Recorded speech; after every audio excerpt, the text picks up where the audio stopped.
Hello, welcome to our final episode. Today is episode 10 and this is our final episode of building inventory management system where we're building a better Zoho inventory. So in today's episode, we did all what we can to finish everything. We started with implementing the point of sale. So under the sales, we have the point of sale sales. So you can see these are sales made from the point of sale. So you can create a point of sale by visiting the point of sale. So you just simply create the normal way of creating sales. You have here, you have the tax, you select the customer, you select the payment method, and then you just click on pay, and this makes the sale complete. You can also view the invoice for that, and you can see it here. You can just go ahead and also look at the under point of sale sales. You can see simply we just completed this sale right now here. Okay, so that is the point of sale. We added the point of sale as I've shown you here. You can filter as usual. You can search. So if you just come here, I can just say iPhone, I can search. You can also change the stores. If you change here, you can see that the quantities are changing because we are changing the stores. If I just say this, you can change the customers and all this.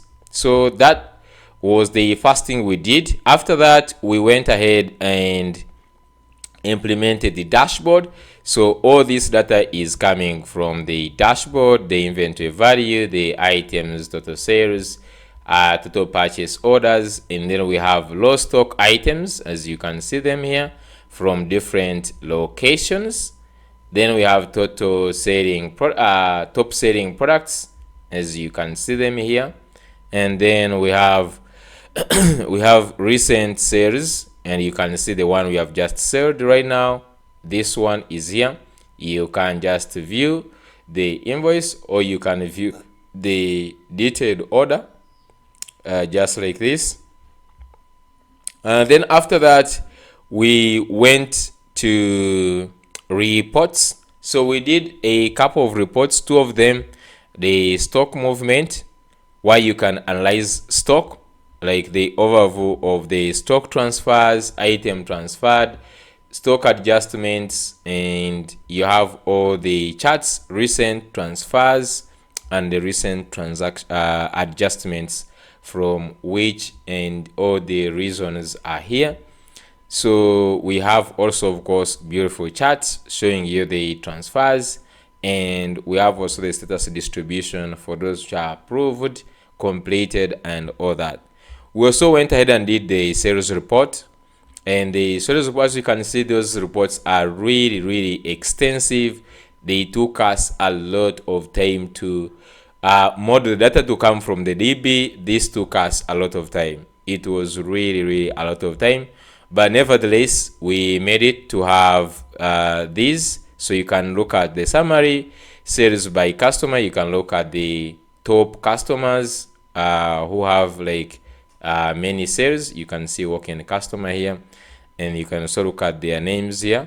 Then you can also look at the recent customer orders, as you can see them here. You can look at sales by item, so you can see this quantity sold, the revenue, and the average price.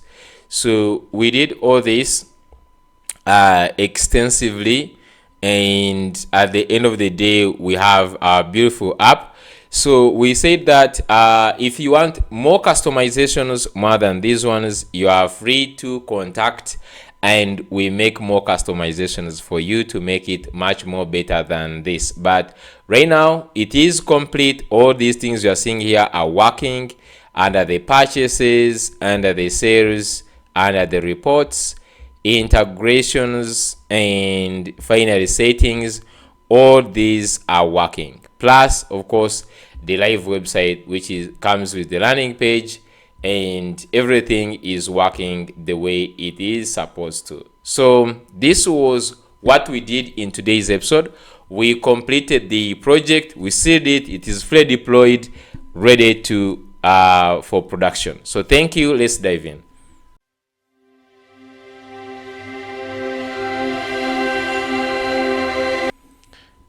Hello, welcome back to today's episode. Today is episode 10 of our inventory management system. We really come from very far. We have built this this system to be as robust as it is right now, and it has been really great building it with you guys. Previously we looked at sales orders, so I didn't want to include actually the point of sale. Okay, I didn't want to include the point of sale, but we might just actually going to add in a point of sale, and so that it becomes optional if you have like you want to sell things in the shop and there is no need of maybe entering customers and so on and so forth. You find yourself needing to use a point of sale, and then you can use a point of sale.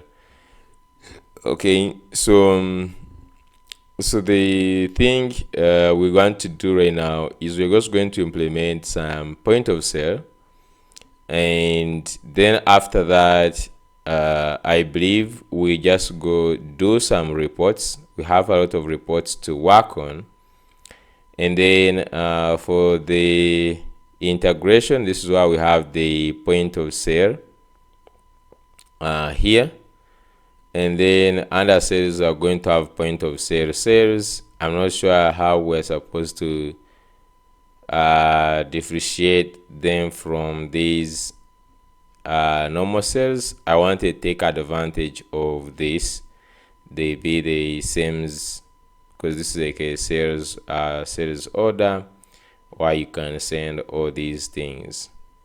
But otherwise, after that, we're just going to look at some of the reports if time allows. Then of course, integration, the point of sale, just going to add the POS, and then after that we also look at the company settings, and I think at that point we'll be really I've covered most of the things, because under settings all these ones are working: locations, invites, profile, change password, all those ones currently are working.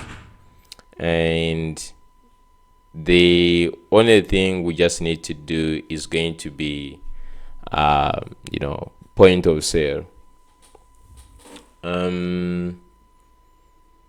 So what we can do right now is that I'm just going to create a page for the point of sale. Now, one thing I just need to make a decision is, do I create the point of sale sales and we have also the sales orders? I don't know, is that supposed to be a different model? Because the same thing with the point of sale, you're like doing exact same thing like the one we did with the sales orders. If you just go to create a new sales order, you realize that it is almost the same thing that you are doing here. You add in a customer and all these other things.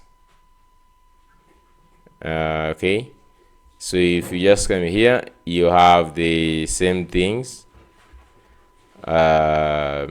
You're supposed to choose the location where you're setting it from, select the customer, and then here then the payment method. You have also to select the payment method, and then the notes, and then of course the order items and this order summary. So yeah, it's just like the same thing. We're just going to use the same model.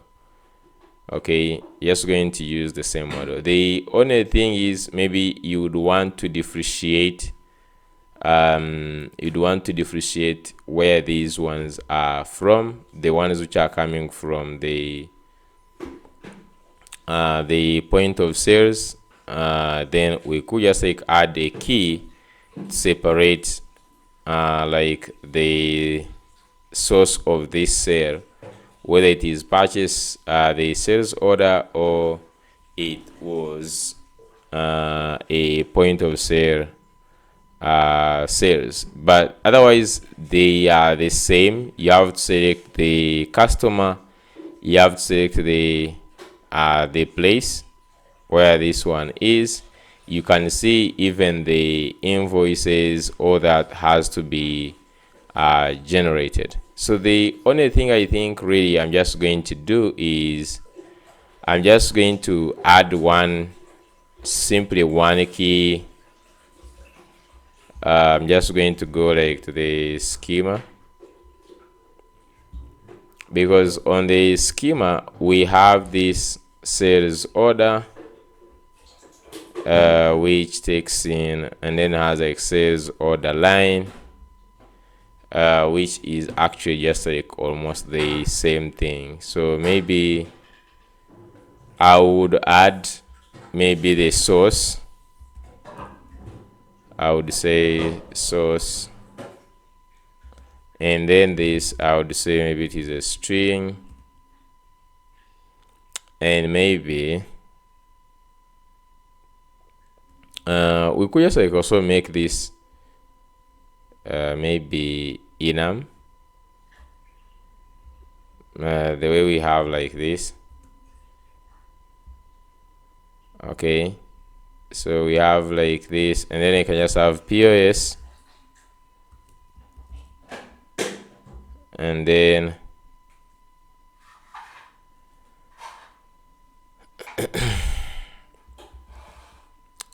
then I have the sales order, just like this, and this is going to be source, like this. And if I come back this side, I can just say source, and you can just say it is source, and then you like add default to be sales order. Like all these ones are going to be the sales orders, then the ones we make with point of sale, they will be just like that. I'm just going to go ahead and npx Prisma db push and npm dev. Okay, I just want to use this to differentiate where the sale is coming from. Otherwise I'm just going to build just going to get this layout.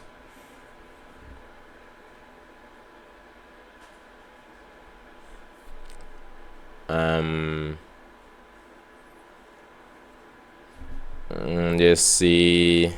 So I'm just going to copy this design. Okay, I'm just going to copy this design. Let me get it like this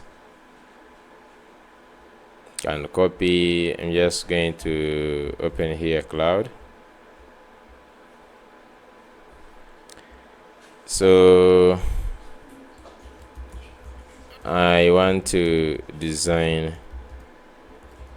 this.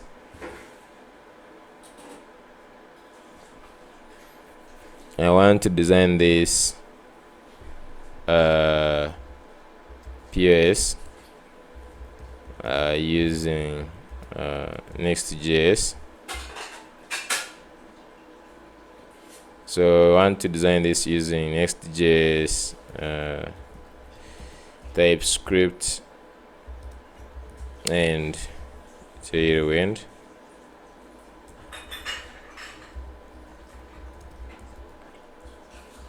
Okay, so just want to do a couple of things.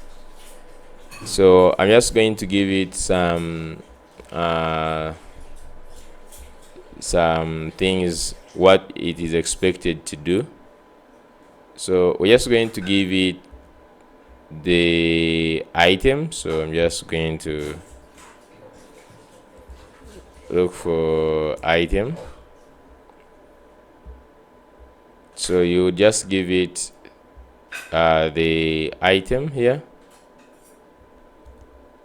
Okay, just going to say, so you just need to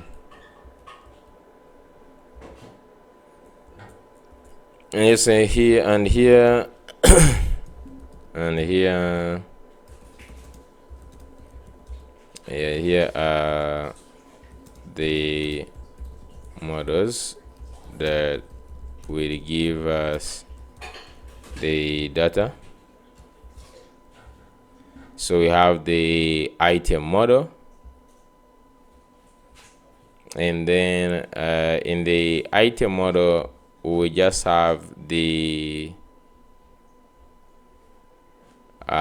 category. Okay, we'll have the, I don't know if we need the categories, but I just give it the category. Okay, so this is the category here.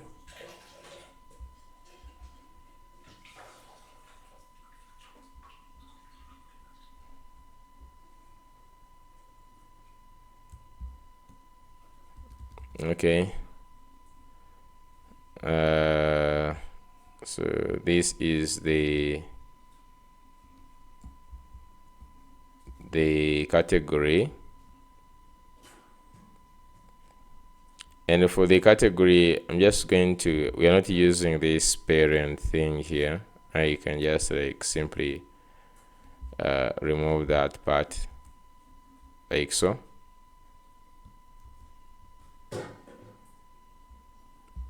Okay, then let me see, I think that would be enough. The two models which is going to use to fetch this.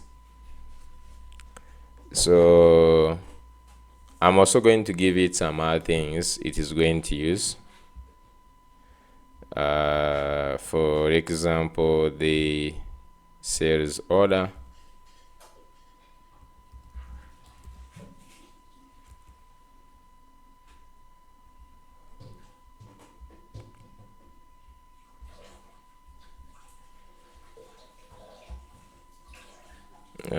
So we have this sales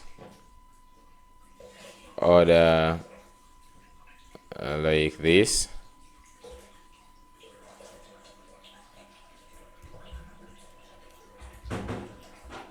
Okay,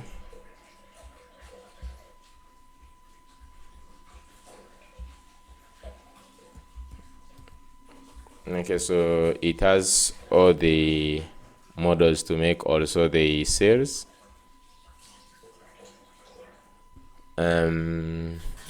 What should I add in?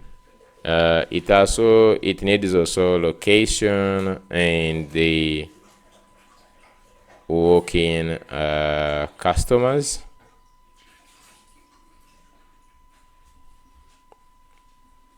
So we have also the location and the customer. So you can just come here on the location model. You have the location,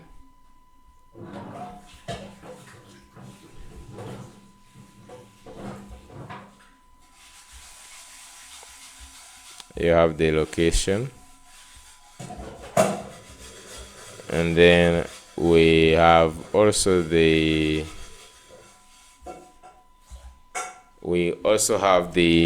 apart from location, what it is, we need the customer. So we have also the customer here.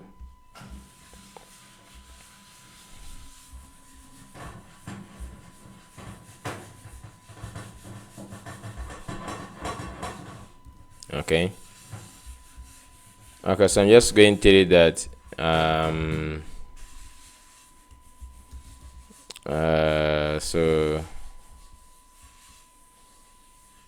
you just say, going to say previously I had already implemented the sales order process. So we can just say go to what we have in the side. We can just go to the dashboard, purchases, actually just sales, and then we have the orders and like new page. So we already have something like this. Okay, so what I just need is to go and show you that we already implemented like the sales order form, which takes in all these things. Okay, so I'm just going to say that I'd implemented the sales order process.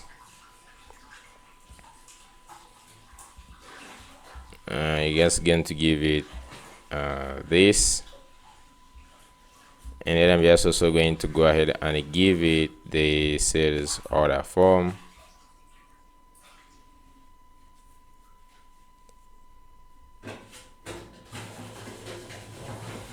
Okay, so in this, what I wanted to look at is how things are structured here, maybe to use it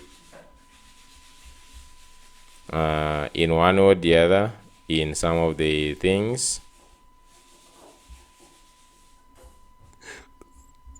Okay, so if you come, for instance, on these lines, they submit, it looks at create the sale order function. Okay, we can just like do this, the create sale order function, you can just like give it this the another function it can look at. And finally, maybe some notes to note is that if you look at the sales order, the status, I think the status is that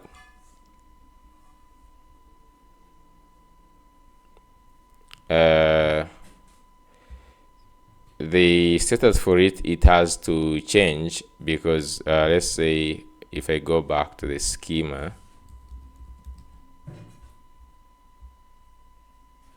and we look at the sales order, so it has this draft. Okay, so for this case, the sales order has to start when it is maybe even confirmed, or it is even delivered, because normally point of sale is used by people who are picking up the things by themselves. Okay, so we can just like write some few notes here.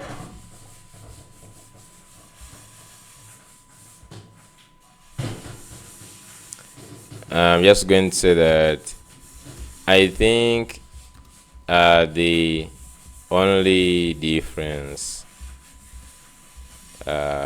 between the the sales order and the point of sale is that the customers normally pick the goods at the shop, but otherwise they are the same thing. The same thing,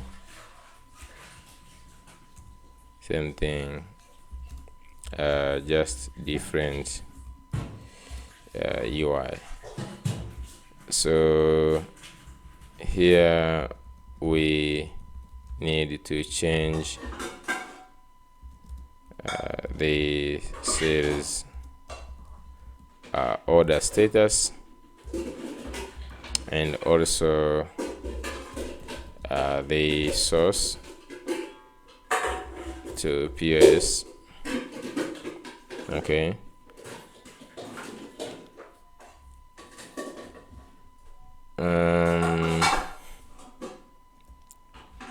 So your task, so I'm just going to give you that the task it has. So your task is to create the point of sale UI with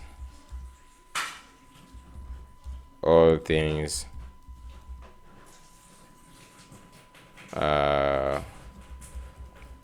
working. Now we already have the receipt. If you just say because after payment and all that, normally there is a receipt. I think this one is going to add just the link taking we to that receipt, because we already have the invoices already. So the invoices page, just going to say that everything is working.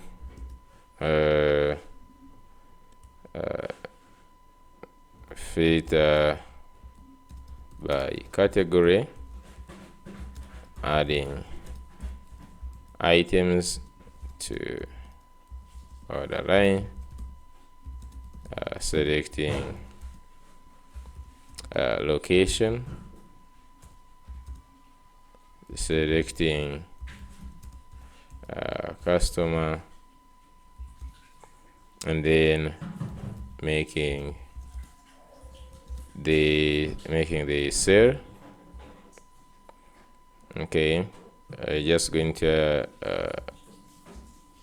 should be able also to increment like quantities, and then it should be able to make a sale after a successful purchase. In fact, as a sale, it should add a link to the invoice, just in case you want to print the invoice.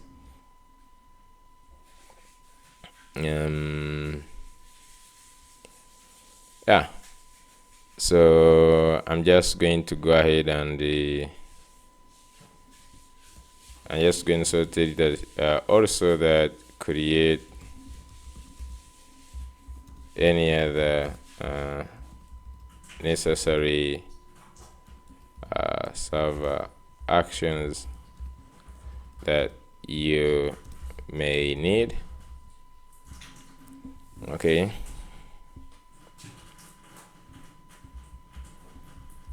I'm just going to come here, and I just also tell you that make the UI to be really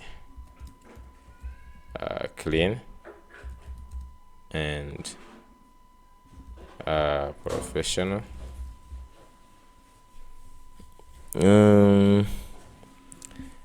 Let's just see what it is going to be able to pull off, and meanwhile I'm just going to create the page as it is going on with some work there.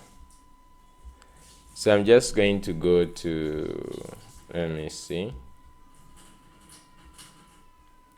So this has to be a different layout altogether, because if you look at the point of sale, it has this back to dashboard, meaning this is a different layout, and because even of due to space requirements. So I'm just like simply going to go and here in auth, I'm just going to simply copy and rename this route to, I'm just going to name this to POS, like that. And you might need to stop the server. So I don't need all these other things. I'm just going to remove everything.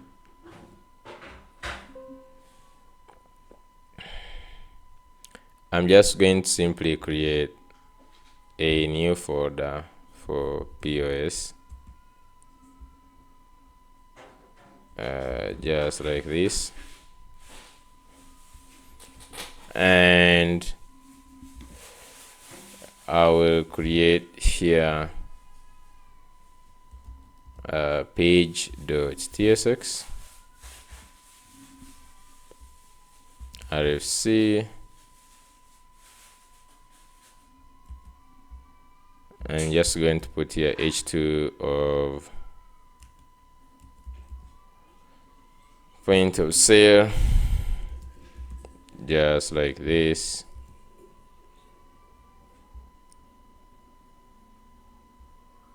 Layout, then loading. I am not sure if I'm supposed to have this, because we might just like go ahead and handle this using the suspense, so we might not need it. So the next thing I need to put is the link to the point of sale. So if you just go here, now here we have like point of sale, sales. I don't know if we should do that, or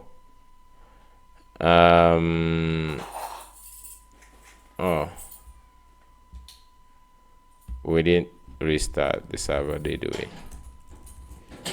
npm dev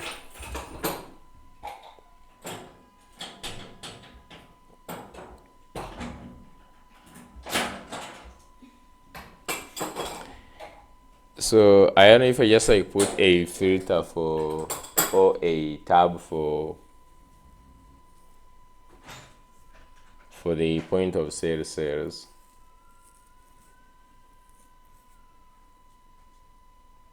I feel like we should just like create something different altogether.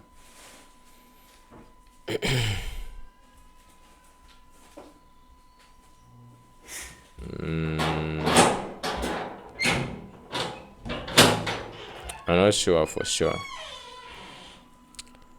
Let's look at this side, what we have this side.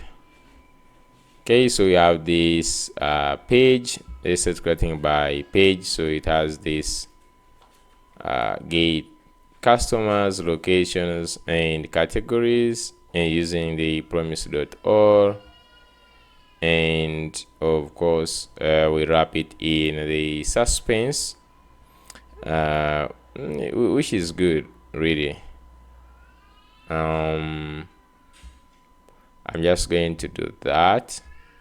So we might just need to return null for this.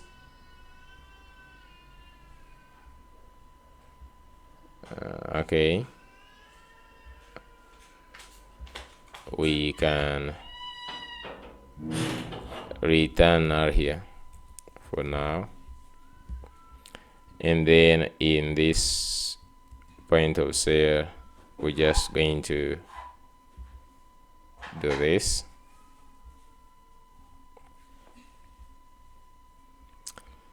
Okay, so this one we fetch all these ones, and we have the point of sale interface. So I'm just going to create some components here.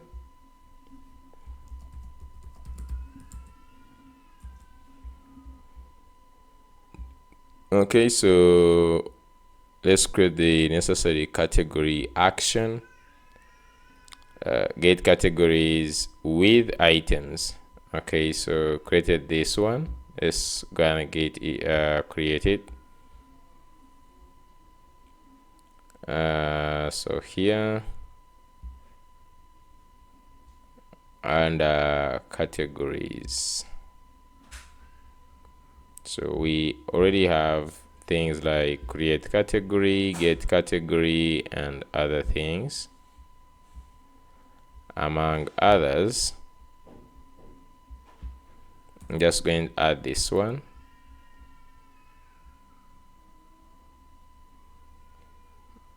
So you don't need this. You don't need this as well.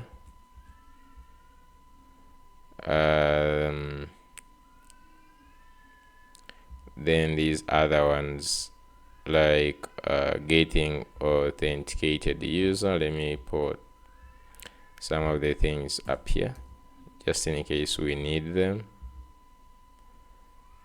So if we just go back to this,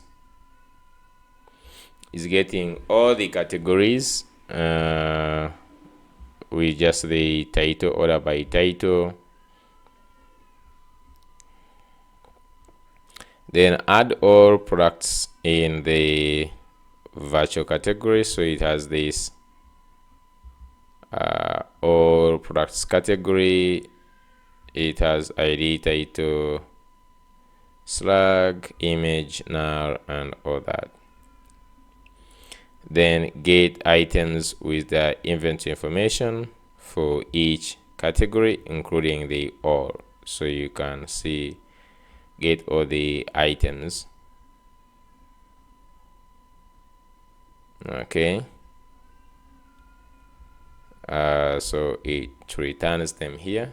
We still have two potential errors, is because we have reverted path twice, and this authenticated user seems not to be doing any work here.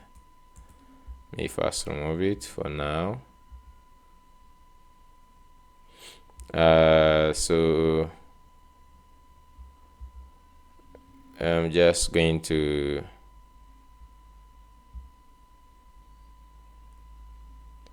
okay, so here is getting this, and then items.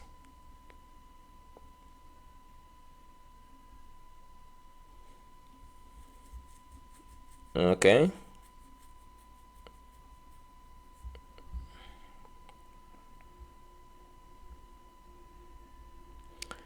and now let's create the point of sale action to process sales.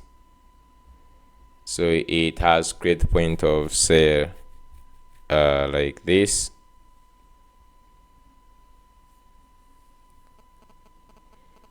So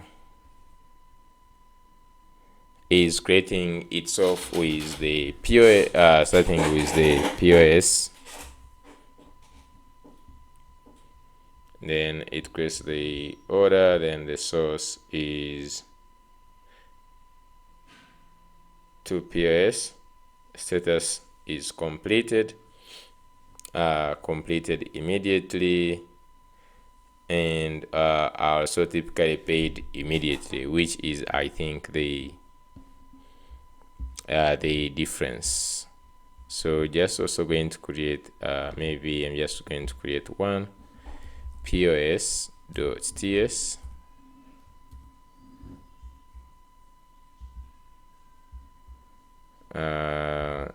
Typically, let's get the DB here.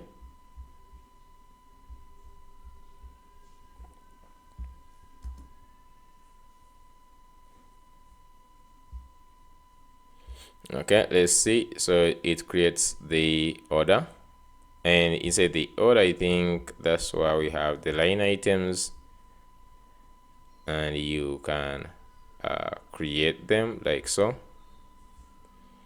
Then inventory levels for each line item. Okay.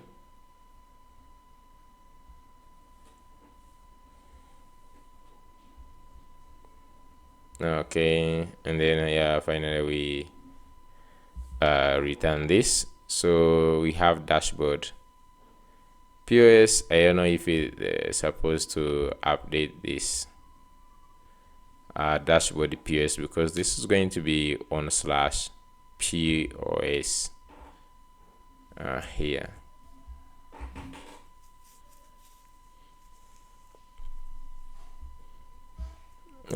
Then after that, let's create the main interface component as a component POS interface.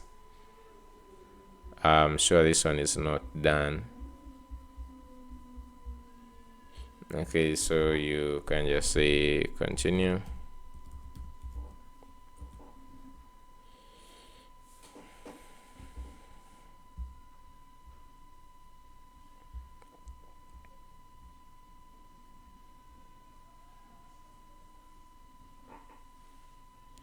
So we can actually, we're just going to create a different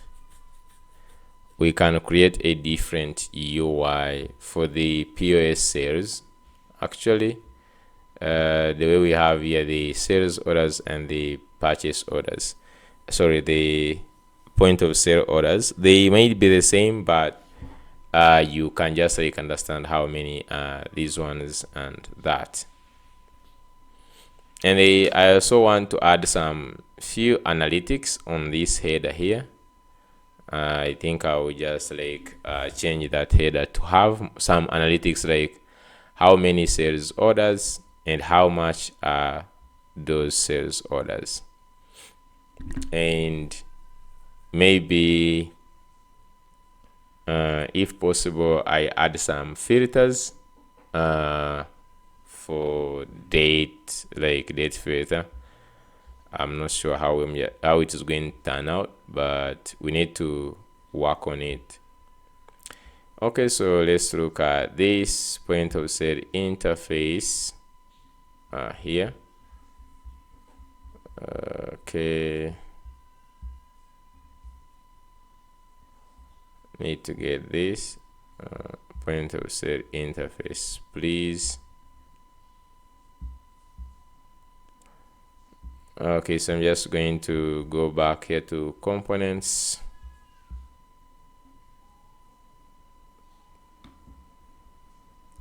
So this is the one, the point of sale interface. So I'll create POS interface .tsx.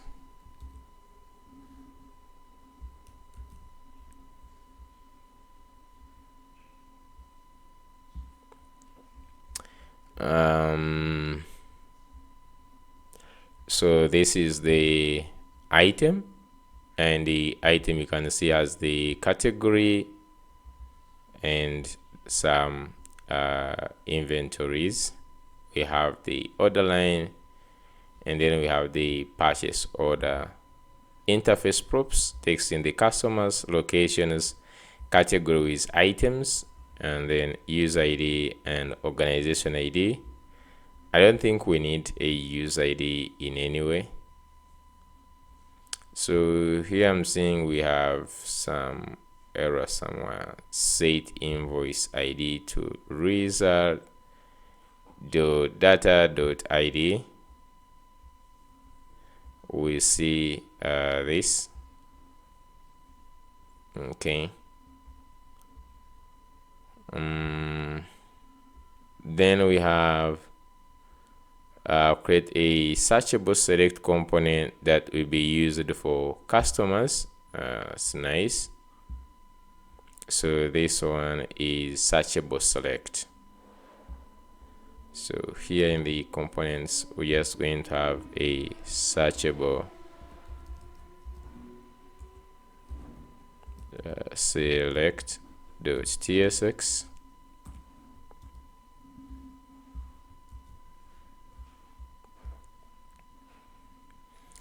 Okay. Then we create the layout file for the POS page. So we have the layout. I already had the layout here, but let's create this POS layout. Children overflow hidden. Okay.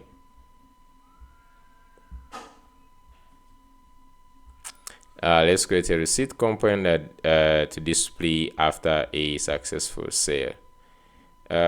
We already have the sales receipt, but I'm just want to see what it has to display. So I'm just going to say sales receipt the tsx. Just want to see what it has to. Let's go to the sales receipt page to display the receipt. So it's putting the sales orders ID here. Maybe I'm just going to call this one as here on the POS receipt, something like that. Okay. Because it's saying dashboard sales orders ID page. I'm just going to say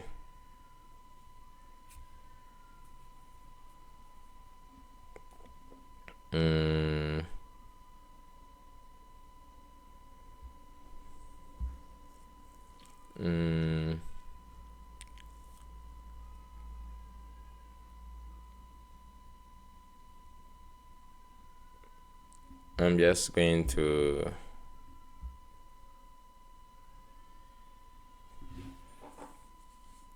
do I need to put this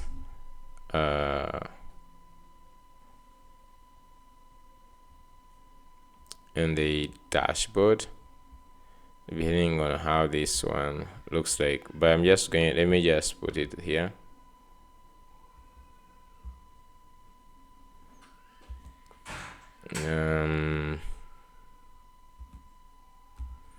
ID. Okay. POS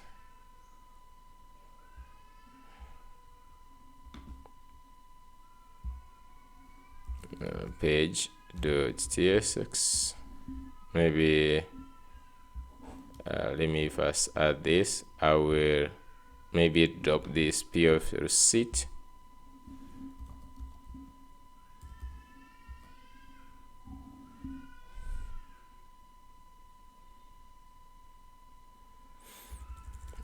And let me just leave it just like that. Okay. Then there is a serve action for getting organization by user ID, and then I could get this, include organization, and return user.organization to get the info. I'm not sure if that is necessary, but let's organization.ts.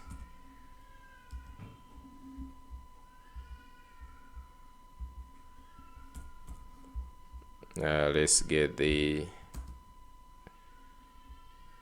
DB.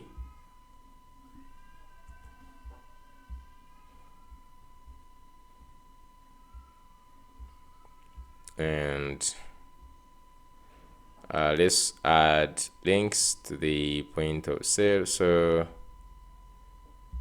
it has this I think is trying to create the sidebar.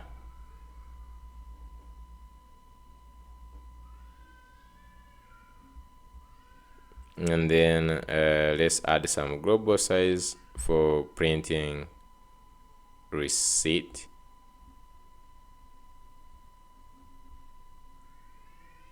Media print. Okay. I'm just going to first continue because it did not finish. So meanwhile, let's be putting together these components. So in the page we need this.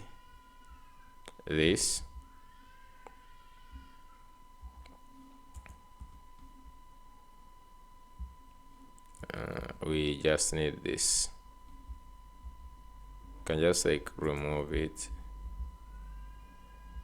and simply import it.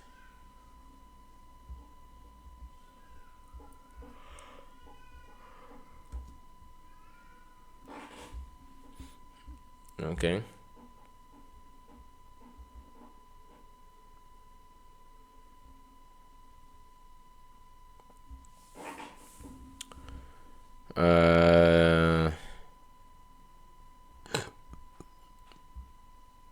We have categories with items.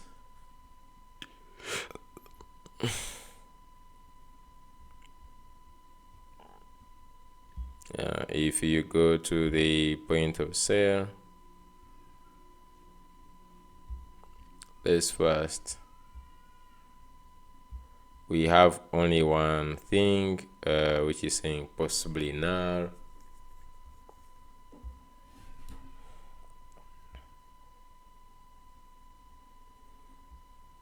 Okay, and then here in the page, okay, I think that is just like good for now. Then we have the receipt component, searchable select. It seems like all these components are good.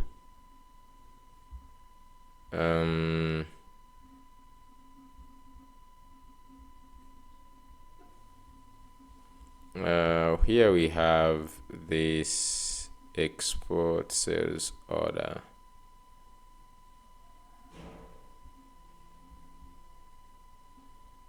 Okay, so this one has the sales order within this. It gets the organization, then from there it gets the sales order. So I can first get this. I'm also going to remove these ones because I'm just going to create them so we can get authenticated user. We can also get the organization info. Then for the sales order,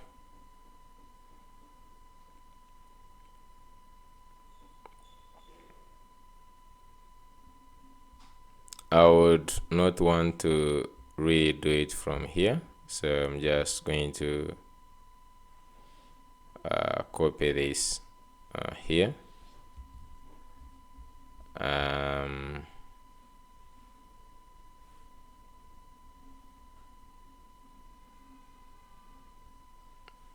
You can just go to the sales order. I'm just going to go and create another one. Export async function get, and just going to say get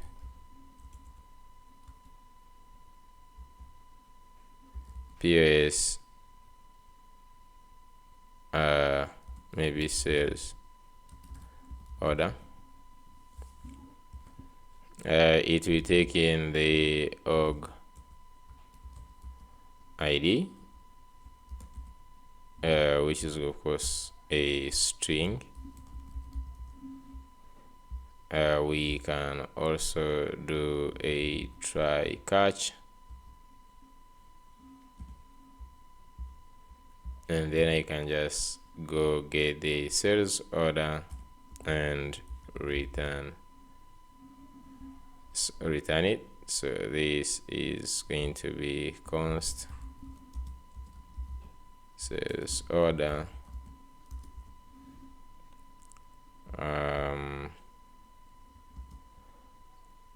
We already have this here. The ID,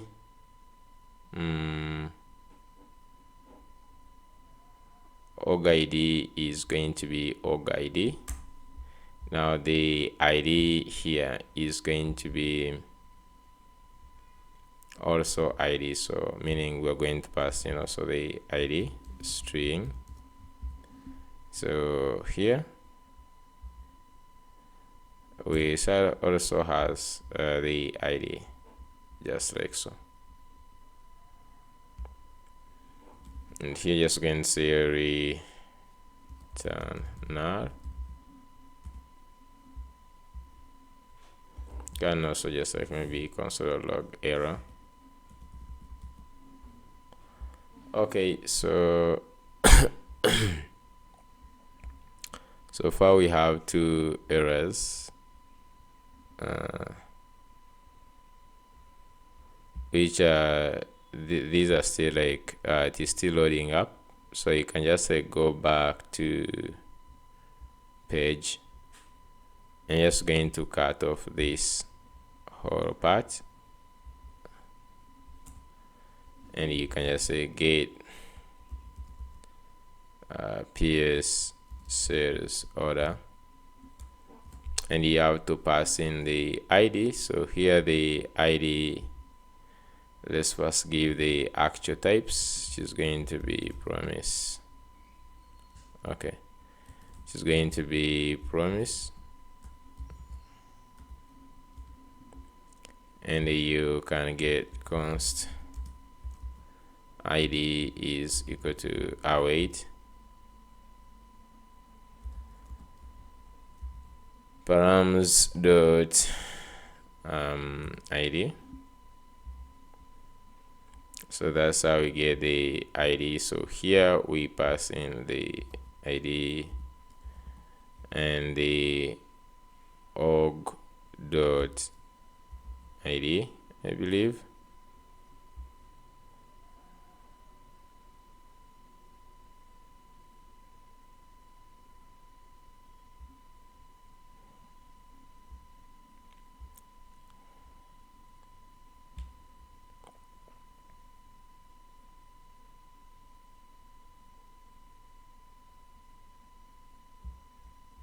I'm not sure why this.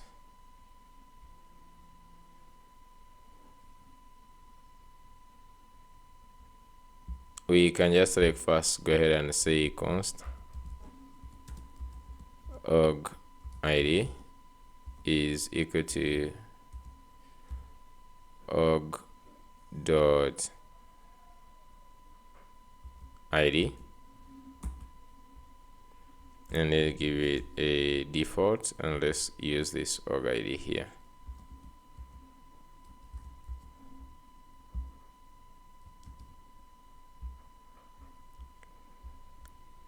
So we can also import this component.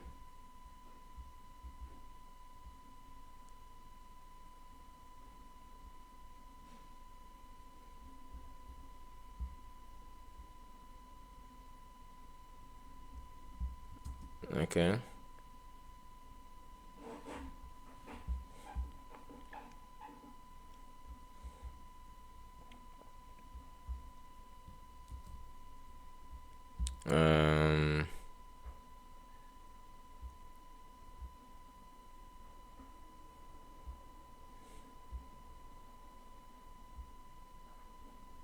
I just simply want to look at the page at this point.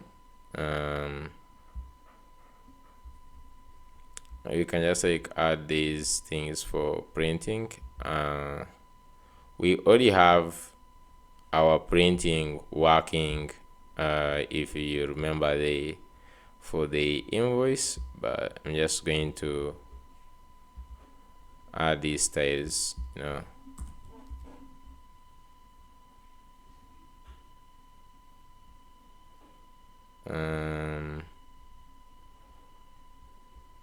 and this like it did it at media print.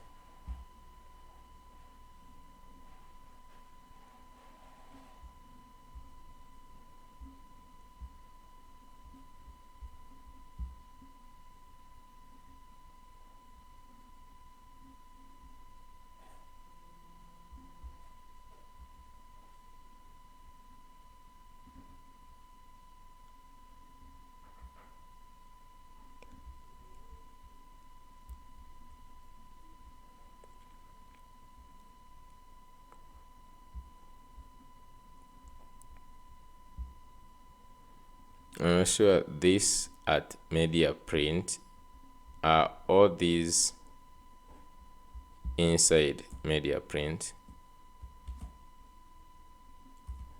I'm not sure. Okay.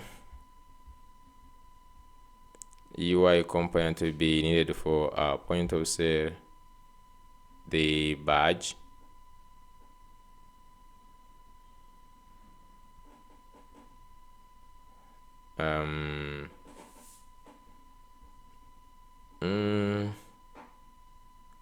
is try to create its own badge. Then we have another one for mat currency in the utils.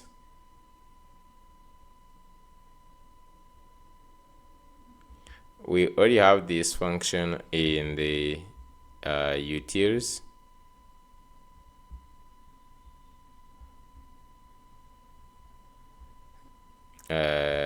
If you remember in the utils here, we already have format currency, which basically was taking in only they are the same if you look at them, amount, and then it's just like taking in the currency here. It's just basically the same.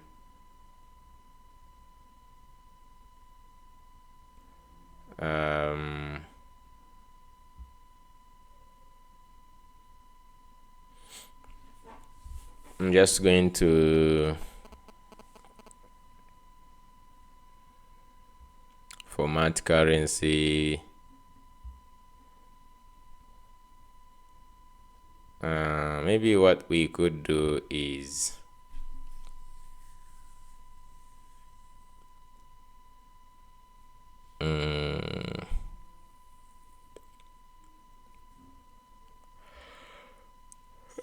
use this one.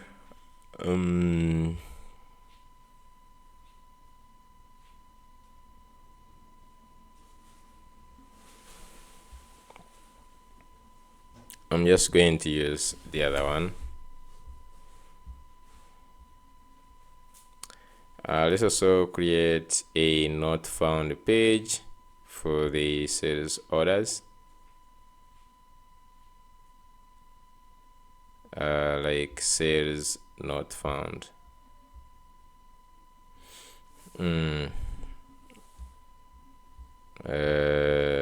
This, let me see, it has inside here a not found the tsx.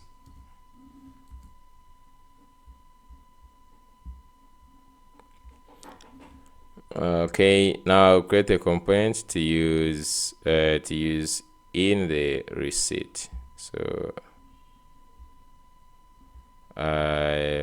UI card, UI table, where it is just like doing this. But let's just go ahead and test the point of sale. I don't know which link is going to be going there, but I just want to see what is happening this side.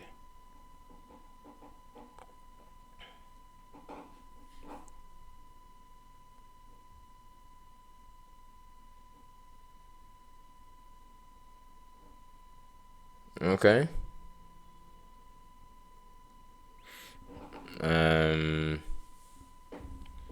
It has backed this, and it has the search. Let's see, for instance, we have iPhone, so you can just search for iPhone. Okay, nice. And now the ones which are out of stock, you can see it has nicely made them not to be selected. Okay, which is really nice. You can see these ones which are out of stock, they can't be selected.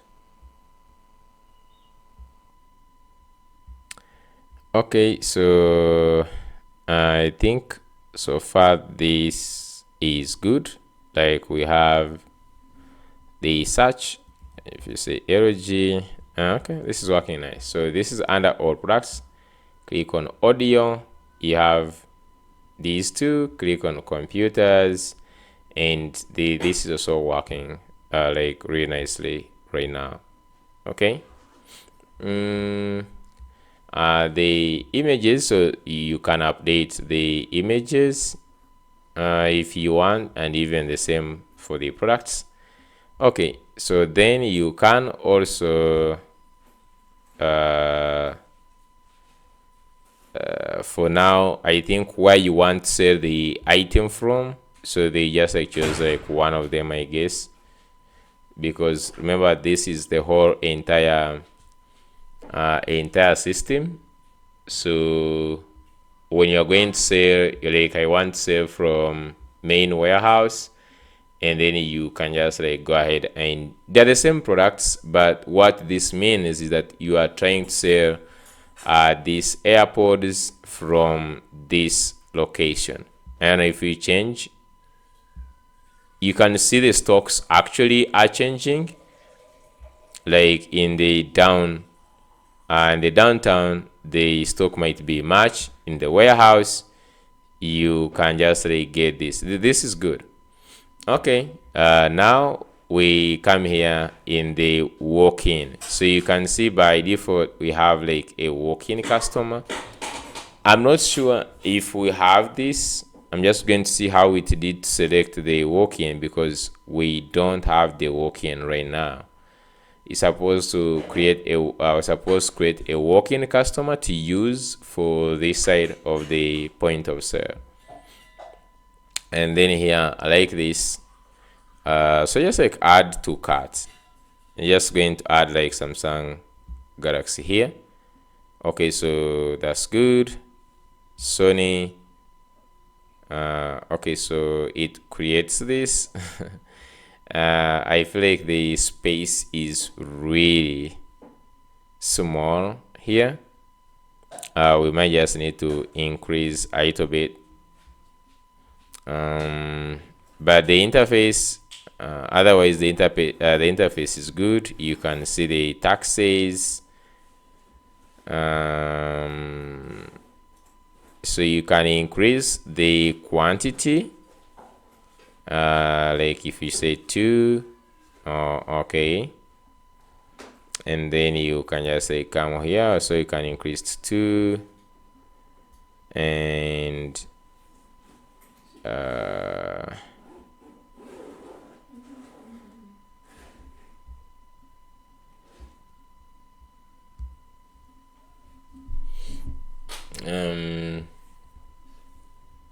I'm just going to increase the height here. We cannot see really well. Okay. Now another thing, I'm just going to get where this tax is coming from, and then we have the shipping, discount, and then we come up with total. If we click on reset, it clears everything. Okay, just add again. So I don't know how it is graduating this tax percent. I don't know if it is getting using the tax for this item. But I just like want to test how this whole process works right now. Okay. Cash. Now the customer most especially. So let's first go and check some few things. So I'm just going to go to the point of sale interface. So if you look at the point of sale interface, basically is receiving the customers. So I just want to look at the customers. So if you check the customers, so here in the searchable, select customers.map, and value, we have the selected customer. Okay, so you can see selected customer ID, selected customer ID. So if you look at this, is happening on change while we select the customer. So right now it has just the placeholder of walk-in customer, but there is no any selected one. So the first thing would be going to the dashboard, and we first create a walk-in customer. So under the sales here, is good that you actually you create a walk-in customer that is going to be used for your point of sale sales. So just add a customer here. We're just going to say walk-in. This is walk-in customer, just like this. You can just like put any telephone number, it doesn't matter, and any email. Okay, you can just like add maybe your admin email, because these people are not going to be sending them. So you just create the walk-in customer. You can add more details, but this will be enough for now. So if I just go back to the point of sale, I don't know, we're going to put the point of sale. Right now, if you just go to integrations, you go to point of sale. I might just like actually going to add the link somewhere. Point of sale. Can I first add the link? I feel like. So I'm just going to go to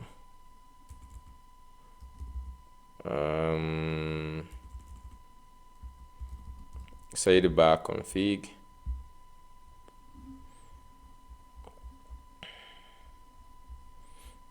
So there is where we have, I could just like add the point of sale here where we have the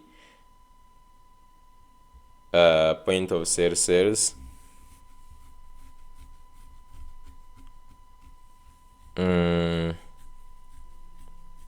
I don't know. I was just going to add the link to this page.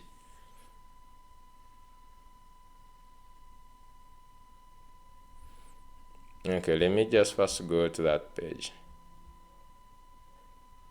for the dashboard.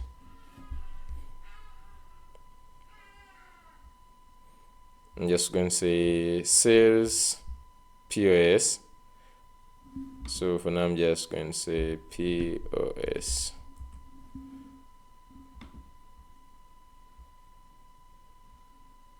Wait, and the orders. Okay, POS. I'm just going to create page.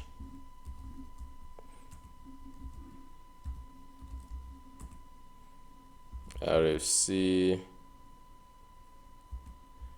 Okay, so here for now I'm just going to add a link.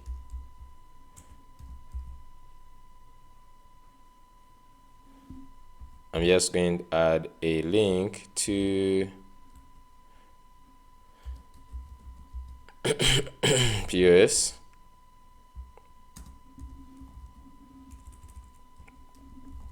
href is going to be /POS. So I'm just going to add a link, and if I just go back to the sidebar config, this dashboard says POS. Is that how it's supposed? Is it how it is? Says POS. Yeah. So if I just go back to sales, POS sales.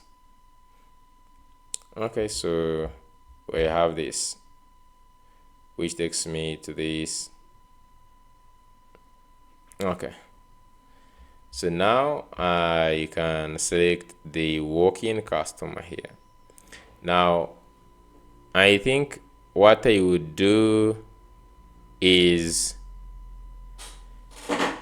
at some point maybe to set the walk-in customer, or we could even just create by default. When we just like do this, we create a one customer like this, okay, that is going to be used for those sales for the walk-in customer. But it's just good you do this. Now I don't know how I'm going to programmatically make sure that when a person creates a walk-in customer, it is made default here. It doesn't need even to go and select or do the search.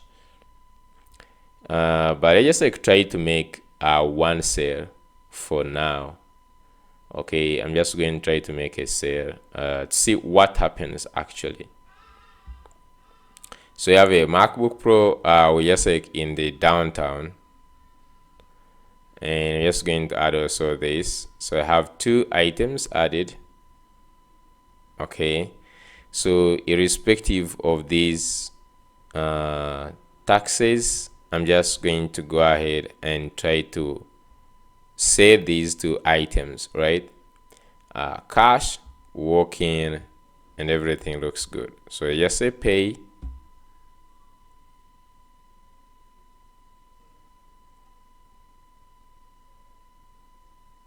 Okay, so sale completed. This is cleared. And okay, so so here we have the view invoice. Okay, I just want to see this view invoice thing. If you go back inside here, I would want to look for that view invoice. So let's just say this is on /POS ID. So just like POS like this, because we added it here just like so. Okay, so just like click here.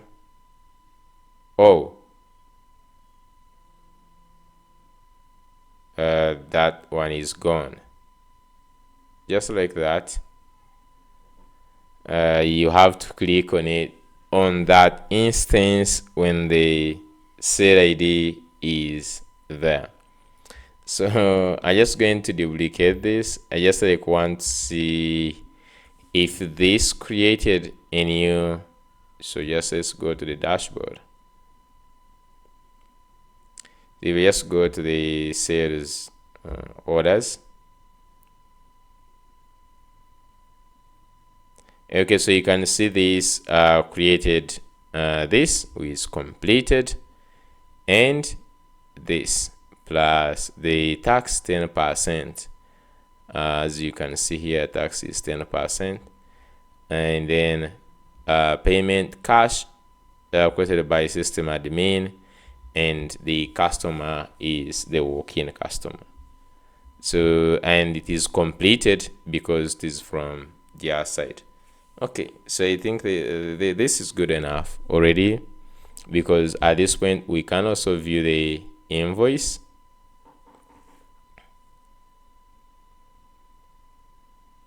Okay, we can view the invoice for this, right? Yeah, so you can we can look at the invoice. I just simply want to see how the other invoice here looks like.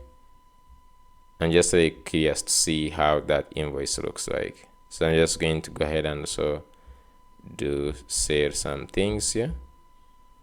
Okay. Okay, so I'm just going to go ahead and purchase this again.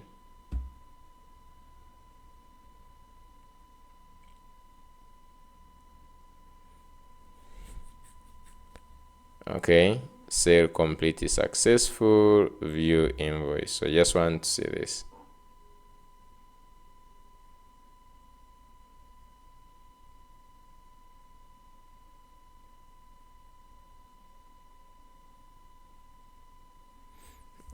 Failed to load the sales order. So I don't know what has happened. So for this particular thing, we're just going to add the invoice button, actually, which we have somewhere, invoice button. So I'm just going to go here, invoice, if there is invoice ID. So here I'm just going to say there is invoice button, I guess, invoice button. What does the invoice button take? It takes in the order ID. So I'm just going to say order ID is going to equal to invoice ID. Is there anything else?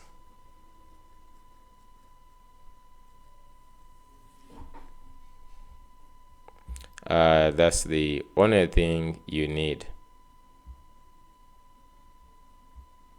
Okay, so we might not need to deal with the other one, since we already have the invoice design. So I'm just going to remove this. Okay. So I'm just also going to work on this. So if you look at set invoice ID, it gets it from the result, but the result has the possibility of being undefined. Okay, so you can say set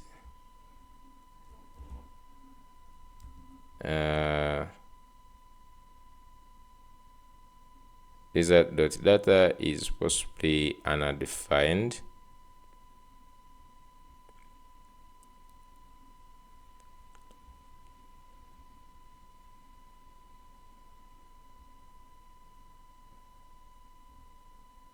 I'm just going to add here maybe another condition.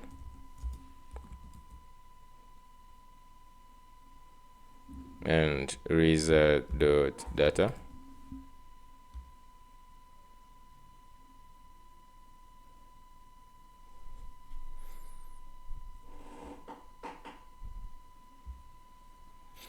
Okay.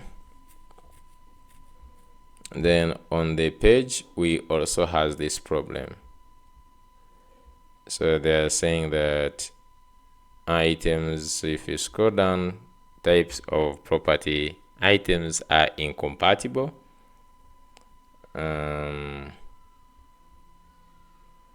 Property descriptions are incompatible, string, blah blah. So normally what you can do is this is getting the types from this one and is trying to match them with the types that are here, these ones here.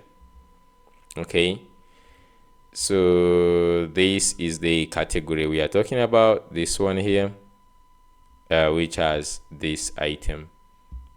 So you can just, like, for instance, export this this category here. So if I just, like, go back here, category with items is having the category, so you can just come here and I say as. So normally just I'm gonna say as category. So I'm just going to import the category from the point of sale interface, like this.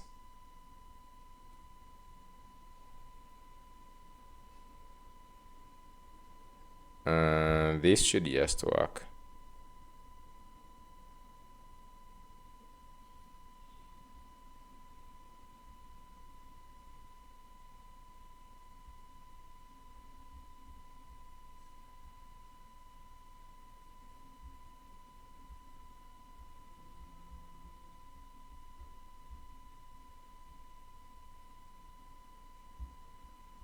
Let me first do this.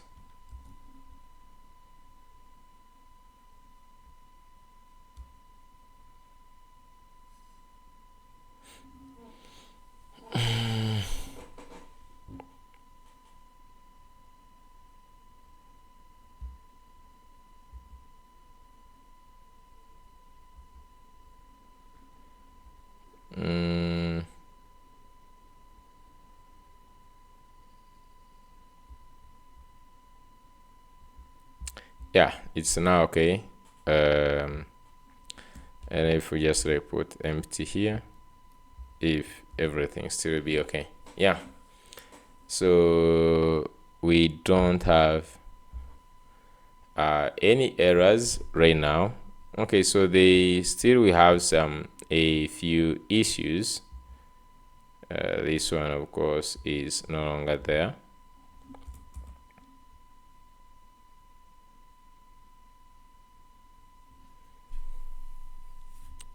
Okay, so another thing we need is a loading for the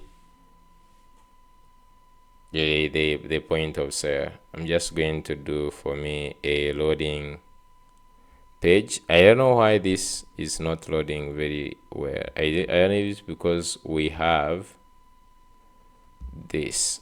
I'm just going to first delete this for now and we see.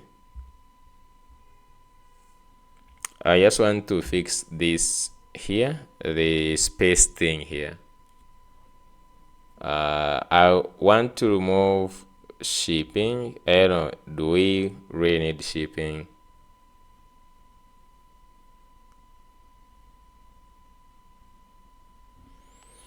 I'm not sure if we really need shipping.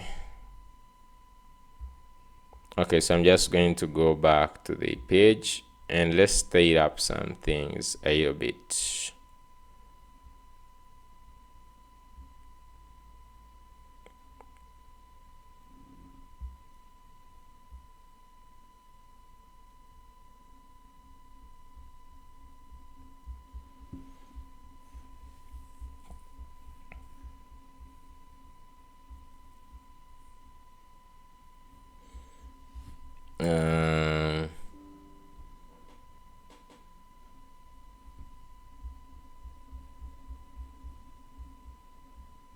Okay, so we have this. I just want to look at the padding the header is taking.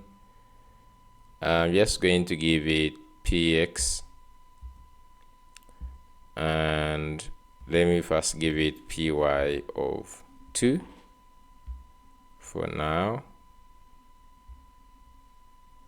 It has the link to the dashboard and then the invoice button, right? This should just, like, yeah. Then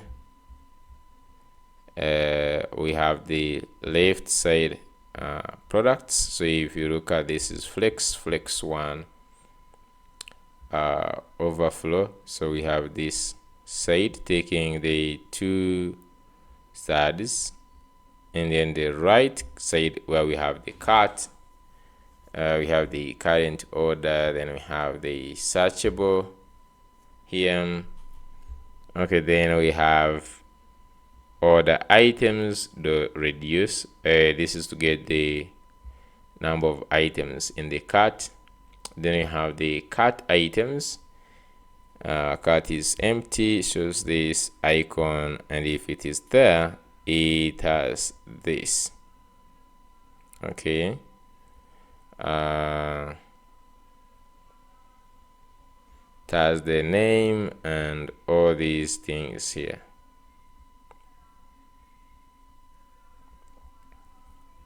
Then we have this subtotal, and then we have also the shipping.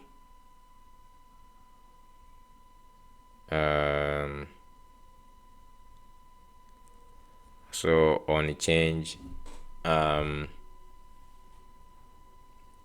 it does. I'm just going to first take off this shipping. Okay, let's see. Okay, somehow tax is needed.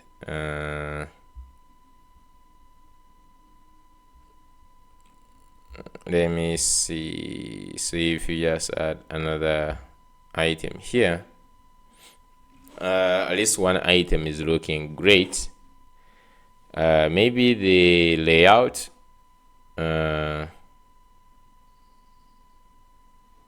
maybe the layout is not looking great, because if you just like add this and then you add another item, like if you add it again, it increases the quantity, which is great. Then you have this. I think this is good. At least the space is enough to look at one item really well. Now I just want to see the origin for the tax. So the tax is, you can see the total discount.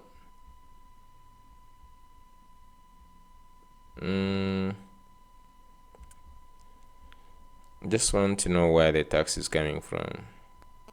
So the tax is total tax here, and you can see set total tax. Where is it being used? Set.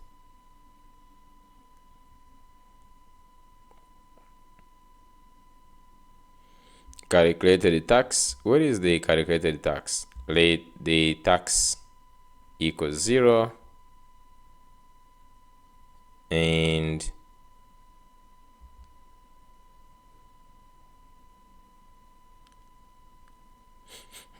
here is adding line the tax amount. I want to know where the 10% is originating from.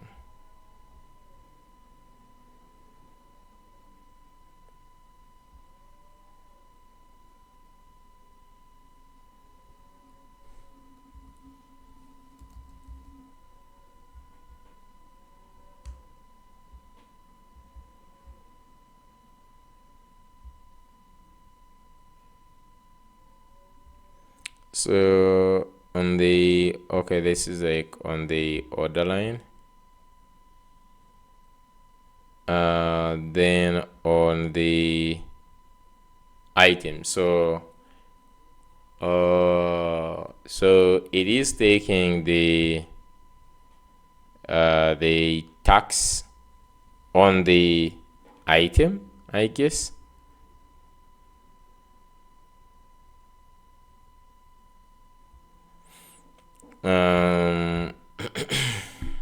I'm not sure if this the tax thing, when we are creating a new item, if you go to inventory items,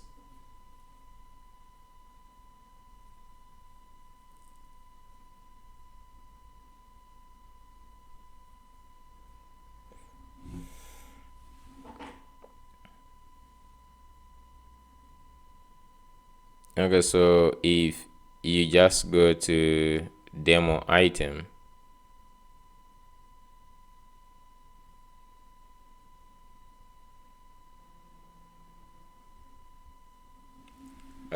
to edit, oh, not authorized, what is happening?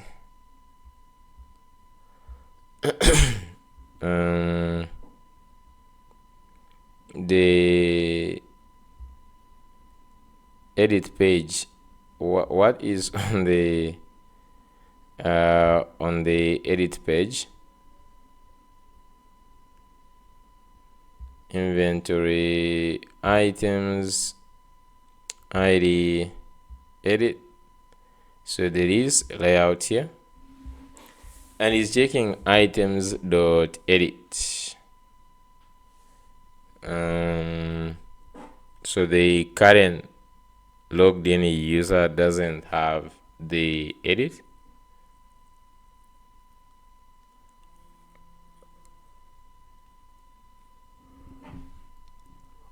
I'm not sure. Let's first check one thing also. Settings, roles, and permissions.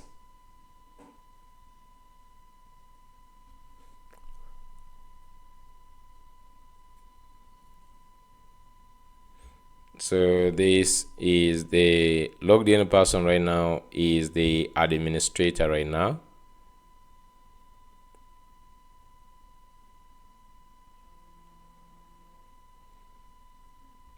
So you can see the we have item, I think supposed to be item dot update. Let's look at that, item dot update. So now let me try again, inventory items,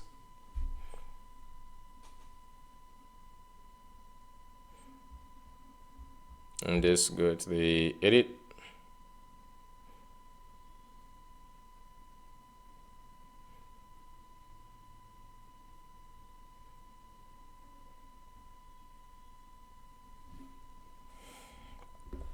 I'm just going to click on edit and see. Okay, so that's the right one, supposed to be that.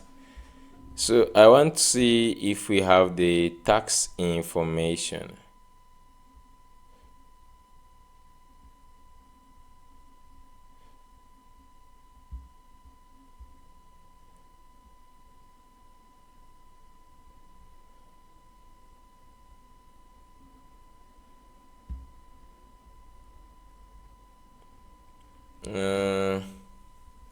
I'm not sure where it go, the tax on the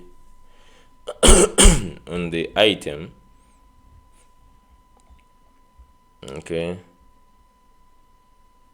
I was supposed to be selecting like tax somewhere, because I can see how we have the categories and brands.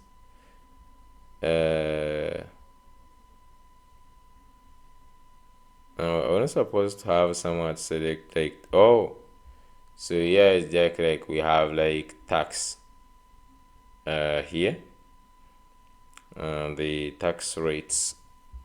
So I'm not sure, is it using that tax? I'm not so sure if it is just using that. They said the 10%. Okay, so I'm just going to leave it at that. I'm just going to make one sale, and I see if the invoice is working. So let me just go and look for from main house. Let's go ahead and just create like iPhone and this LG, just like this, and we can just go ahead and click on pay now.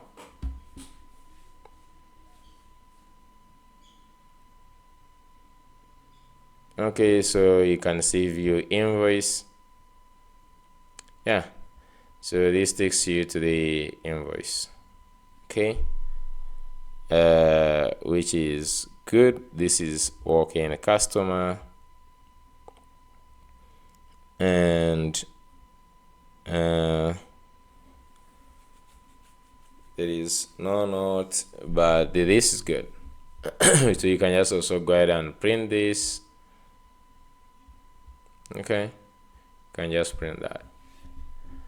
Okay, so the only thing I just want to do now is to get the sales orders alone and the purchase order, the ones from point of sale also to be alone. Okay, so either I would add the filters here, the purchase, the point of sale orders. I can also add them alone.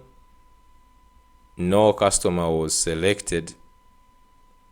That's very dangerous. So what I'm just going to do is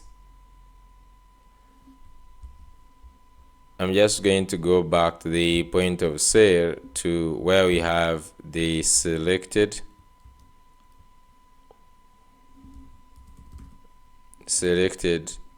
most of the selected. So the way we have like this for the selected customer is going to be also customers. The first one and ID.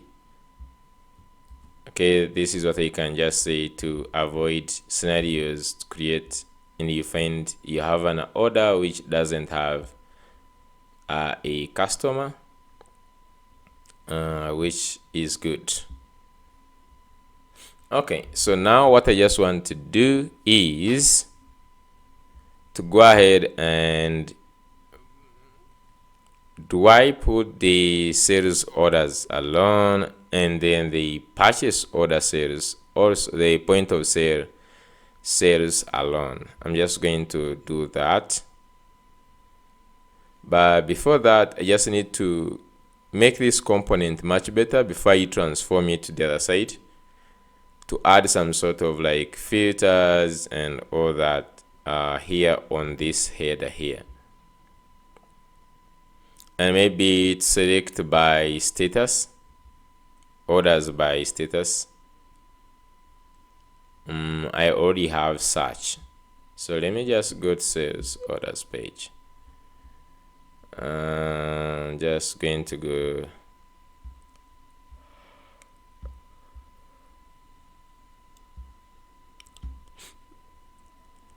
on the page. So we have this get sales orders, and then we have this the header. Okay, so I would need some filters on it. So let me just say copy this. I'm just going to say that okay, I have some component for my sales orders.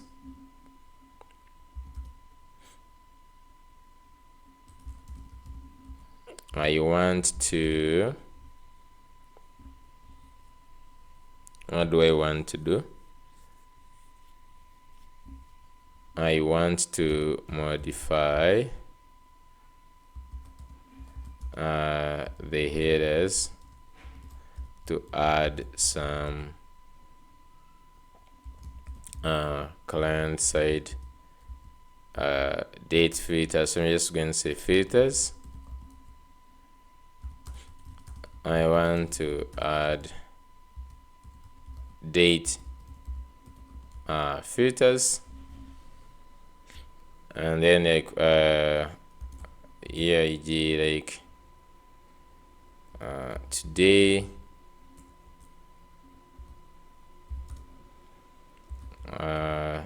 last 7 days, then last 30 days,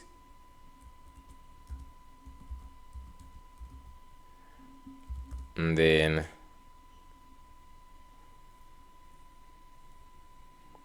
I think that is just like enough. That's 90 days.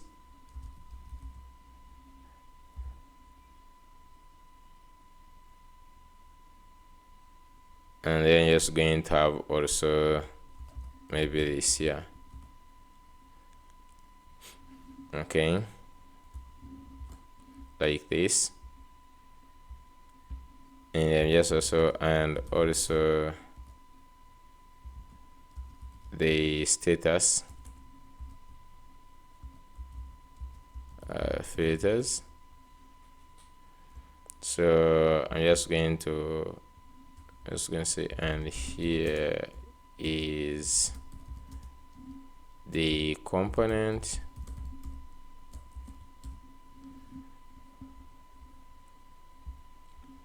So there are two things that you can just give it this function of also get sales.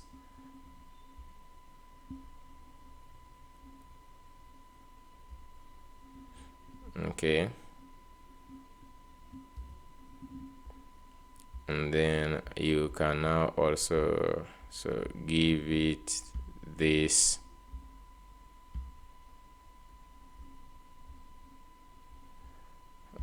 there is sales layout. So I don't know where it's going to add them, either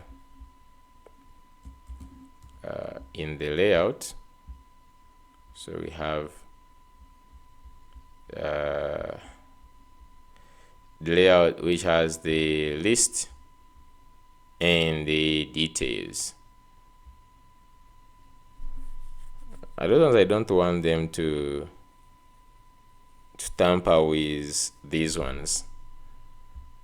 I don't want to tamper with those ones, so I'm just going to simply now I'd want it to just modify the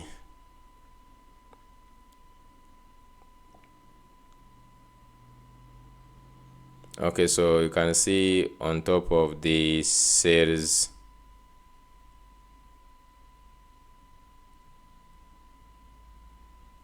here on the sales order layout is adding the sales order filters.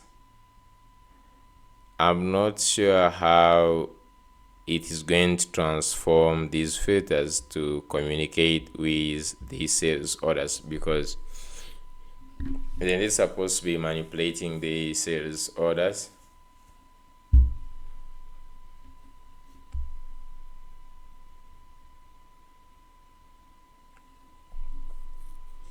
Anyways, let's just wait and see. So we have sales order filters, which has the filters and also the custom.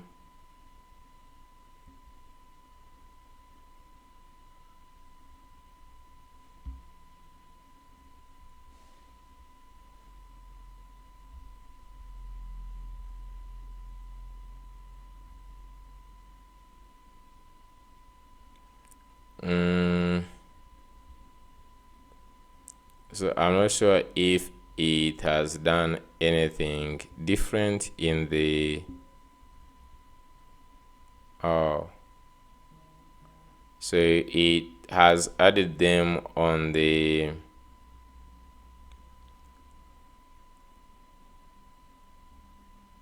this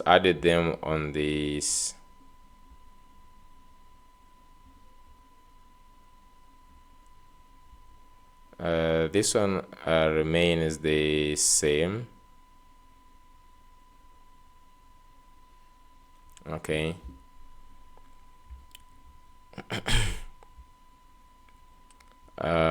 So the layout, what has been added is that there is a use effect when such params change.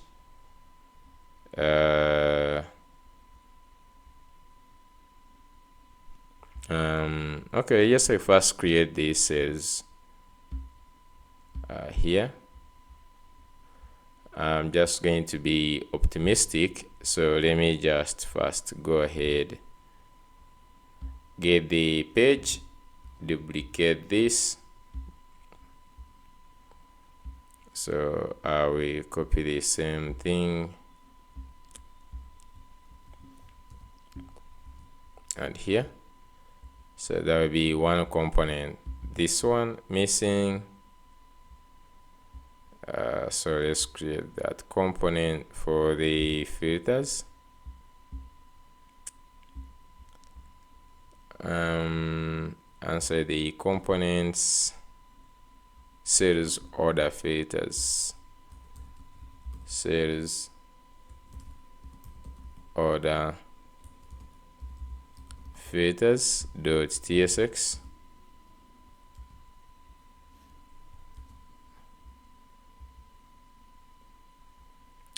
So we already have .fn. So here there is only 3 problems.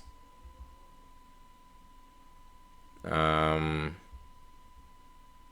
select, even the variants for the badge. Okay, those ones, let's first leave them aside. Go back here, let's import this.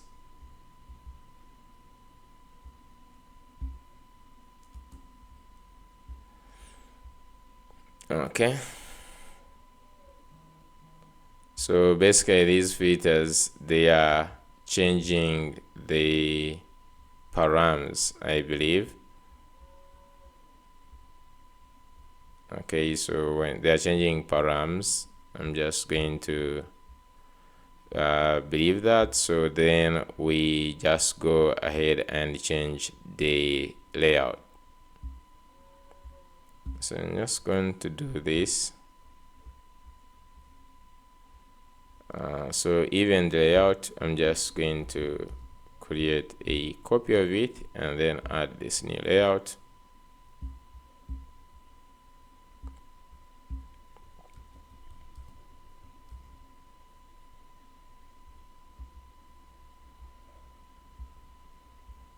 Okay, so just want to see this use effect that has been added here. So you can just say search params. So the search params, you first define them here, use search params.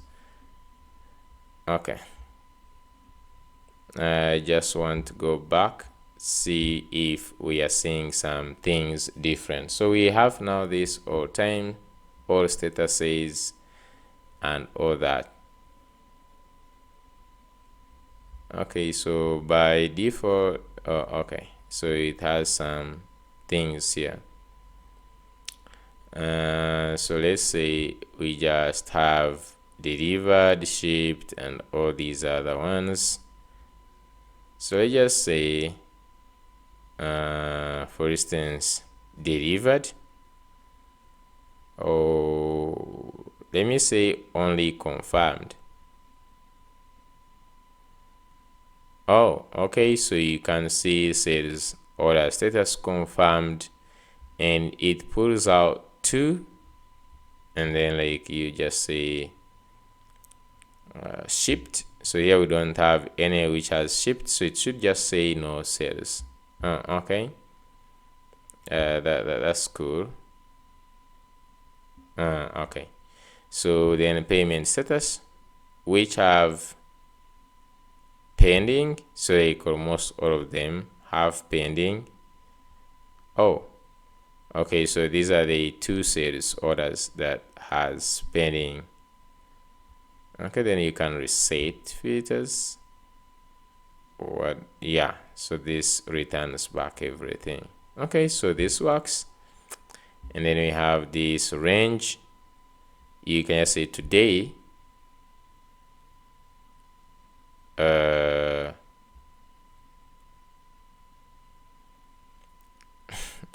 this one I think is not working really well, because today we made some sales. Here is saying date range today, and from date 23rd to date 23rd.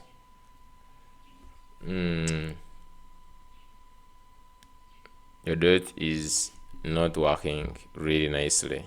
So last 7 days.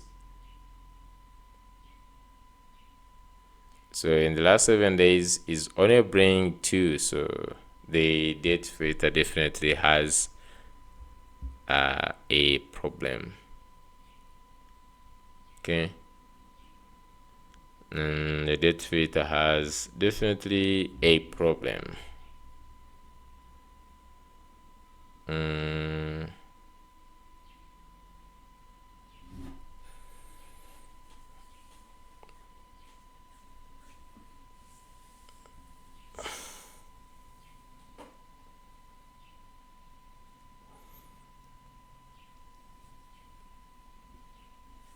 Let me see. So I'm just going to that.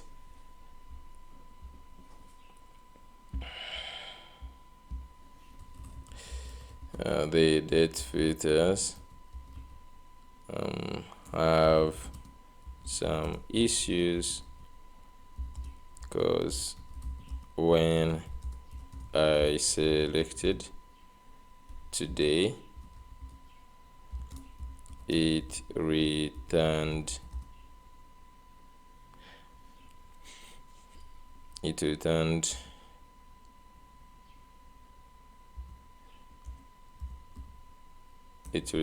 no sales,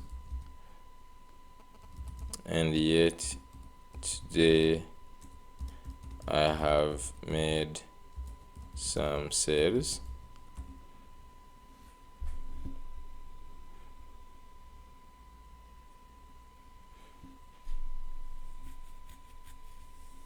So let's see if it can fix that.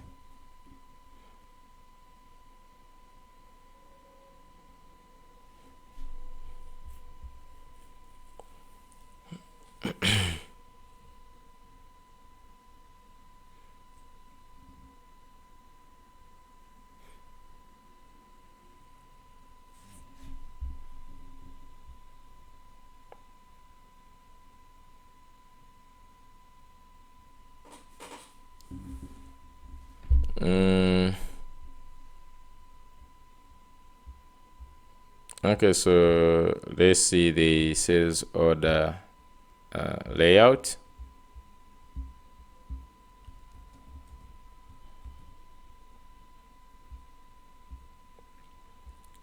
And then the sales order filters.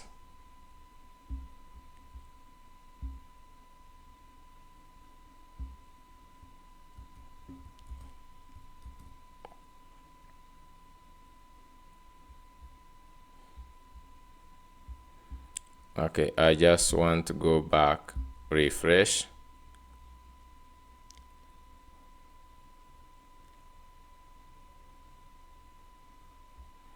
Basically, I just want the time here to be today.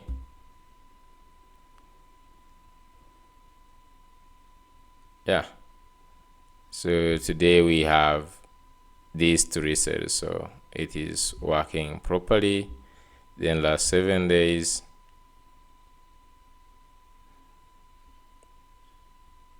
so in the last 7 days, I wonder why it doesn't include it excludes the today's sales. Yeah, I think that makes sense. Like last 7 days excluding today, because you can see the ones for today, then last 7 days, like that. Okay, so that's good. I can reset the filters. Okay, so what I just want right now is to move. Okay, is going to be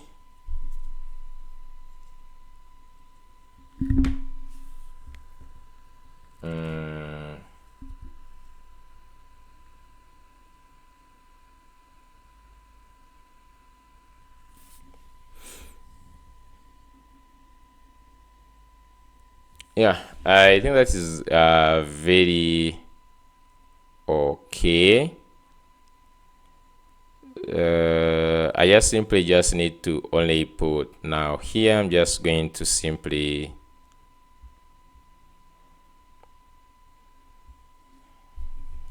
on the page,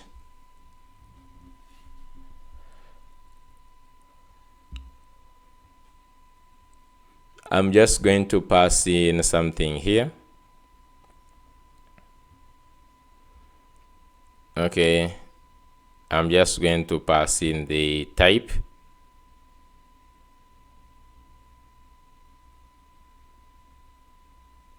So if I just say, for instance, that here we pass in type,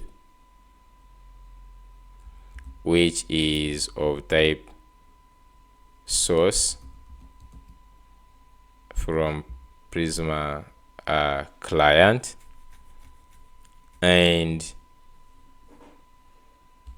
by default I give it a sales order,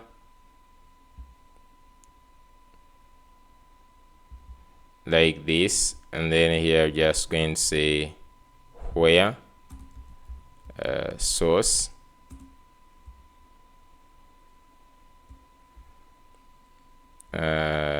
in fact this is going to be source. Just going to say where source.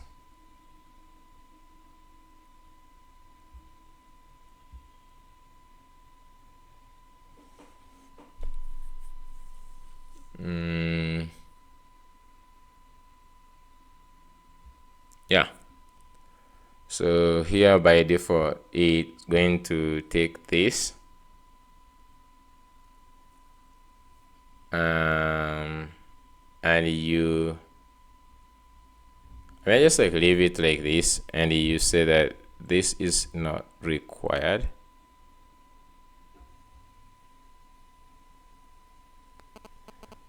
Okay, so since it is initialized, I don't think you need to do anything in here. Okay, so basically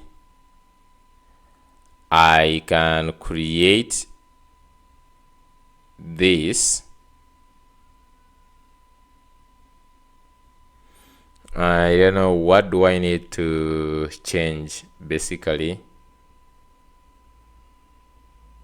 I'm not going to repeat all these components, they will be the same. So what is going to change really is going to be the page. So let me copy, let me just remove this one.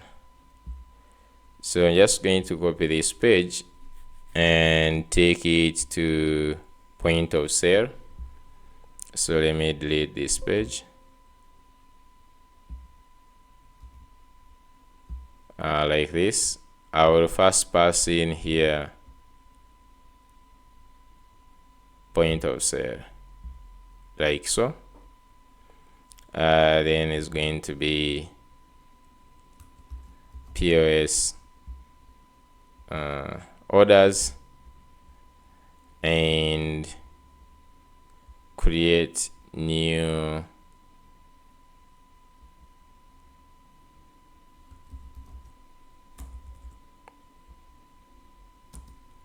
POS order,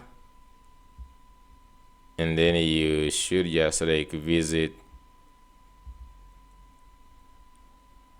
POS,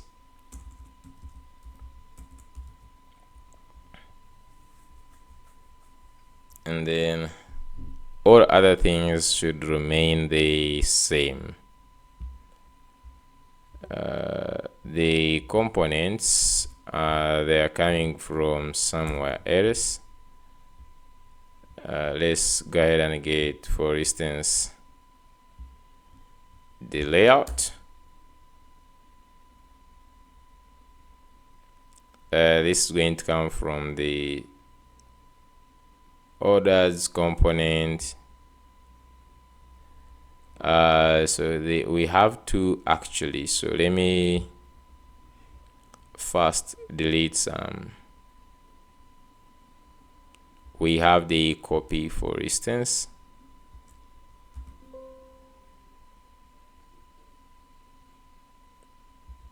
So I don't want a scenario of getting the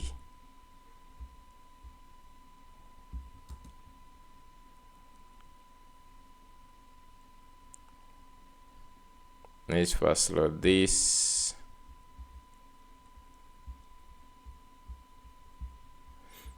Okay.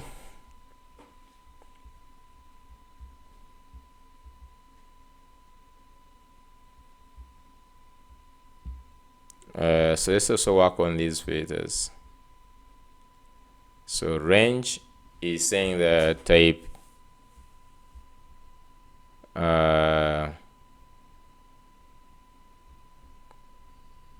property from is optional and blah blah.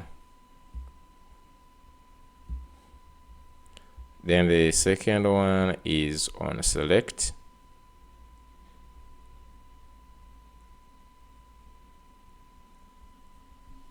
Which takes in handle select. Handle select takes in the range, the from, and the to, and then sets this range here.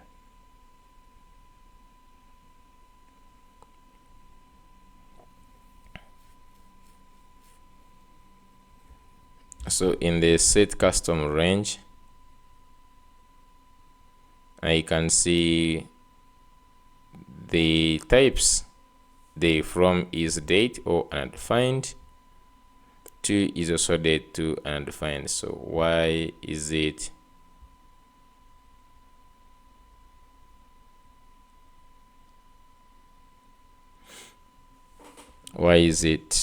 so from date undefined isn't assignable to parameter of type set state action?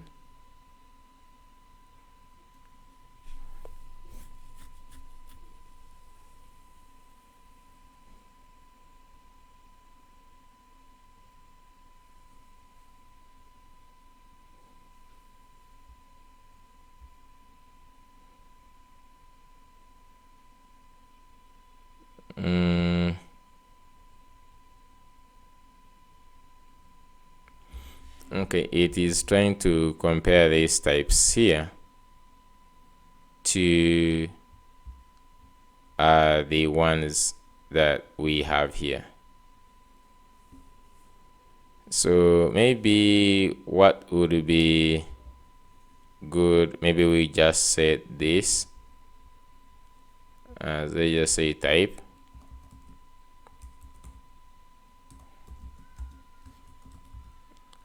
range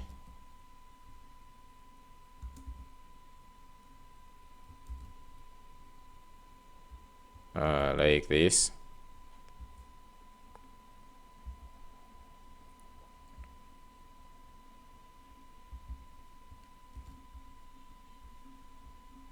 And then on the set here, for instance, would I think pass in range,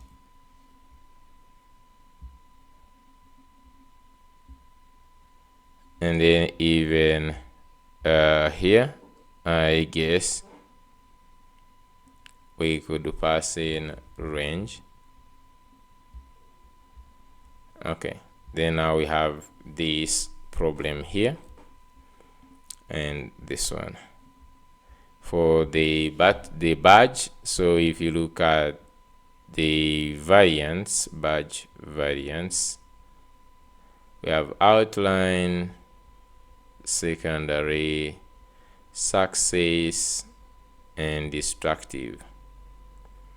So in the badge, let's see. So I think there is one that is not there.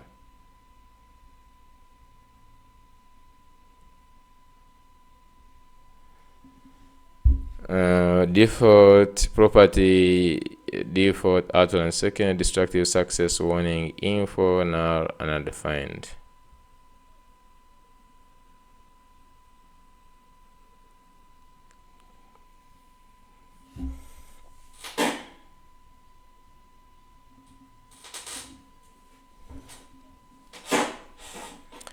So this one is saying the expected comes from the which is declared on the badge props. Type string is an assignable type. So this is what we have. The type we have here. So you can just go to the badge, and the badge, I would want to see the, I think the variants, badge, type of badge variants.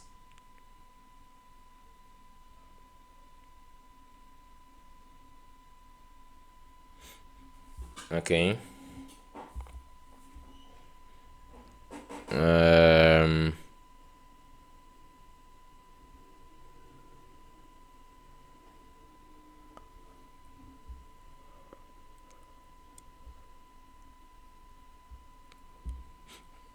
You can just also get this the variants like here.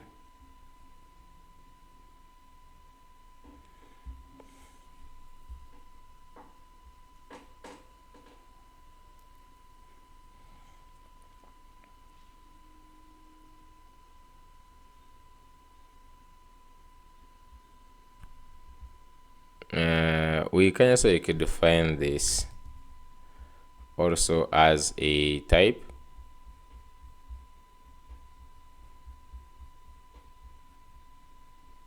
I'm just going to come here and I say, for instance,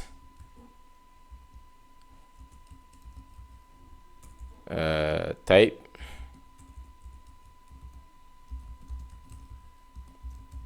variant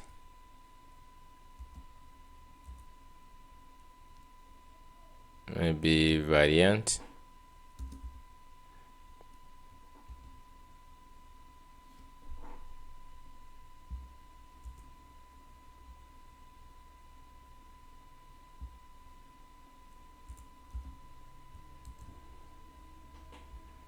so type variant. So here where we have this, we can just say as variant. Okay, and then here on select, say if you look at on select, is saying type range to void is not assignable to type, say like to range handler, set range event handler. Types of parameters range and range are incompatible. For instance, type date range and the file is not sendable type range. So then type this. Okay, so basically type data range on the file is not sayable to type this. So the problem is we don't know the this date range, because as you can see, this one gives range void, and for the other one is this select handler. So I don't know if I just say this as select handler from wherever we are getting it, just like that. Okay, so it seems like we don't have any more errors. And if I just go back here and I go to, so here we should just now refresh and have only the sales orders that we make from here.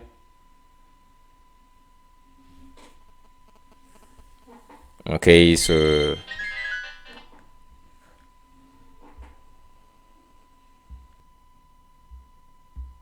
okay, so we have the normal sales. So if we just going to create a normal sale, it will just come and populate here.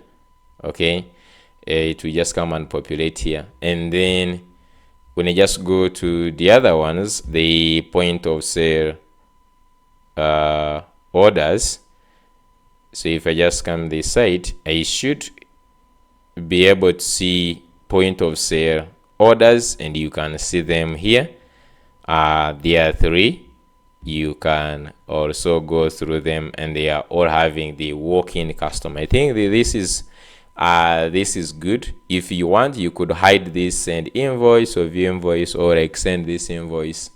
You could hide it, but now the good thing is you can just be checking in only these orders instead of just like be checking in all orders. You have the point of sale orders, and if you just come and click on create a new point of sale order, it routes you to the point of what? It routes you to the point of sale, right? It routes you to the point of sale. I'm just going to change here, and I'm just going to change this name from that.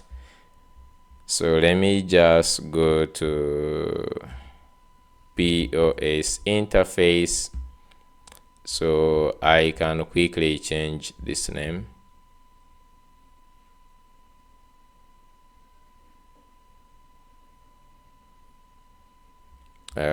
So here, this is where we have the header. Back to this, and here is going to be the inventory pro. Inventory pro POS. You can give it any name you want. Okay, you can just give it any name you want. I'm just going to give it that name. Then this side, you can see the walk-in customer is going to be selected, or at least the latest customer is always going to be selected.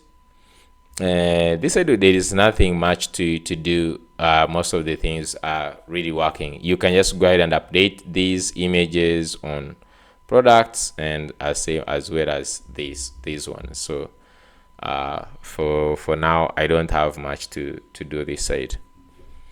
I'm running out of time. I don't know what I'm just going to do, whether I should keep this part of the episode to the next episodes, because I need to rush at work. I have some appointments that has just showed up, so I might just need to go right away. So but I think before that, I need to finish up. So at least we are now done with the point of sale. We're supposed right now to start on the reports. Okay, we are supposed to start on the reports, the stock movement, then inventory evaluation, aging analysis, purchase summary, summary performance, purchase history, sales summary, and all these other reports. And then after that, we have also the dashboard. So this here, maybe we're just going to do those ones in the not in the next episode. I'm just going to keep the second part of this episode, and then we're just going to work on those ones. So thank you. I'm just going to see you in the next part of this episode. Thank you so much. Hello, welcome to the second part of this episode. So in the previous part, within this same episode, we talked about we did about this, the point of sale, and we created the point of sale. And so I want to quickly just right now work on the dashboard. Now with the data we have right now, we can just generate a beautiful dashboard, and we can just like work on that, and then later on we just continue with the reports. We have a lot of reports to work on, right? So right now I'm just going to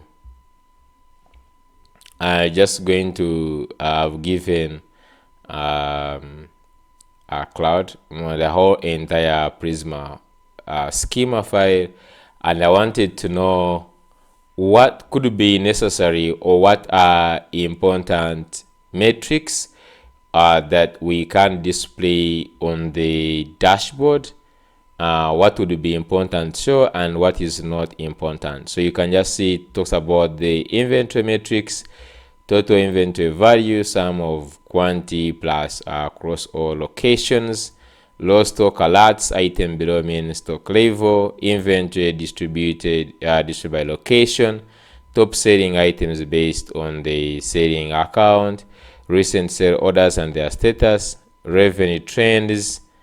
So I just want to have these sections 1, 2, 3, 4, 5 sections. Okay, so I'm just going to tell that I want you to build the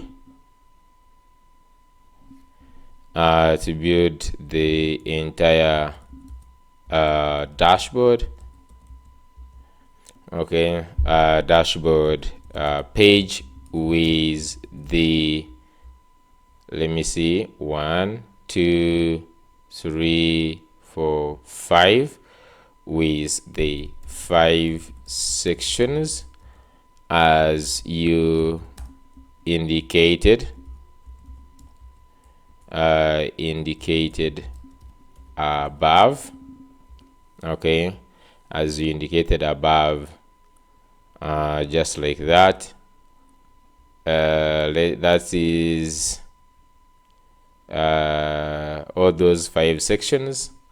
Now I just want to say that the current page, let me go there. I'm just going to go here, and I want this current dashboard page. There is this dashboard main. Okay, I'm just going to give it some of these main dashboard. So I want you to build the entire dashboard page with the 5 sections as you indicated above, and I'm just going to say I already have a simple static dashboard page. Okay, just like that. I'm just going to copy this and I'm just going to pass this over here, dashboard page, which was not fetching, which was not using real data from the DB. So what I want is that I want you to create those 5 sections and create server actions for each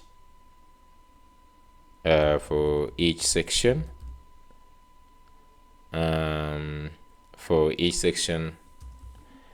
And we are using Next.js, Tailwind CSS, and TypeScript. And then I'm also going to say that for each of the section, okay, for each of the section, show the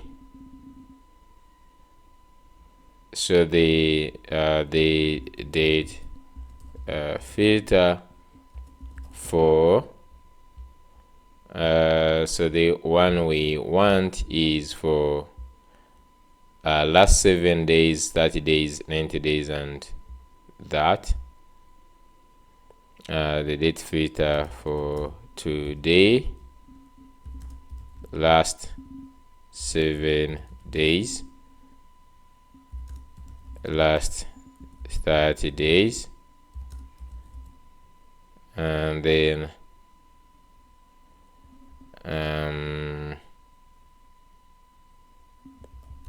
last 90 days, and then another one is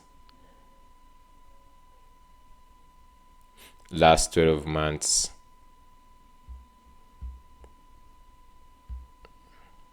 Okay, last 12 months, that's like last year. Okay, so and then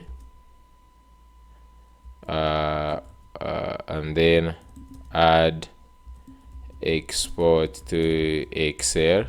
So export to Excel button that exports that data into Excel.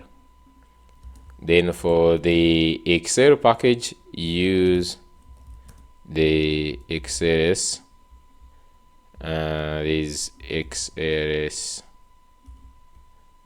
package npm, I think is this one. Yeah, use this, I think is XLSX package, because we are already using it in all the places. Use this XLS package. Then also please also use suspense. Use suspense for loading, and make beautiful loading component. Okay, beautiful loading component. Anything for each section? I'm not sure.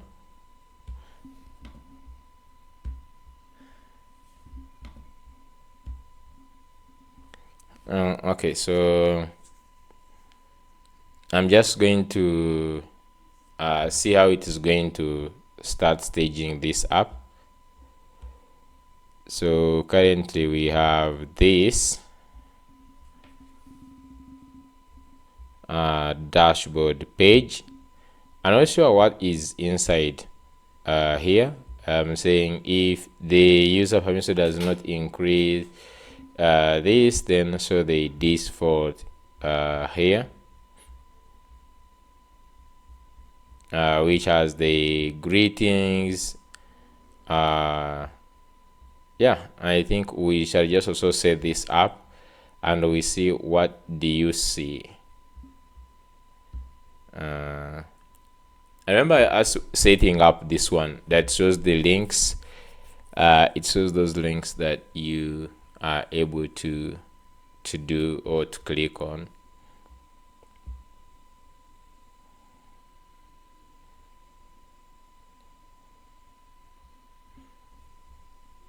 Let's see here, dashboard page. So we have the inventory metrics, sales performance, purchase orders, stock movements, finance summaries.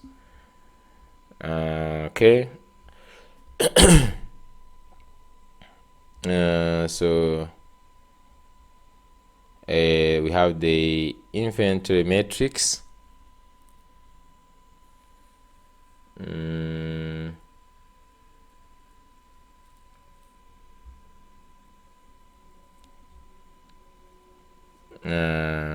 Okay, so for each section, as you can see, here is your dashboard, here is your statistics overview.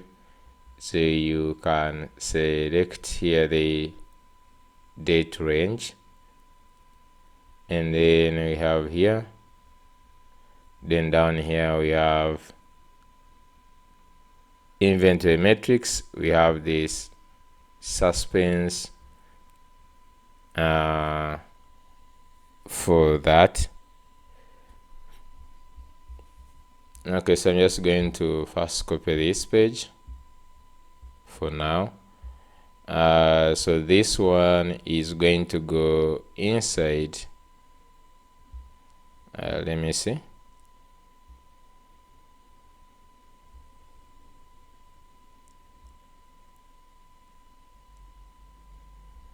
I'm just going to go inside this main.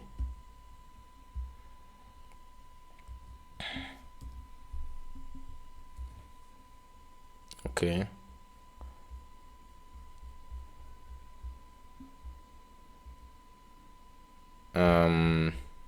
Okay, so we have these inside the dashboard. I'm just going to say overview. I'm just going to say overview, and in the overview is where I'm just going to put all those stuff. We just have those components. I'm just going to have inventory matrix, inventory matrix.tsx.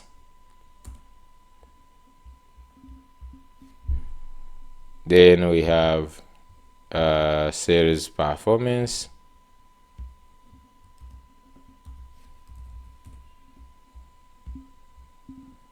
Then we have the purchase orders.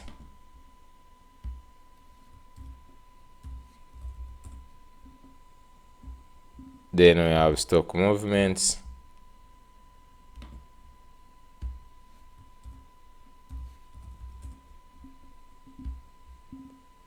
Then we have the financial summary.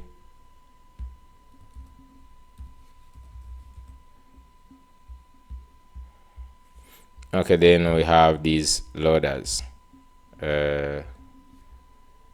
We have the matrix loader.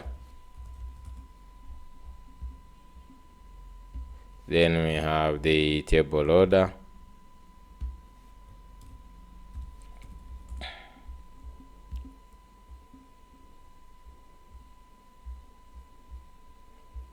Okay, and then we have the chart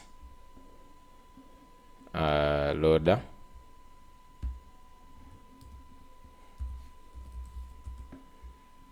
Okay, so those are some of the few components. So let's start with, then we have the server action. So this one is, I'm just going to call this one maybe analytics or something. So let me just go here. I'm just going to name this as dashboard.tsx, actually .ts. Okay, so we have this here.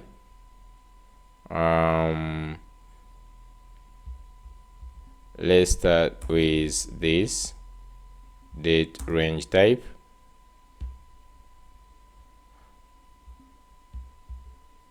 And then next is going to be Prisma. So wherever there is Prisma dot, I'm just going to replace it with db dot,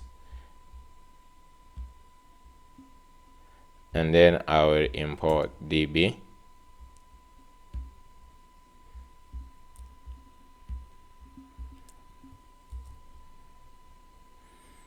Okay, so you can see now we have function get date range, which takes in the start date and the end date and is switching between these days. And then we have async get inventory metrics. So for all these ones we'll be including, because we are most likely to get the ones which are not for each of these ones, we have to make sure that we include the organization. So let me first get the logged in user here. So let's start from here. Get inventory metrics. So the first thing I'm just going to get is const user is equal to await get authenticated user, and from it I'm just going to say organization ID is equal to user.org ID. Okay, so if you look at this should be a string. Okay, so where we have this, for instance, find inventory include item, just going to include where organization ID. So this is going to help us for always all these queries. Okay, so I'm just going to get this.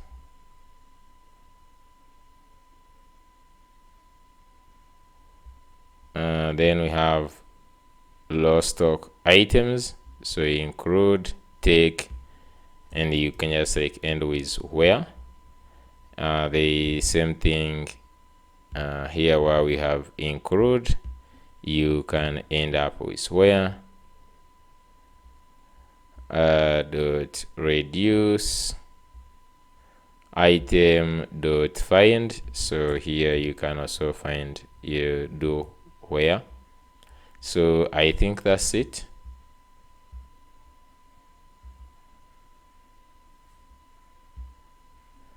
We have this. Oh, we already have where. So for this one, we're just going to say where item, then and org id, just like this. Nice. So what it is, so this one finishes this inventory matrix, get inventory to Excel, takes in the to range, and then is doing the low stock items map, and then utils. Here there is nowhere I need anything here. Okay, then sales performance actions. So this one we're doing sales order. I'm just going to simply in this also add this line, this one.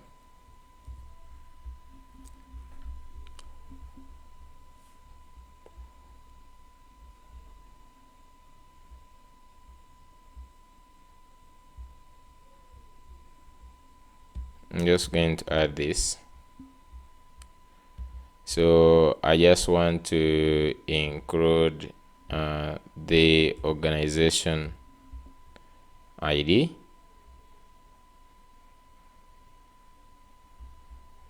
then here group by, even this is group by, then customers,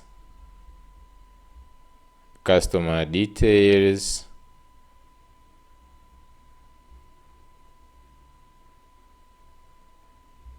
customer IDs, customer details is customer find where.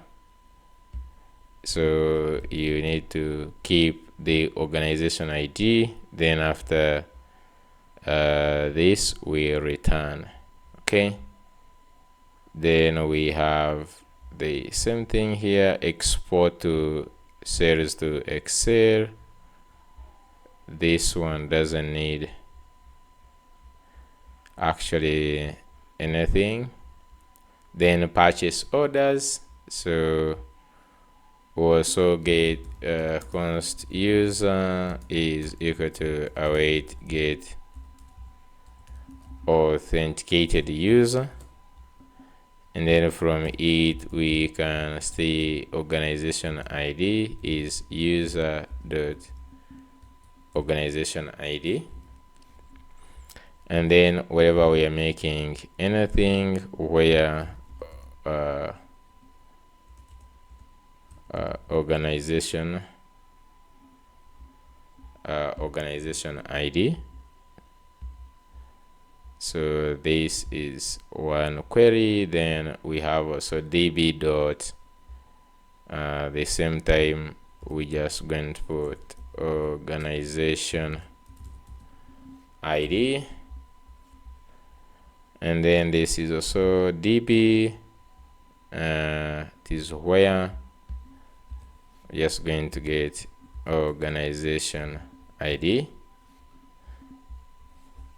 and then we have also the order by status. I'm just going to also put organization here, and then we return, then we export purchase orders to Excel.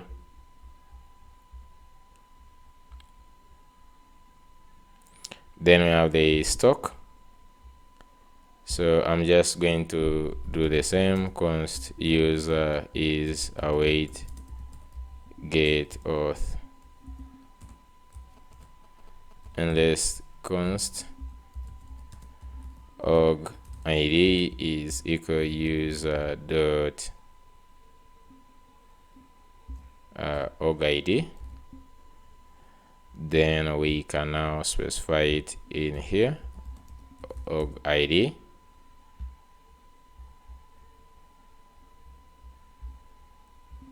Recent transfers, then recent adjustments. So still we pass in the organization ID, and then still here we push organization ID, and then the transfers, still we pass in organization ID, and then we return, and then we get a Excel, and I think that's the last one. Okay, we have the financial summary. So I'm just going to say const user is equal to wait get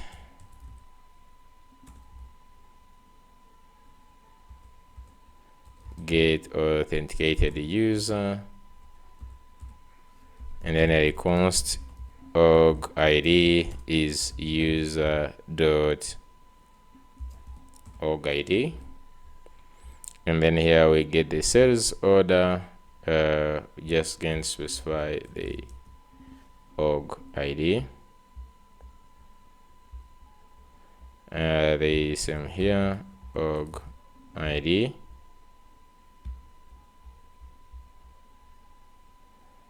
and then here get financial trends. For simplicity, we'll use a basic approach. In your app, this would be more sophisticated. So wait a minute, you mean you can write in Prisma, you can write your own query like this? Select date trunk, month, date as month, and this has no error for some reason. No way. So how am I going to put the where clause in this sales by month? I'm not sure if this can even work. Date trunk, then you pass in a month, sum as total, then from, and then where date is greater or equal, and date less or this. And here I'm going to say and org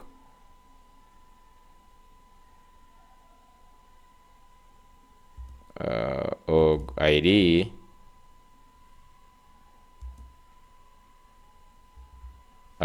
equal to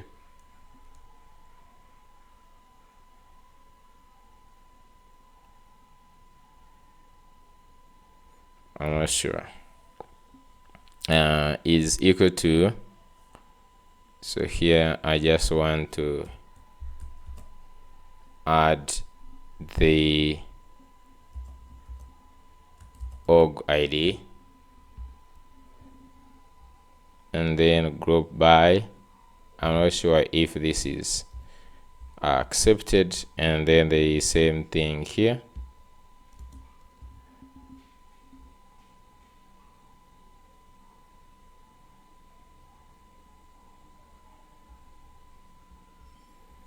And then we get a total sales return. Okay, I'm just going to see how this can work. So let's go back. So they serve actions, we did them. Now let's create a loading component. So I'm just going to first say continue. I'm very sure this is not complete yet.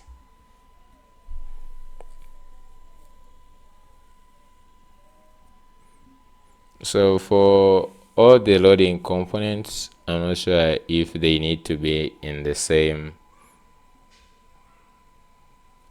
so you can just like add each in its own So let me just go back to these components, the loading one. So we have the matrix loader, for instance. We have the table loader.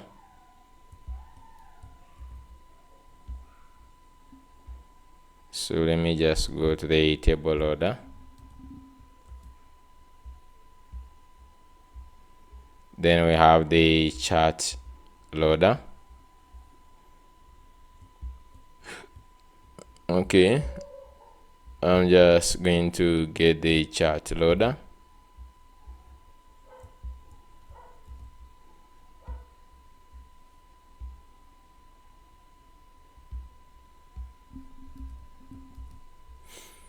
Okay, now let's create each of the 5 sections. So we have this dashboard components, inventory matrix. So this is our inventory matrix. So I'm not sure where it is going to inventory matrix. What I just want to see is how it is getting the data. For some reason, it is getting the data from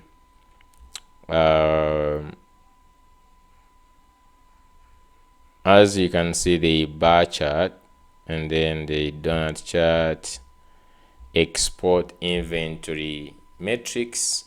It is getting the data using the use effect. Now we're not going to use this approach. Me personally, I don't like the use effect.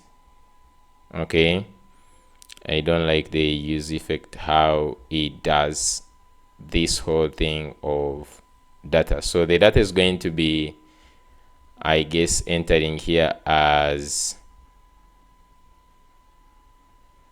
because this is the data and it gets the result here and sets it to the data. So this inventory matrix, they should be entering here. So let's first go back a step back here in the dashboard main. So after looking, I don't know why we're using this use effect. First of all, date range. So this date range, where are we sending it?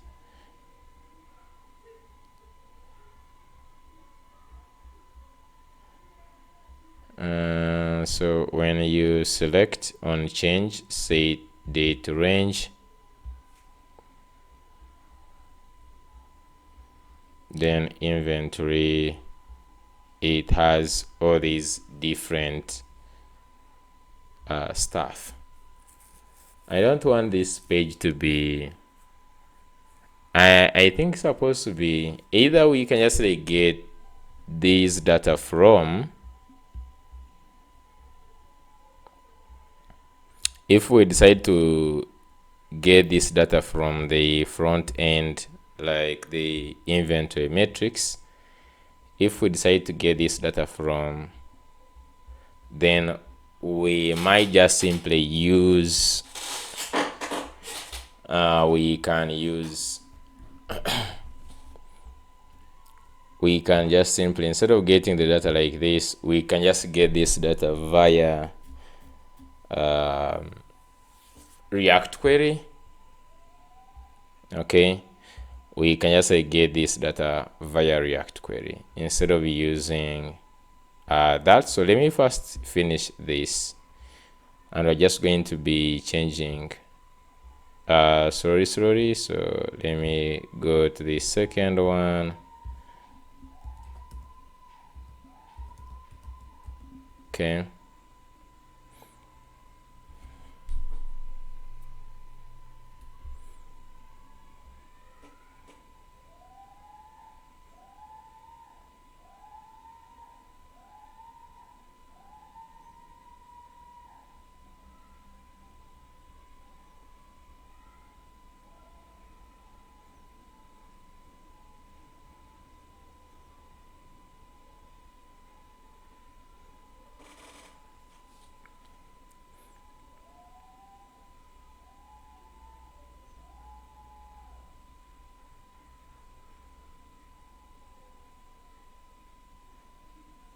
So let's see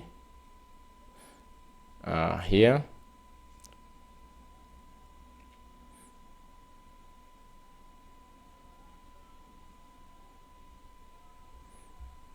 Okay, just get the sales performance. So we have sales performance here. Getting the serve actions and the date range. I might just like need to use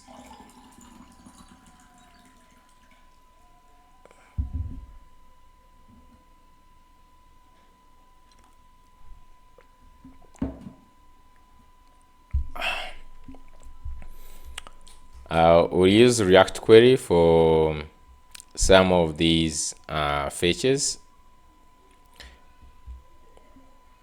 I'm just going to say here continue. So let's get the purchase order.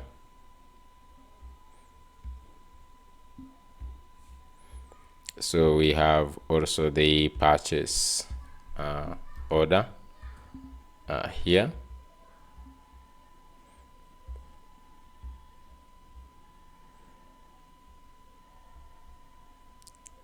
So we now have stock movements. Okay.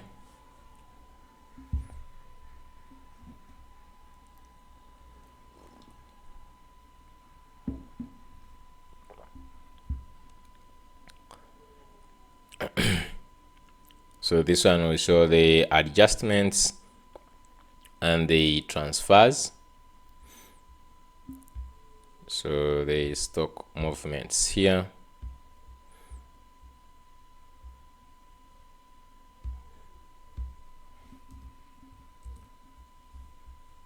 Okay.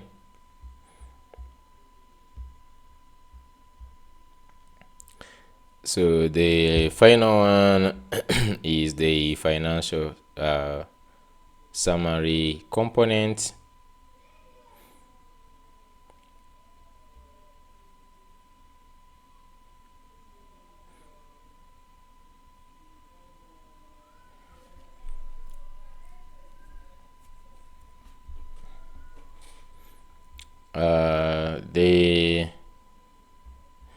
I'll let it first finish here, and then we're just going now to see how we are going to clean it up. So it's going to say continue.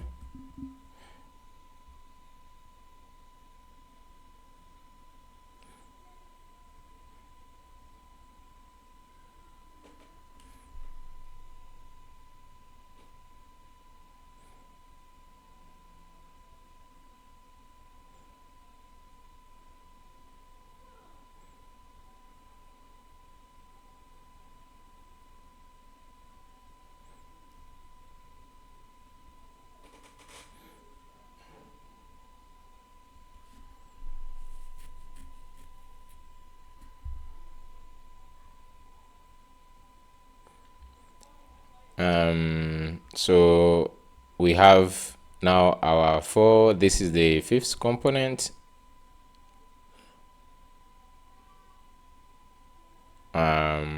Basically this one is showing the profitability. It is using the items. Okay, so I'm just going to get this, and let's add it in the financial summary component here. Okay, so we have all our components. So what we'll basically do is to first test them, and we see what can we see. So if I just go to this, if I remove all these things, the loading components, I can first go ahead and bring these loading components.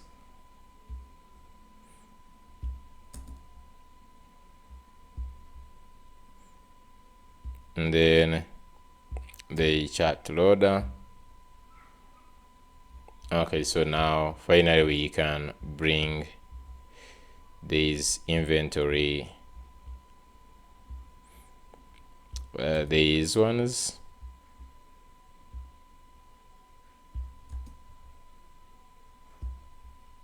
Okay.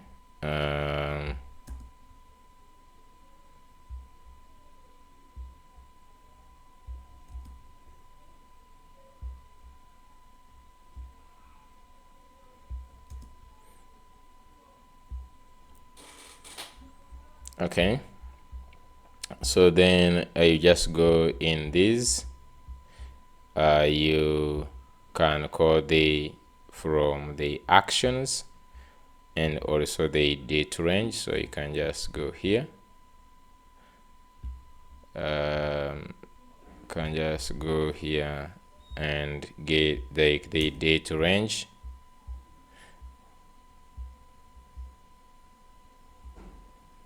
and then financial,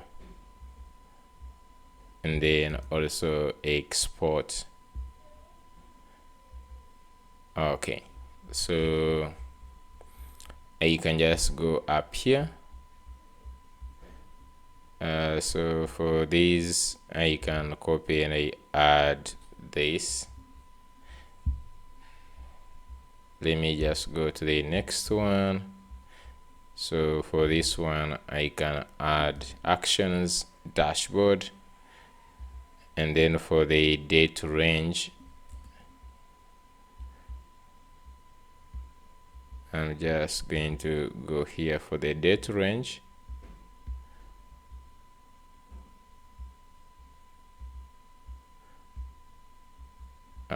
Here in the date. Okay, so then we have this UI bar chart and UI donut chart. These ones, I don't think Shad has charts like those ones. ShadCN, and we have the charts. So we have the area, bar chart, line charts, pie chart. So we don't have specifically. Oh, we have the bar chart, so we can just go here and we say, for instance, bar chart here, and this is the code for example.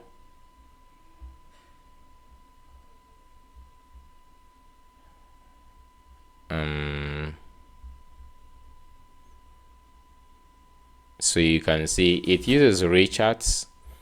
I'm just going to see if it did put them anywhere. I'm just going to say to create the bar chart and the donut chart.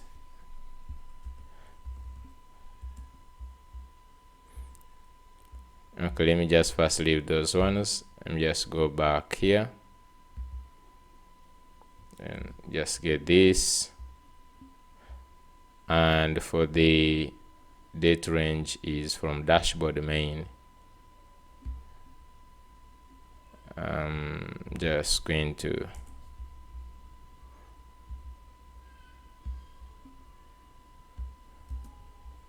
dashboard main.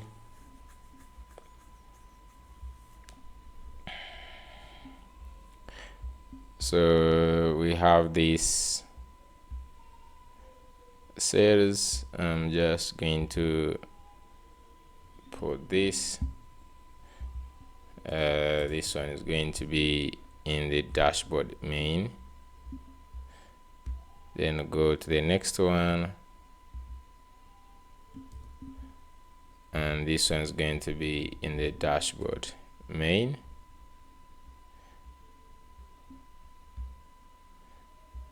Okay, Okay, so we only have these two. Well, we need the bar chart, so you can see here bar chart. Let me see where it is getting this.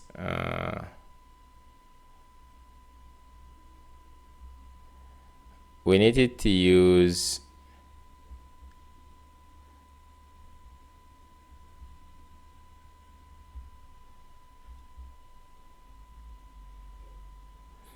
okay. Let me first try this. So in the UI, I'm just going to add in bar chart.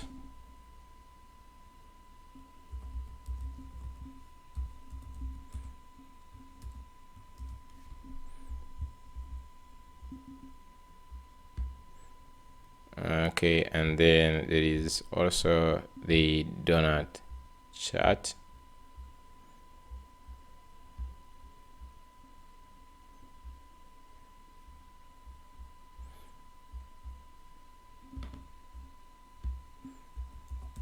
Donut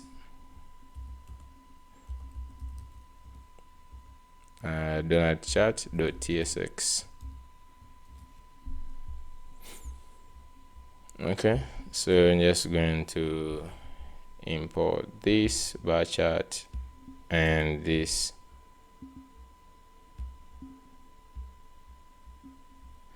There is a utility here. We already have this. Then we have the format currency, format date in a consistent manner. So there is this day between. Okay.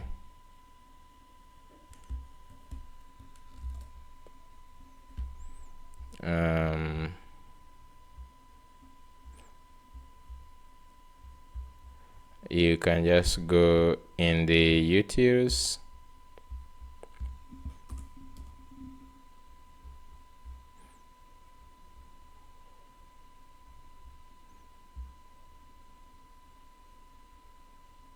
So we have format date. This one formats it in a different way. So I'm just going to maybe put this in another way. Format date to string.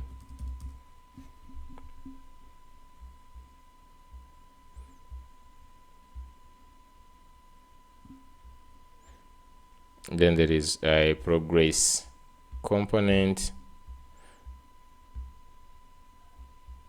So you don't know why these ones.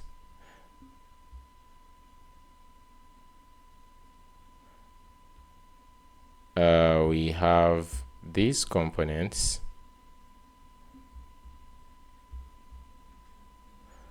For some reason, we have these components here. Okay. I always just want to try and see what is happening.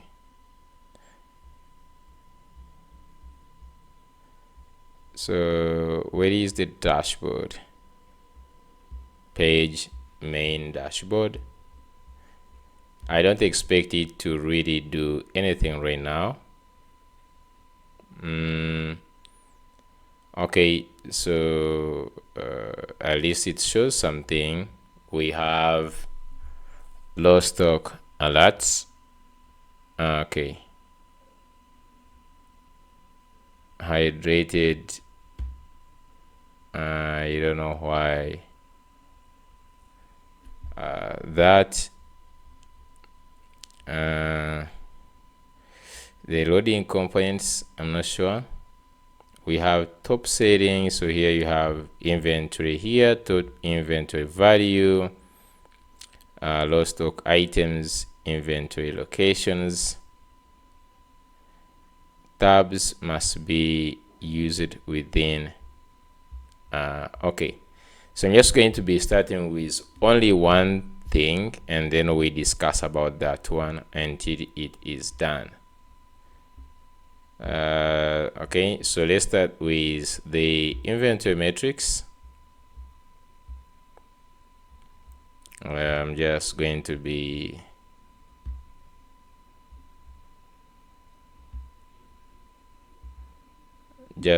comment this, comment this, comment this, and this. So we remain with only one section.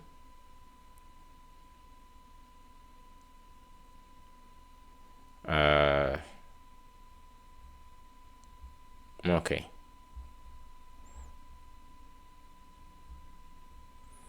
So one section as this is the inventory overview. It has total inventory value, low stock items. There are 5 items below minimum stock. Inventory locations, top selling items, Samsung Galaxy here. And then we have top selling products, item, and then we have this Sony iPhone sale count, and then the sale total. That is nice. Then we have low stock alerts, current quantity. How comes this one has current quantity is -1? So I'm just going to confirm with these quantities. Oh, okay. I think we are showing in the location, like the demo location, this MacBook, but MacBook in other places might be okay. So it shows you in those different locations. That's good. And then we have inventory by location, online, 10 main warehouse, 10 downtown store, 10 demo location 2. I don't know what that one means for sure.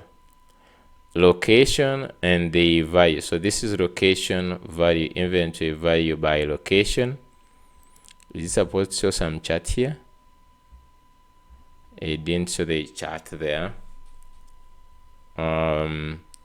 Okay, that is okay. I just want to first try export Excel.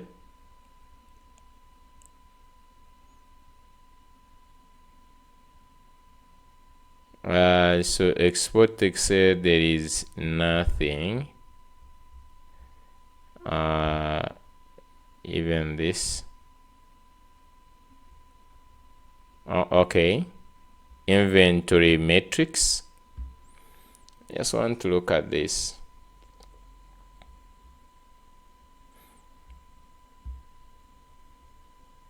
Okay, so there is item. It created the tabs. So here we have, for instance, MacBook, this. This is good. And then you can just inventory by location, item count, and then the value. Then top selling items, and this is for the 7 days. So you can change last 30 days. I think this is supposed to give you like only today. I don't know. Are you supposed to change it from there?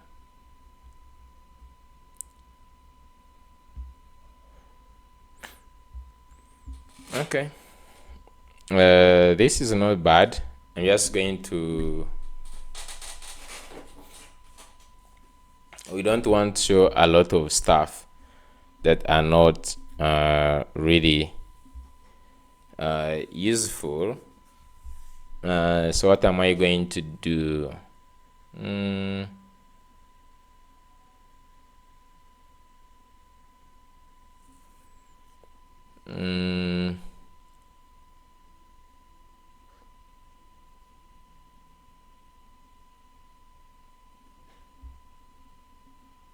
So some of those things we just need to show them in some of those things we just need to show them in the what do they call it? I need to show them in these reports. So we aren't going to burden this whole thing onto the dashboard. Okay, I'm not going to put everything here on the dashboard. Rather, I'm just going to put it in some different places. Okay, because already this, I feel like this is really much. Okay.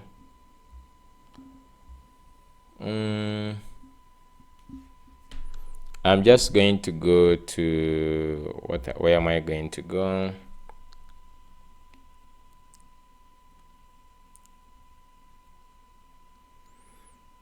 I just want going to create a few statistics,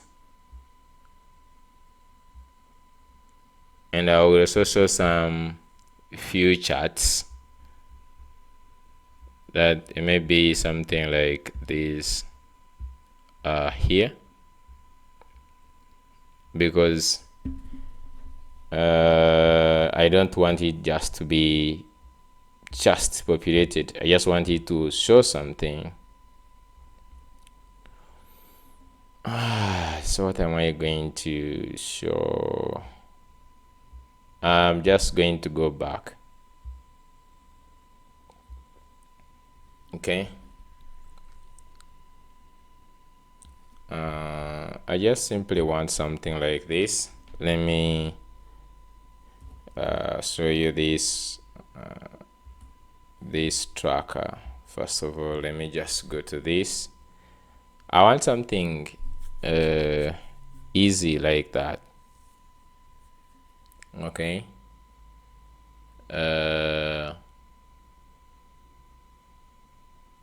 In fact, maybe let me just go to this one. Yeah, so I want something like this, which shows these cards, and then after shows this things like that.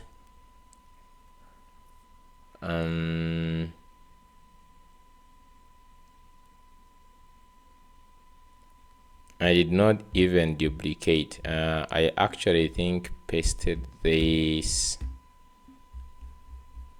in the here in the prompt.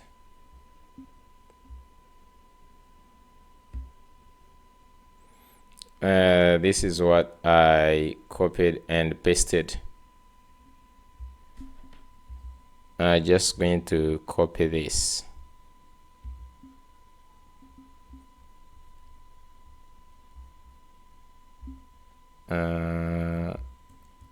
This. I like the export functionalities, but I think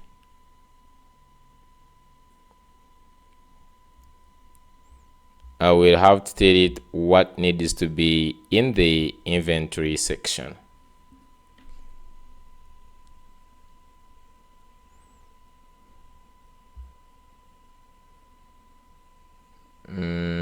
Let me first duplicate this, and then I will put back this. It is what was there. Let me go back. So this is the original one that was there.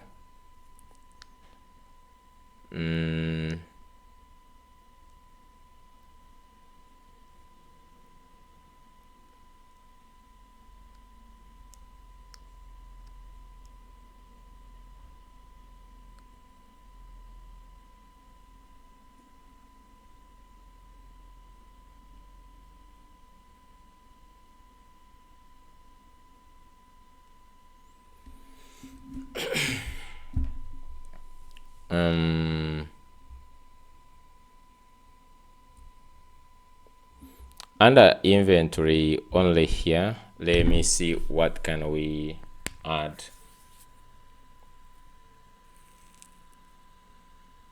Actually, like, I feel like maybe we simply have to show these high level analytics, which shows like total sales, total orders, and then total products and total users. Okay, there's some things which are like really interesting to show. Okay, which can be really interesting to show, and I would want that first section to show those high level, like the total sales, total orders, total products or total items, and then I don't think total users.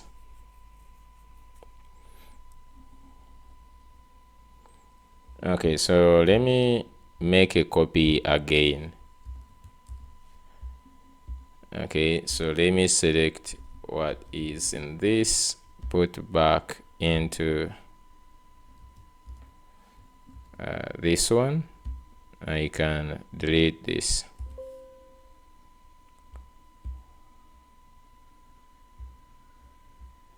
There's some things I want to maintain, others I don't want.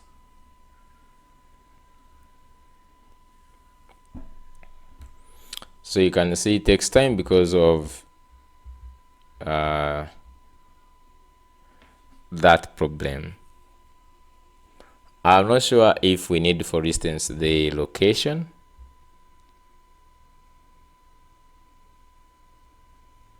We have 2 total inventory value, that is okay. Then we need low stock items.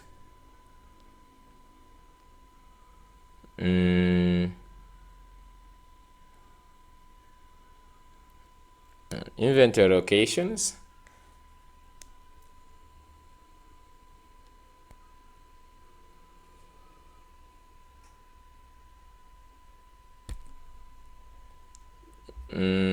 I've remembered something. I just want to first look for this.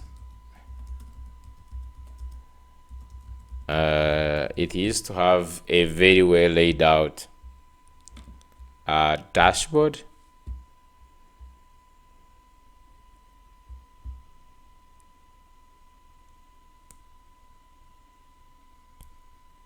Okay, I used to like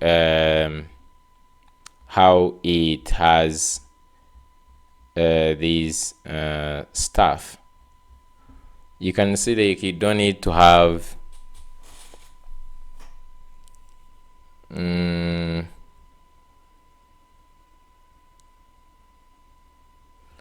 I like the fact that they have like they are focusing on orders, yesterday's orders, this month, last month, all time, like their own orders. And then here they have this small one, total order, order processing, delivered.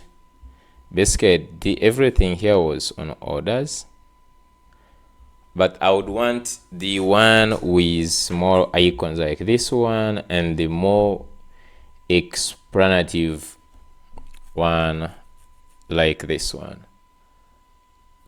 The question is, what do we show in those ones?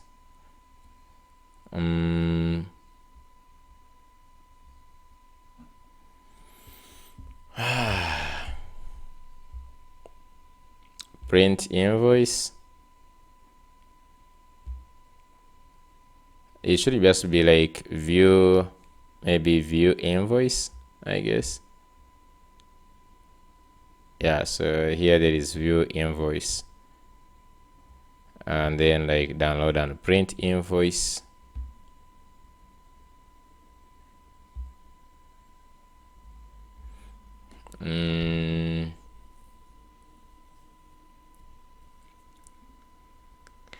So I'm just going to screenshot this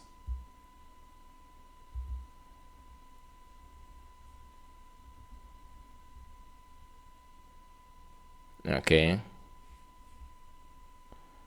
I just need to copy this. I'm just going to say that lists, let's customize now each section to the data I want. So let's start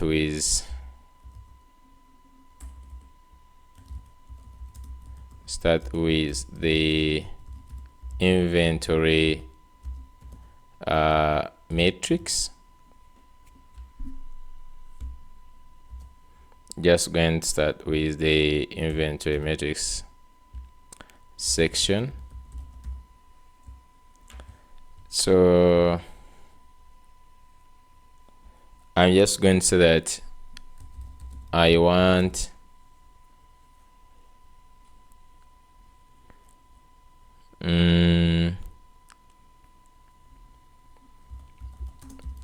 two levels of cards, and some of the matrix I want to see is, let's see, inventory value. That is okay. Inventory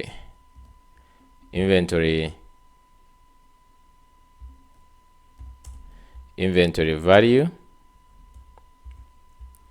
Let me see. So the total items,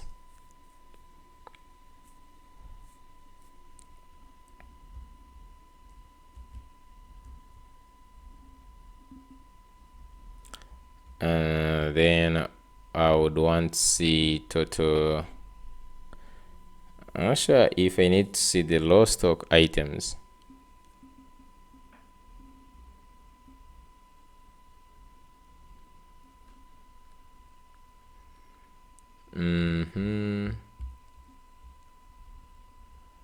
Then I'm just going to go to orders,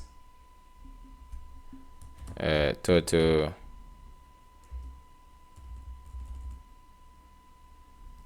sales orders,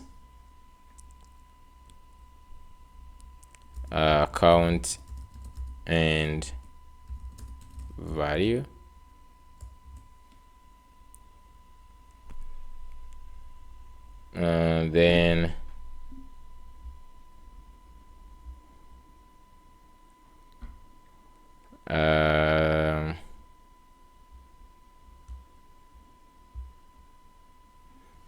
Then we can see here maybe total purchase orders,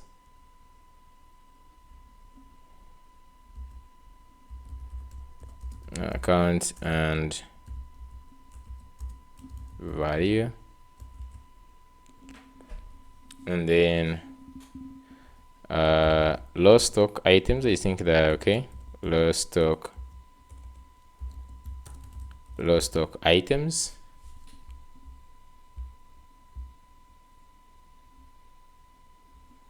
let me see. Low stock items, total inventory locations, I don't know.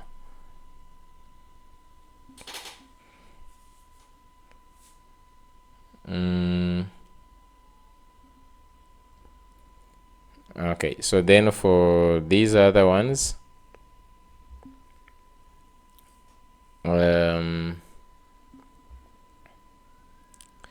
for the tables, we can show this. I'm just going to say for the tables,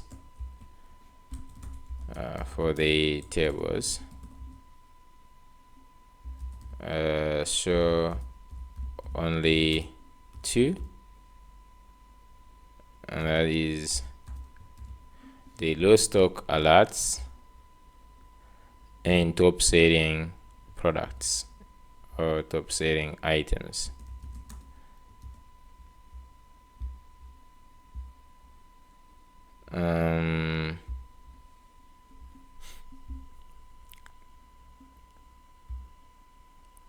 Okay, so if we just go here,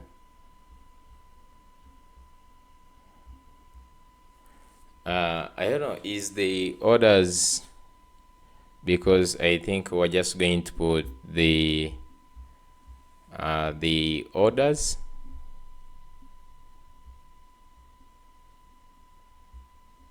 Just going to come here and say that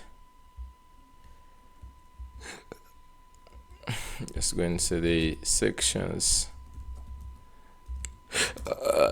too many for the dashboard.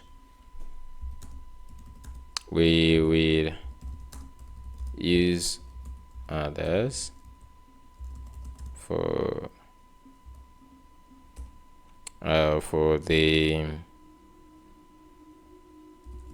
the reports. So let's customize now.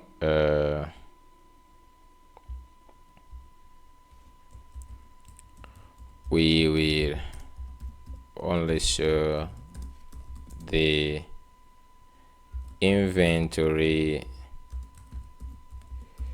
metrics section.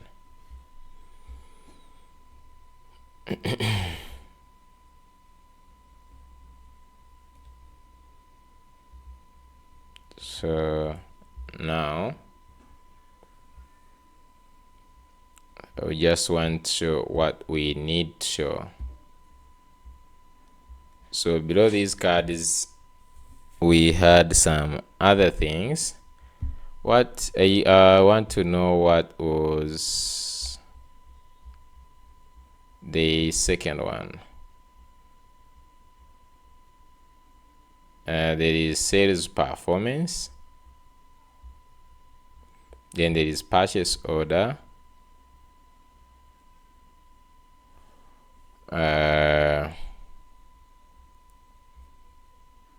Then we have stock movements. So I'm just going to tell it that below,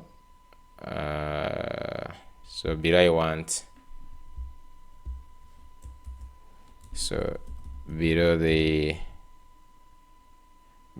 I need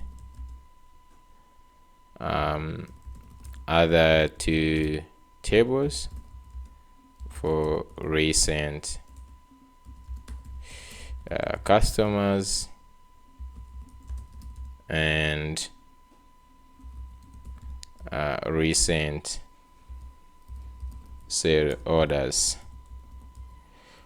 Here make sure I show button for invoice. So icon, I'm just going to say icon buttons for invoice, view invoice. Okay, then another one for these ones is going to be for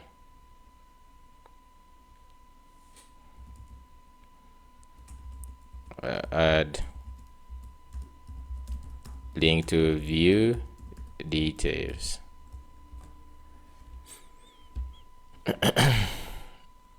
I think that's the only ones I need. Another thing I want to say that I want the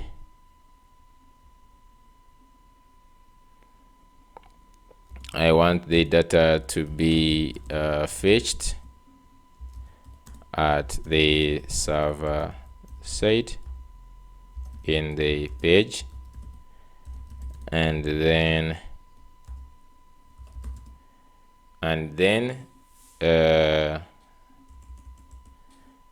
given to the component. Okay, components. Do not use effect for data fetching. Okay, so let's see right now. So basically what I want is that if we could use on the page here, now you can just like literally remove everything in the page here. Like this analytics is not doing anything.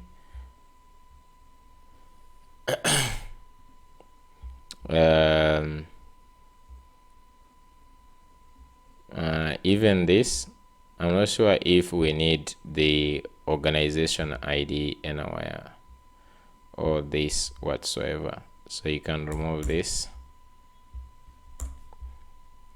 and then we have this overview card.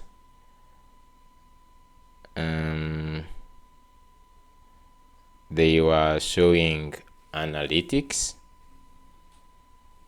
I'm not sure which analytics were they showing, but let me remove this. So you can just like pass in the data direct into these components. So in the page, here is the page.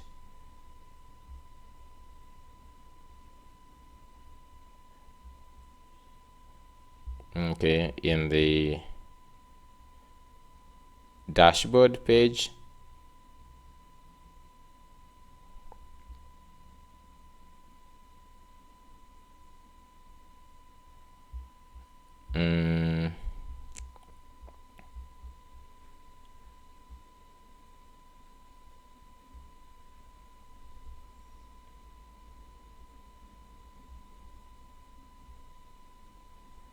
I don't need this, but let me just copy it like so. Let me first duplicate this, and let me just get this here.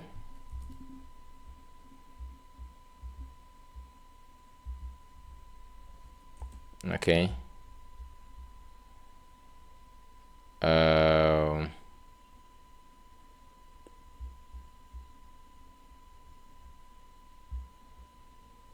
Get dashboard data. I'm just going to first get this out here in the dashboard. I will add this get dashboard data. So wherever we have Prisma, I'm just going to replace it like so. So we're just going to use export here, and we need to include the org thing.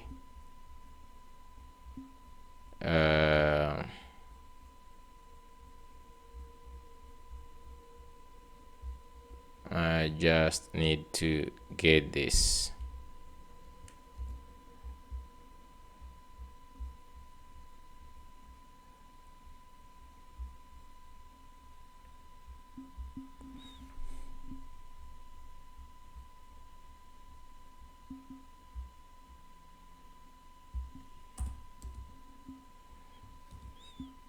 Okay, so in the where, I'm just going to put where org ID,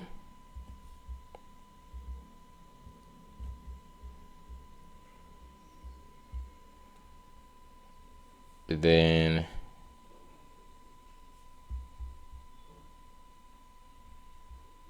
we have inventory here, and we have the where. I'm just going to simply add org ID. Then we have quantity,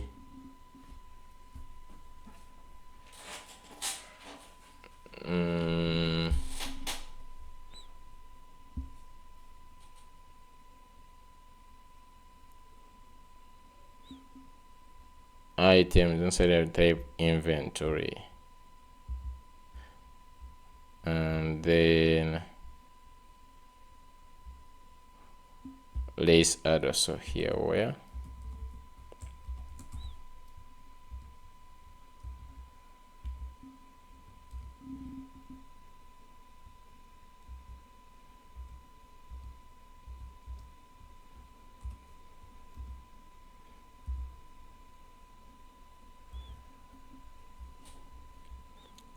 and then here I'm also going to add the where.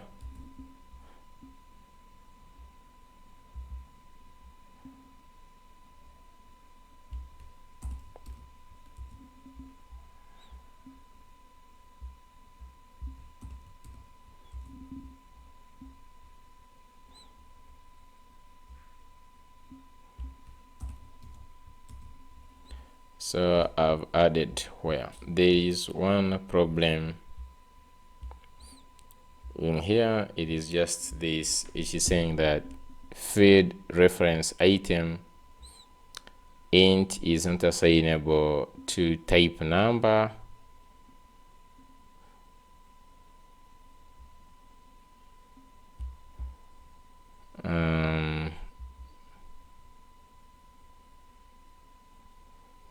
So we are having less than or equal to this. I'm just going to first leave it like that. If you just go back to the dashboard, I'm not sure if that is the page. We can just await that.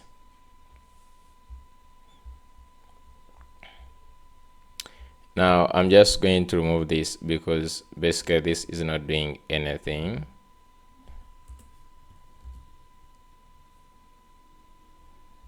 And let's look at this. Do we have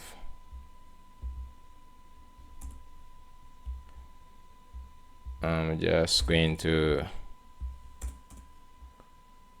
get this, the table order format,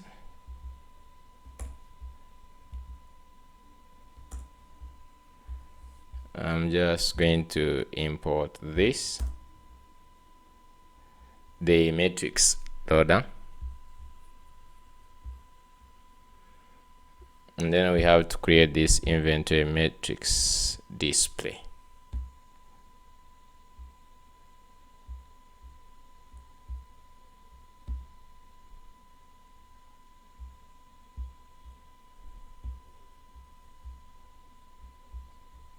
I'm just going to go inside overview. I have to create this inventory matrix display .tsx.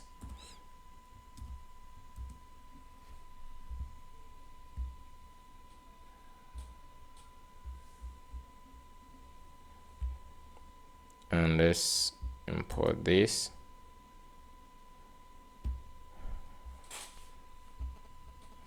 Then let's make sure we have necessary loader components.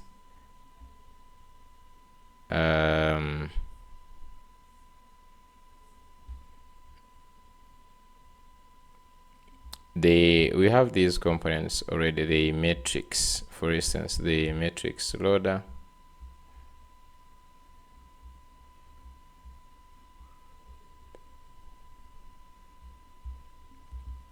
So let me just copy this into the matrix.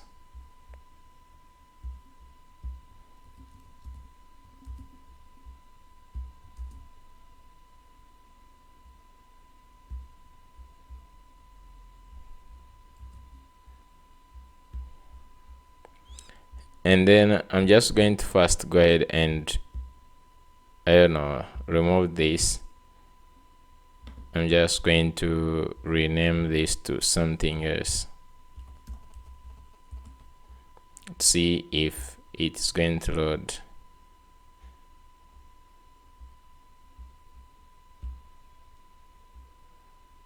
Okay, so invalid import.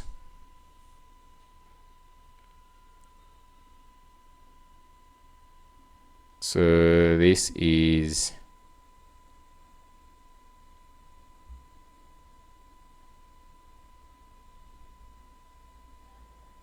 expected reference color feed of the model inventory, but found a feed of model item, and this is why we have lost stock items.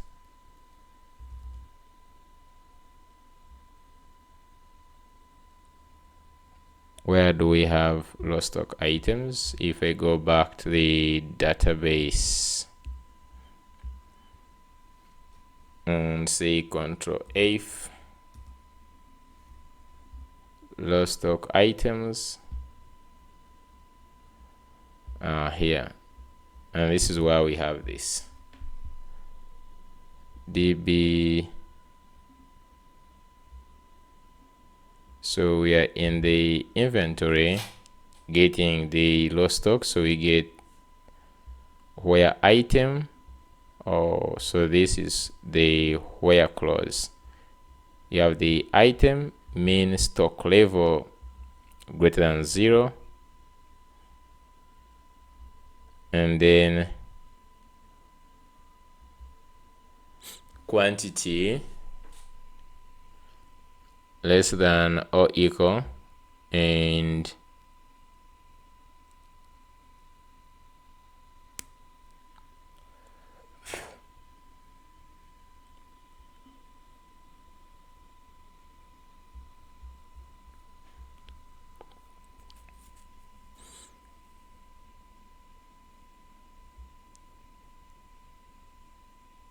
so this one, was it supposed to be what?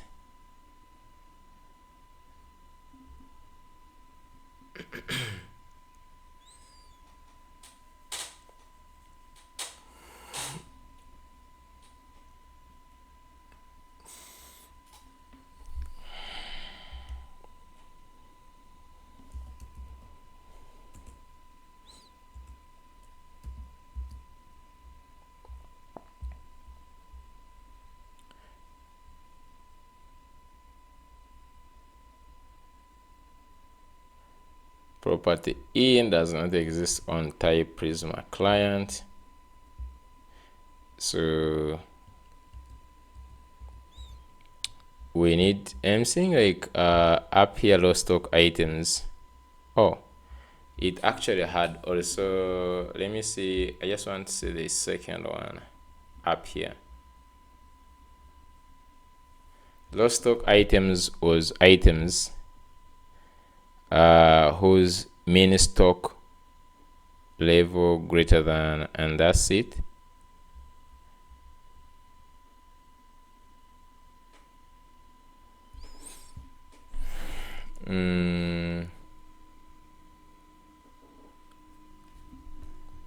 If you just go back to the schema just a little bit, and then you go to the inventory.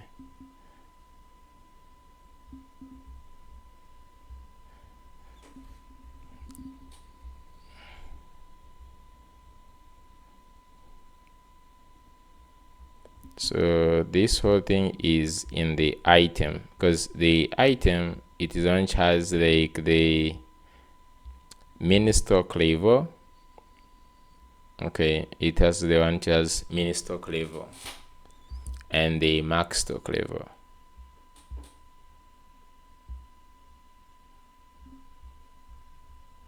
It is within the item.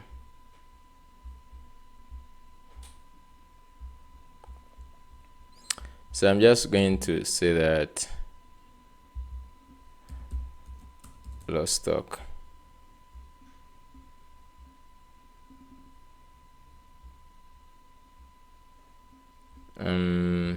for this one, I don't know if this is true, but lost stock.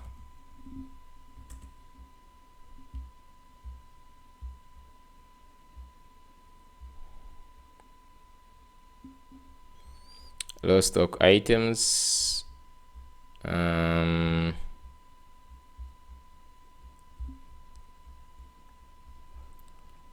Let me remove this. I will say that there is an error on this, but let me comment it out and see.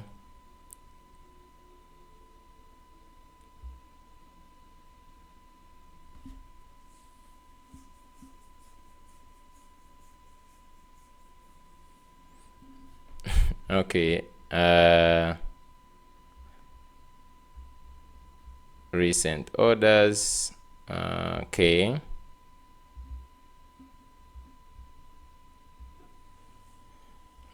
that's good. On that, we need to make maybe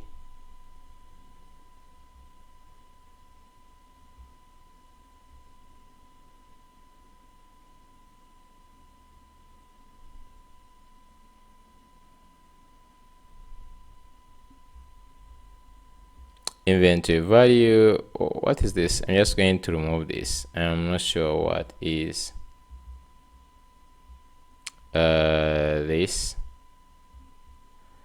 I just need these ones, like inventory value, total sales orders, and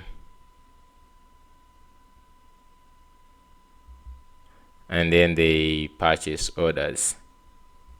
Then we have the lost stock alerts, top selling items, recent customers, and then the recent orders. So maybe what I need is to give them, some need is full width, and I'm just going to look for what is this.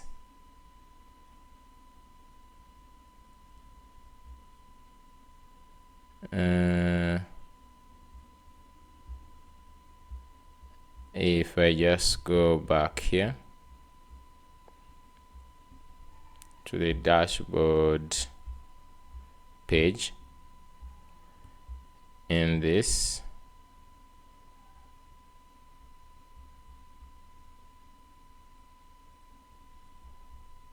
so basically these ones,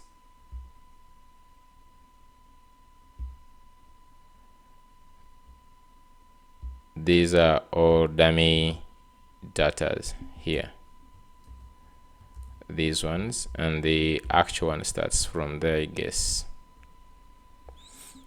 I would want the other icon in the background. How I'd made the other icon.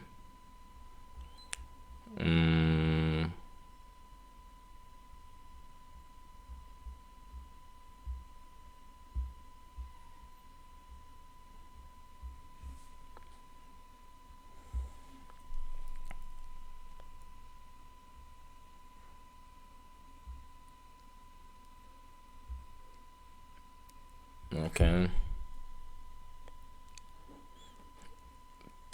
let me just go ahead and look at the card that we had previously. If we go in this,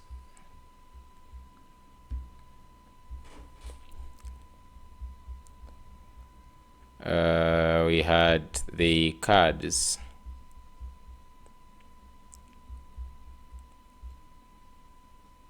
Okay, the big cards were like this with the view details. Okay, I'm just going to go and get these cards, these ones, and maybe the array.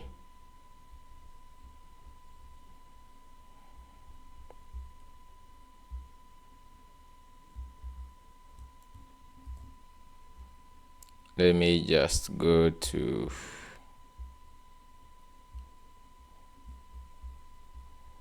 so these are the cards. I'm just going to go ahead and paste them here.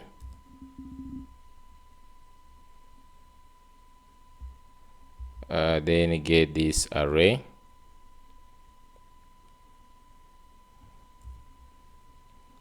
I'm just going to add it here.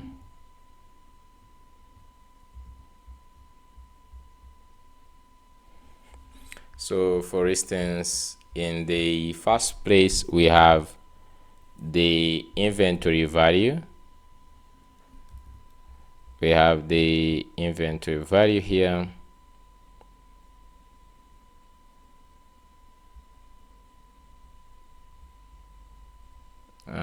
In the first card.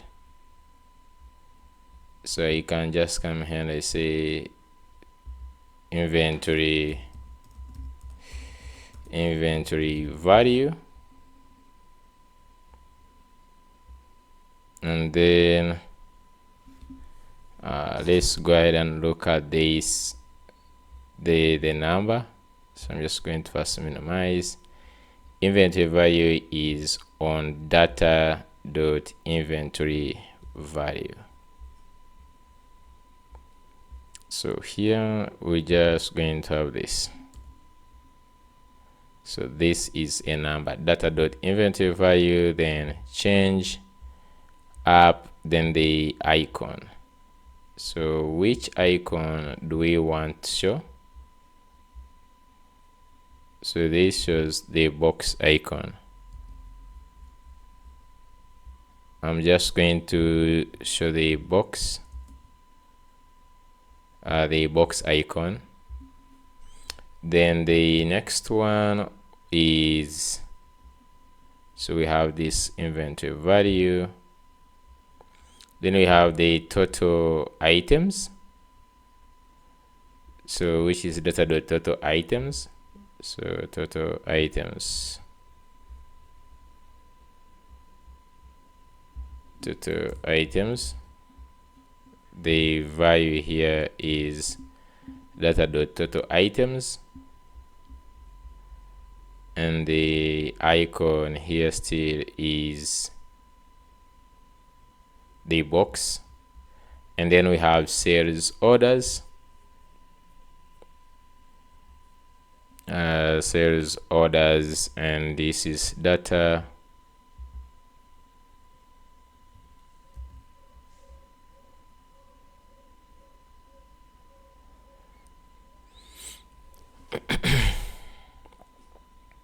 So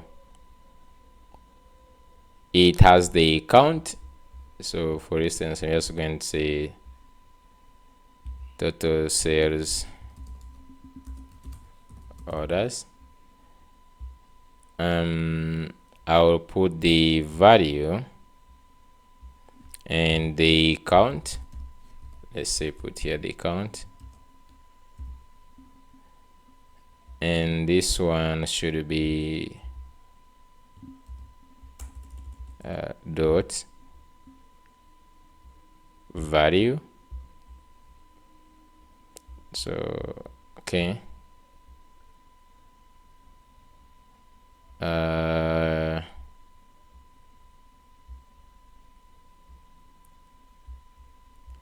we have sales orders, then we have the purchase orders. Okay, so data, it has also the two things. So we're just going to have total purchase orders. Total purchase orders. So it has the value and the count. So here we have dot value, just like that. Okay, so the icon for this, let me just look at their icons. Purchase orders is shopping bag, then the for the sales is also shopping cart. So we have shopping cart. This one is shopping bag, and then this one is shopping cart.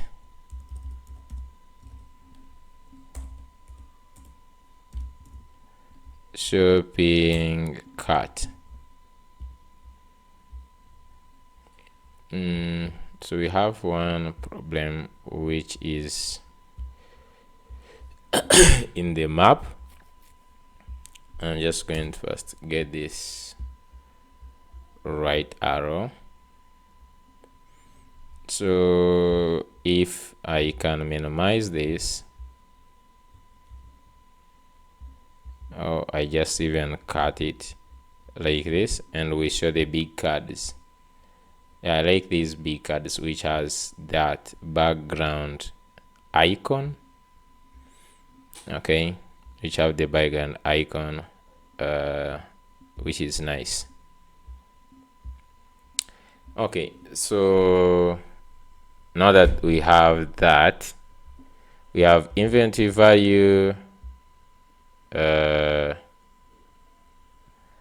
which has format. For some reason the format, so on the value, so we have the title, we have the value. So here there is format,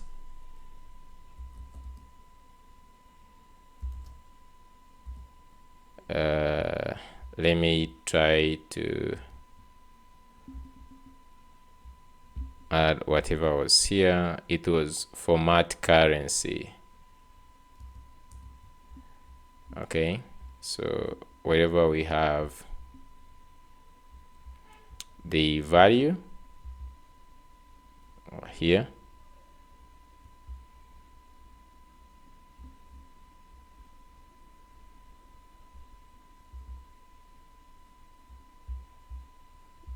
I'm just going to do this.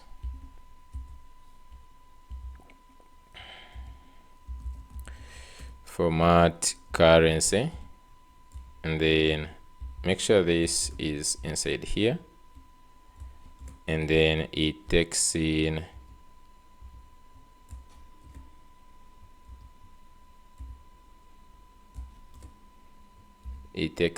this.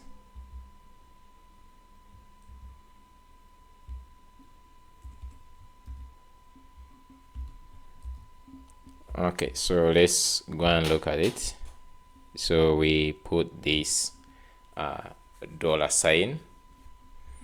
So now would want to put the count. If it is there, then I would want to put that count. I don't know where am I going to put that count. I'm just going to go to where we have here the title. I will put this, and I put card dot count only if it exists, I guess.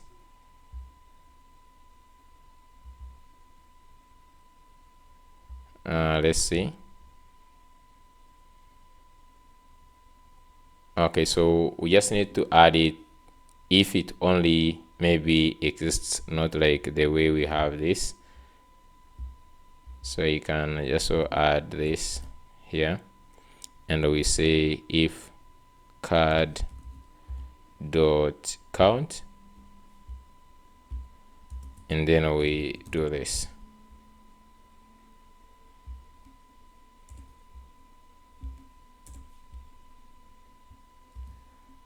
Okay, you can surround this by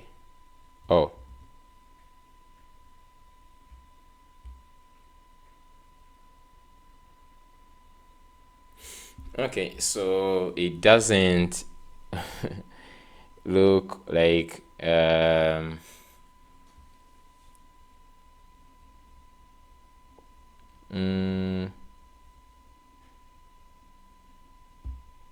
I don't know where to put the count.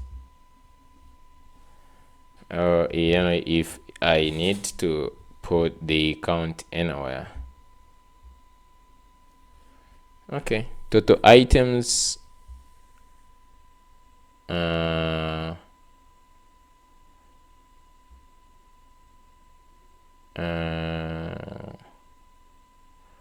All of these are not money. So for instance, inventory value is money. This is not money. And then total sales, that is okay, and total purchase orders. Okay, so how do I do that? Okay, so on the card itself, here we have these change trend. So I'm just going to say here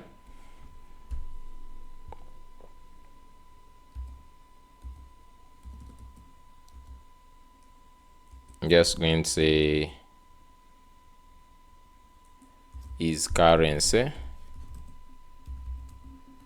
and just say like true, like this. So I'm just going to add this one. Inventory value, like for instance, data.items, this is not false.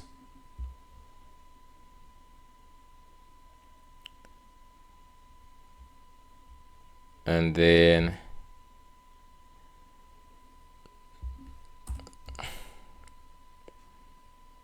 this is currency, and even this one.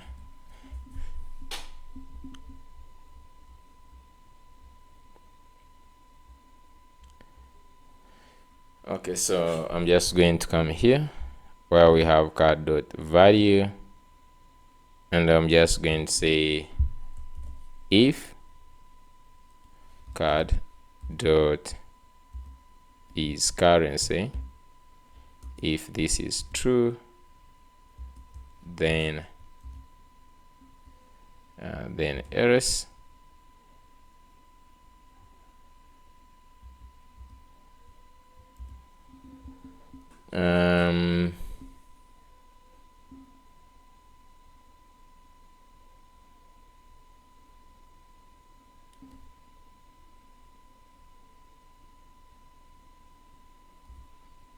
I'm just going to put this.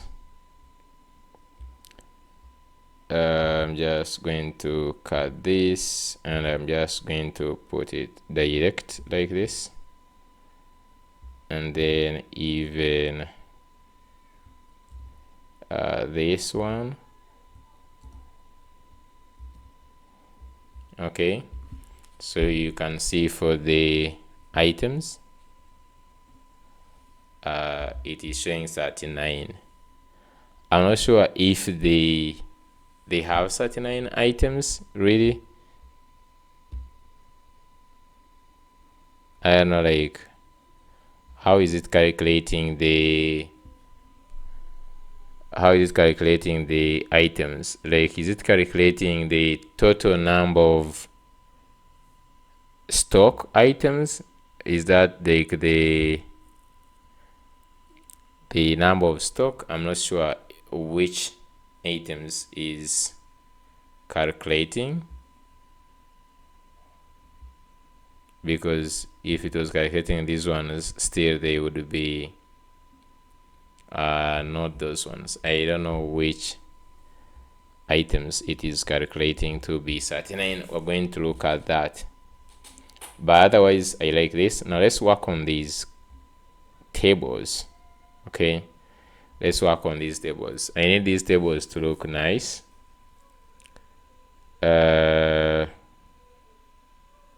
So top selling items,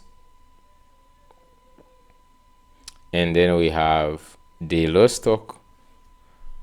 It has the current quantity, the mean level, and the location. Okay, I will cross check with those items. For now, I'm just going to go to see them. So after this, we have the tables, the one for low stock. So what I want to do is remove this. I'm just going to say grid cores 12, and this first one class grid core span.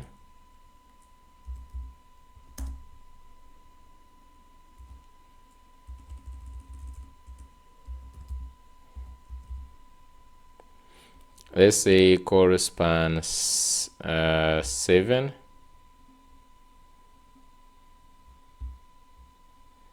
and then this one maybe class core span 5.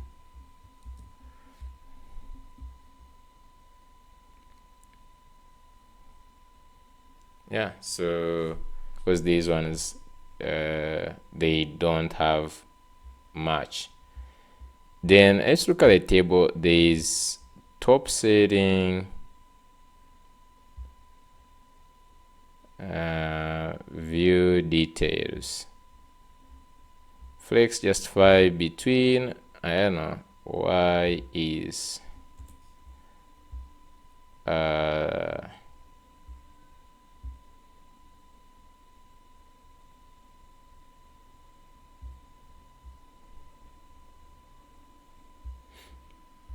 item center, justify between, we have this card and this.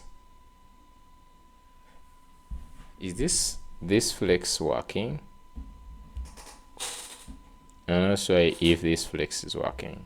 Okay, let me first cut this.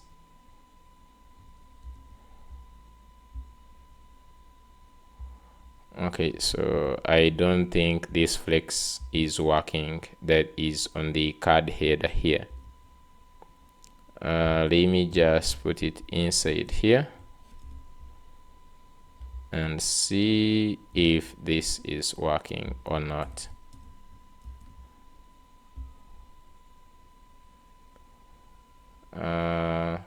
Okay, it would be working, but then something is off. It's because this has the width and height, and this one is going to be maybe outline.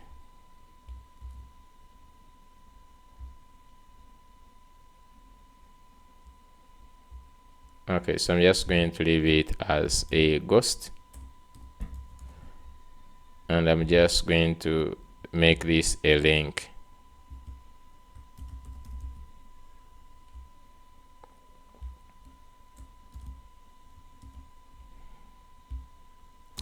I'll say href.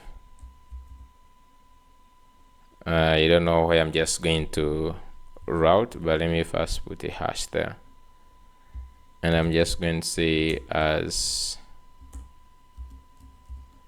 child, like so. So I have the top setting. I don't know whether I need this. Do I need this?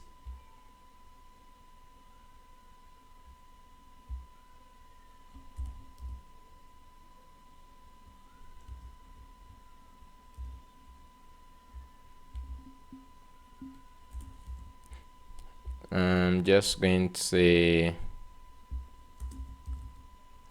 class name text blue, maybe 600.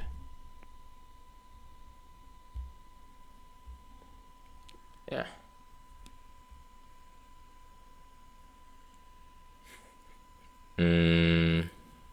Maybe view or view details is okay. So I'm just going to do the same here.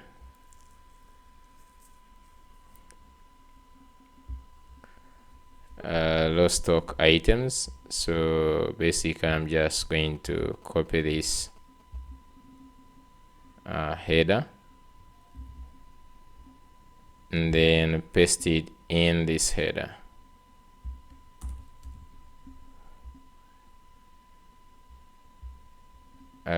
So I will just only change the title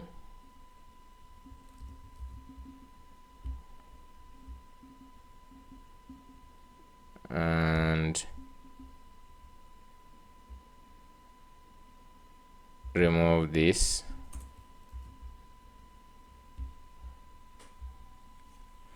Okay, so this looks much better. Let's go to the customers. So we have this.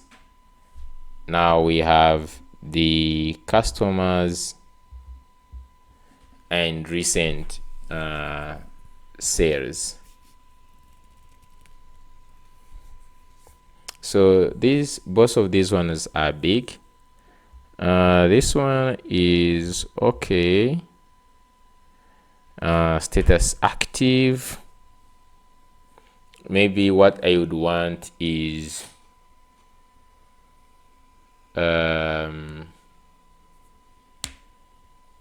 you could view, instead of this, you could view the customer.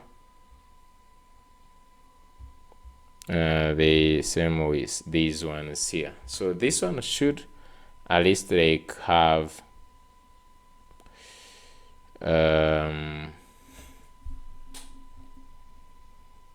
for the customer we can, I'm just going to first do this. Let's go back to the bottom recent customers. So we have the grid. So I might just like leave grid codes 1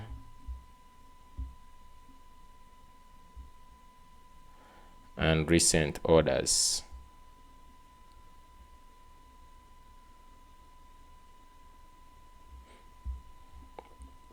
So I would want to put recent orders first,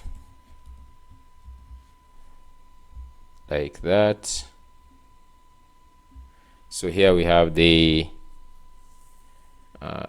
purchase or the order, then this here, and then we have the view invoice and the print invoice. I think we just need one of the two.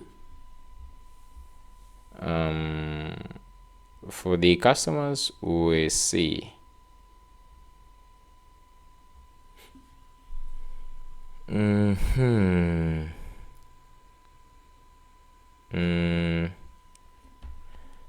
so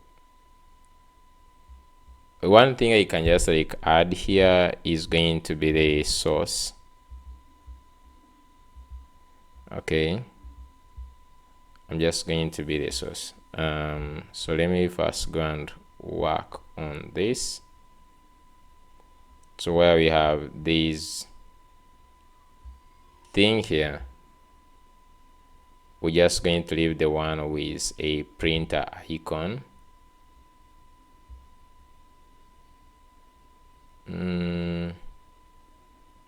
Anyways, you can view.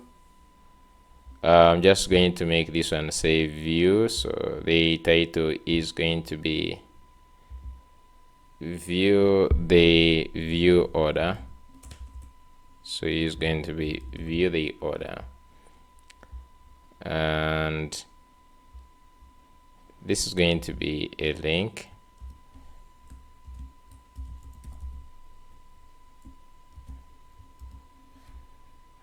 Let's add href.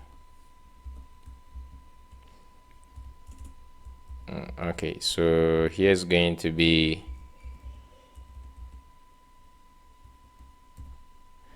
dashboard So we have dashboard, and where we're routing dashboard, sales, and then we have orders, like orders, dashboard, sales, and then orders, and then here we're just going to put order dot id. Okay, we should be passing the types. I always want the types to be there. So then for this, print invoice,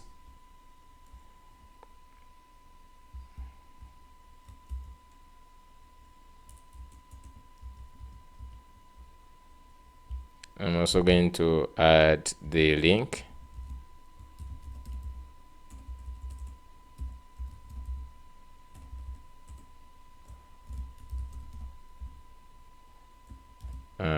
Like this.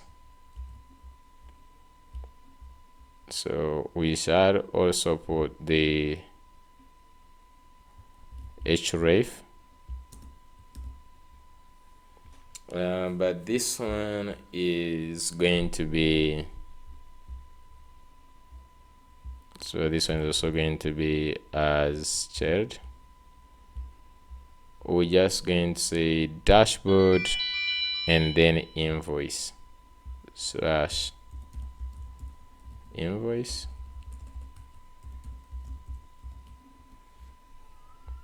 and this should be like view invoice. Let's see. I'm just going to click here, view invoice, and then for this one, so one is for the invoice, another one is for the order detail page. Okay.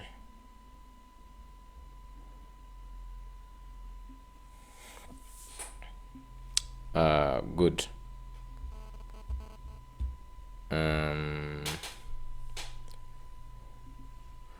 So these cards, just want, so for the customers, I don't know if we need customers. I'm just going to go ahead and remove the customers, because I feel like already that is enough data. So we have recent orders and then recent customers.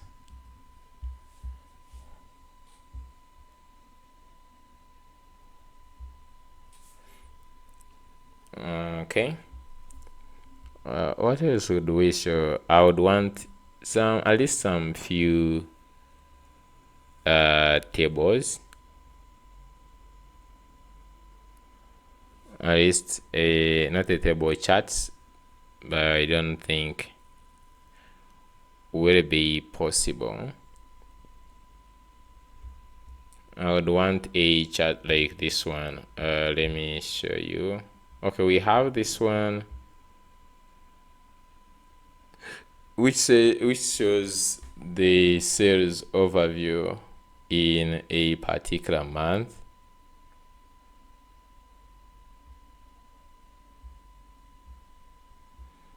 I would want, let me see the charts here. Yeah, they have, okay, they have the best selling products and weekly sales. Do we have best selling products? Yeah, we have top selling products. They showed it in the pie chart. Here they have weekly sales and the orders. Okay, and we have the recent orders. I think that whatever we are showing here is enough for sure. Other things we're just going to show them, or other charts we're going to show them in the other side. maybe what I would want to involve in here is the organization. This header, I would just like change this header a little bit.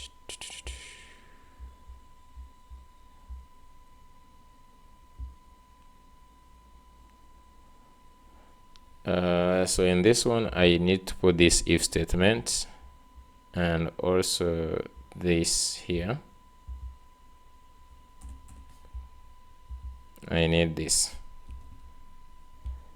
in this other dashboard. So in here, need to add this. Okay.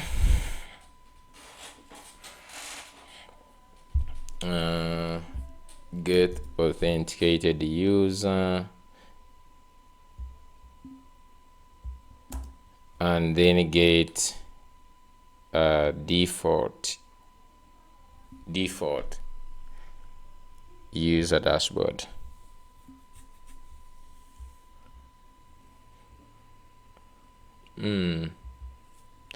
So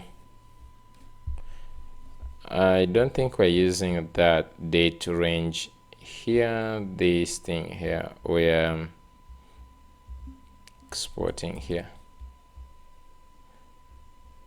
Okay, that's cool. I'm just going to go ahead and delete this one.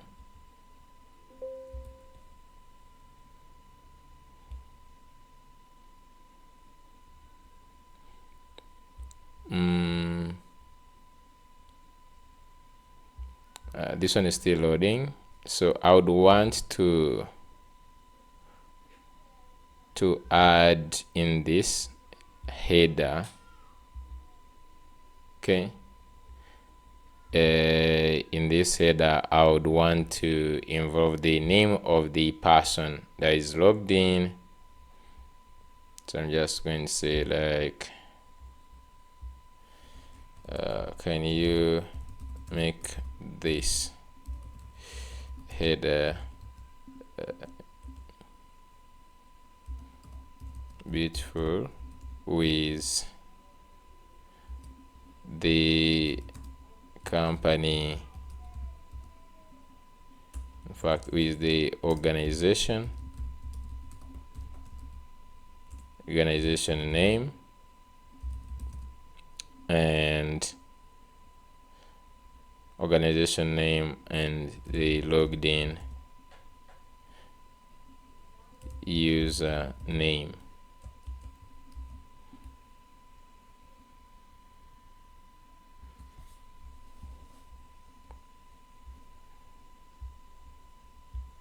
Okay, so this now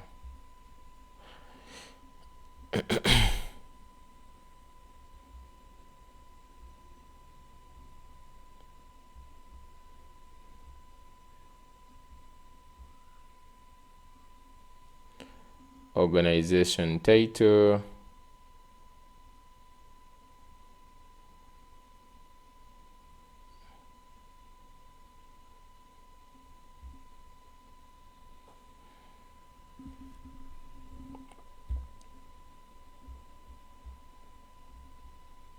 so this one is dashboard header, which takes in all these things. So what I just need is the organization title, then this, then today, then search, there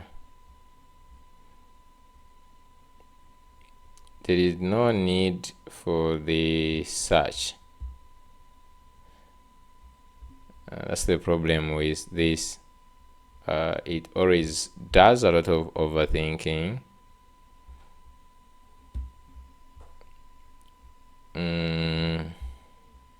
Just going to stop it from there for now.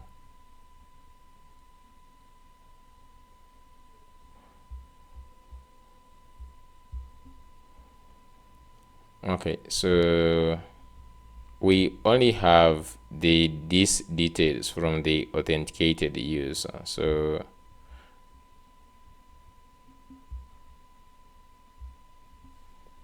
as you can see in this, authenticated user has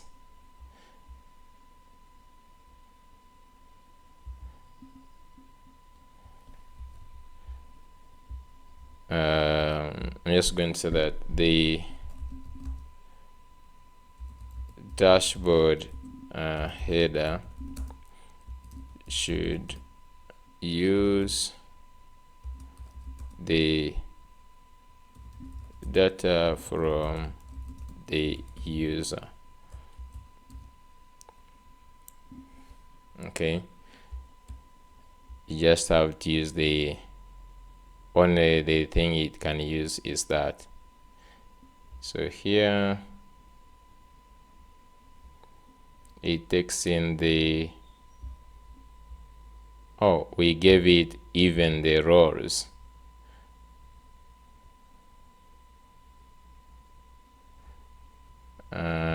The row has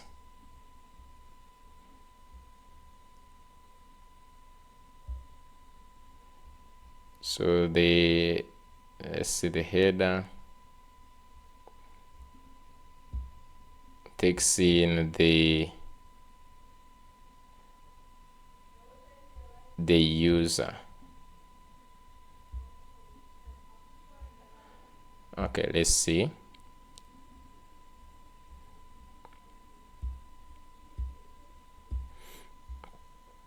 And the components here, I'm just going to say dashboard header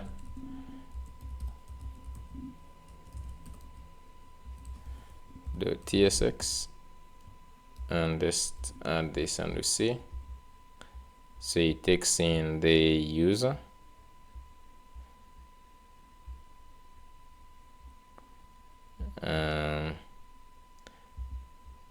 so the user is authenticated user. We already have the authenticated user. Okay, so now let's use it. So here in the page, we simply add authenticated user. So I'm just going to go back to the page, and here we just say where we have this header. Let me first add this. User is going to be user.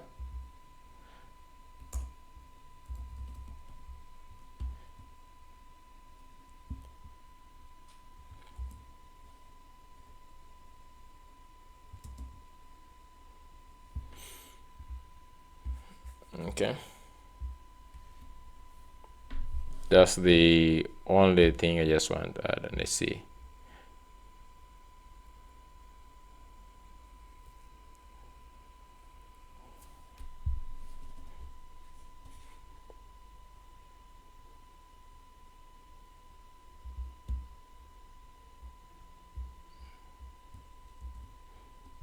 I'm just going to refresh.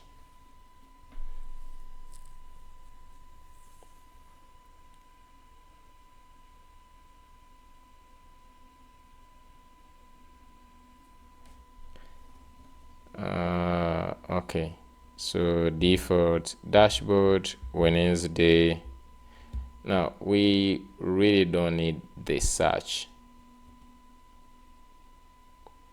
Okay, and the notification, then the fiscal year, I don't know if that one is also necessary.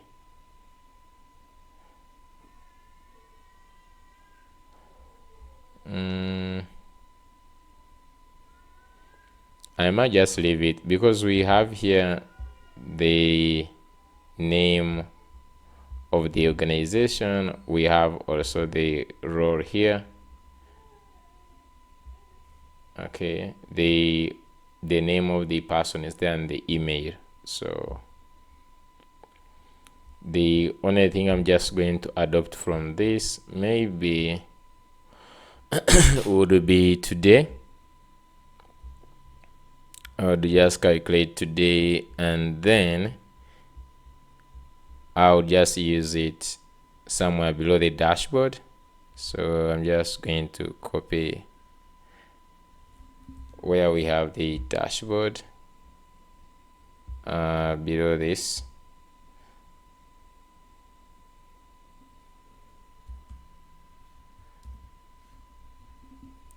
Okay, and let me just get the today, just like this.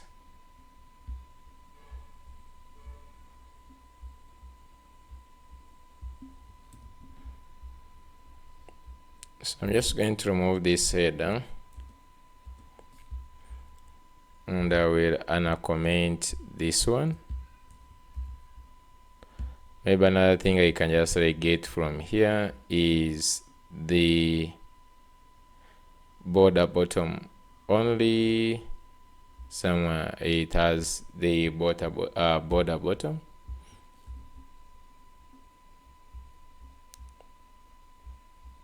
Let's take a look.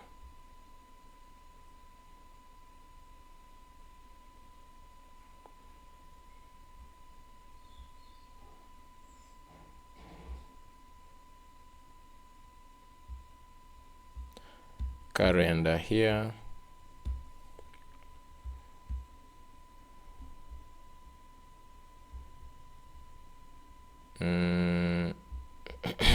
There is border bottom. I guess it's on this.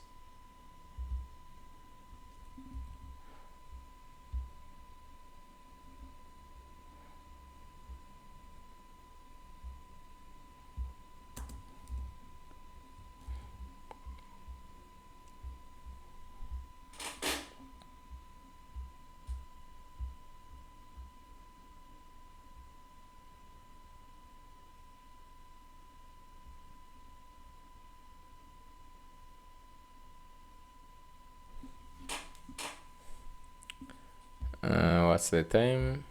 Okay.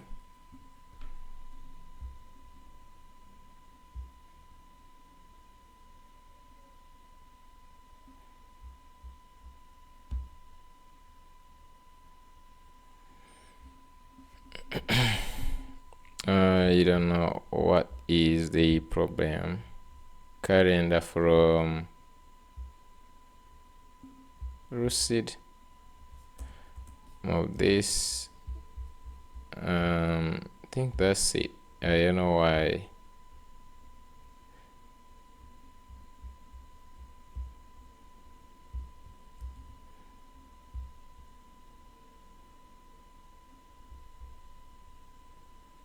JSON.pass.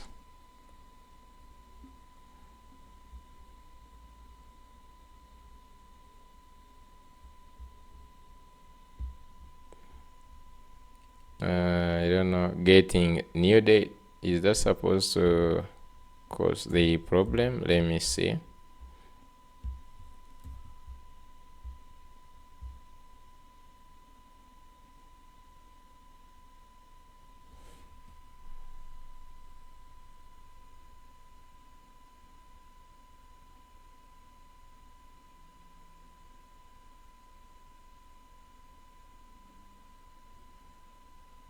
Okay.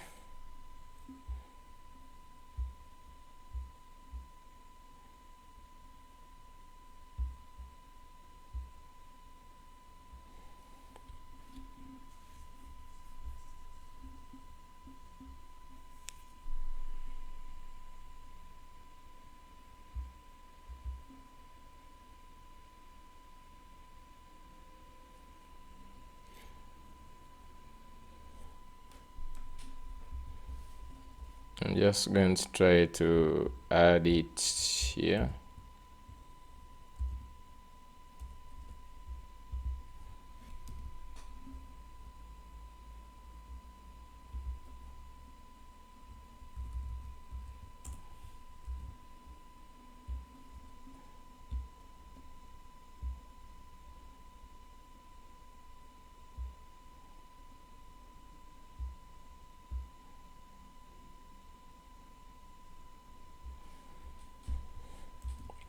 I don't know why also my TypeScript is, the compiler is loading really slow, guys.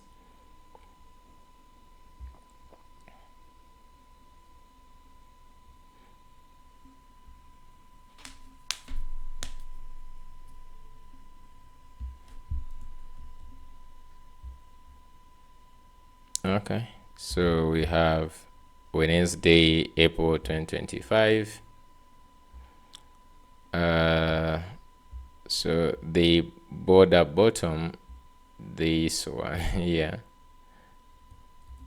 should maybe span over the whole entire thing here. So for some reason, I don't know what to put the other side. This side here.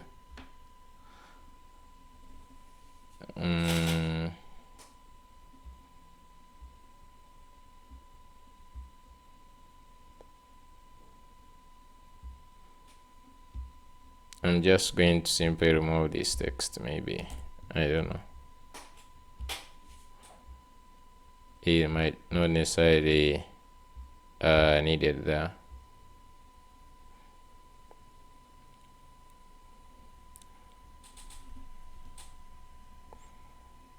Okay, I like this.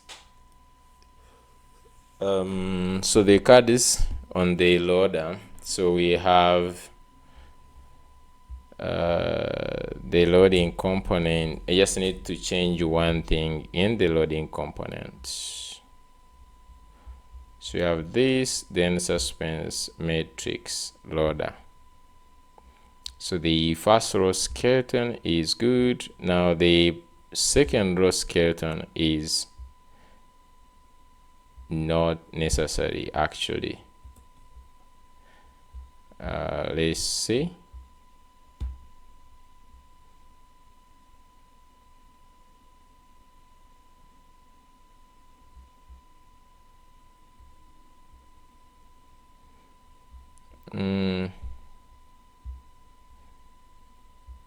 Key metrics, even this one, I think I need to, so let me first pull back this. I'm just going to just comment them out, because just have the first row and then it has the tables. Yeah, that's great. Okay, so the dashboard, I'm just going to count it as enough. Now what we would want to do right now is I want to first maybe clean up some of the components that we are not using. Okay,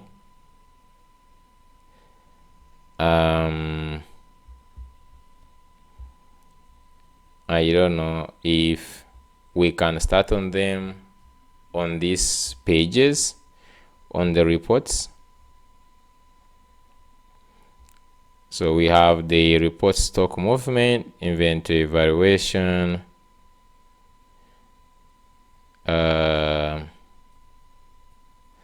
these ones I'm just going to do them alone. I'm just going to do one by one actually. So chart loader, dashboard header, financial summary, inventory matrix, purchase, sales, and all these table order is being used. I'm just going to delete these ones, and I will just check if I have, more especially in this matrix loader, is using only this table order. Okay, and then also in the dashboard, here, the only thing now that we need was only the last one, this get dashboard data. Now the remaining ones, all these ones,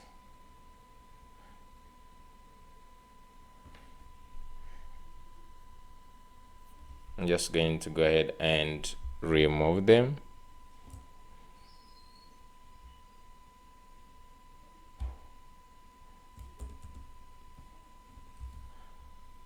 Okay.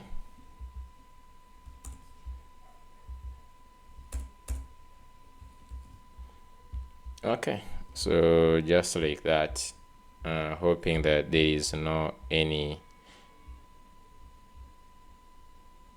page that is complaining.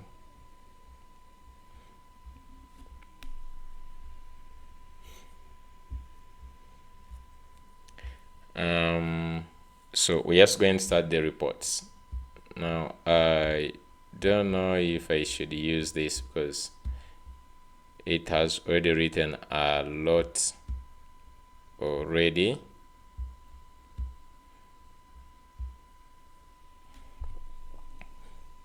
I'm just going to use another one here. So we're just going to be working on the reports. Oh, okay, and just remove this. Let's just start with the stock movement. So we have stock movement.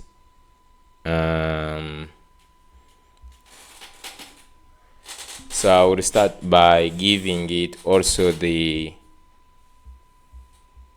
so I'm just going to say I am building an inventory management system. Okay, with the following models. So just going to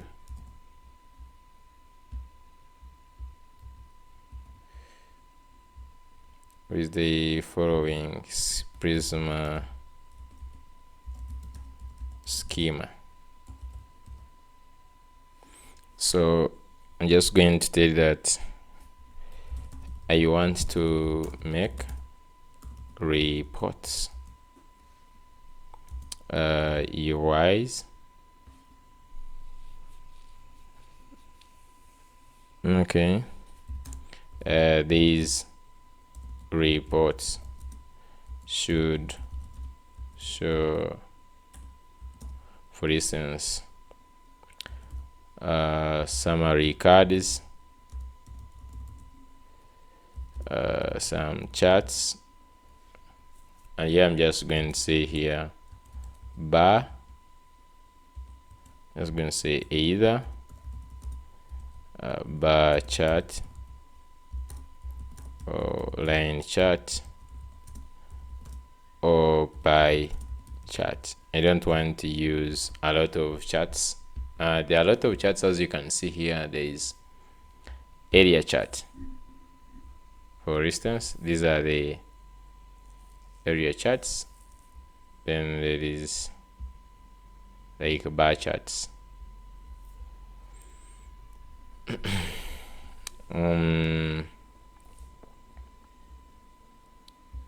Okay, summary cards, and then and tables. We will be handling one report at a time. I'm just going to say for charts, use ShadCN charts and recharts, because ShadCN uses recharts, so which would be nice. And I would love this type of charts and I'm just going to say here for summary cards, use board figures, and headings, use tabs. You can say use tabs. Yeah, so you can use tabs.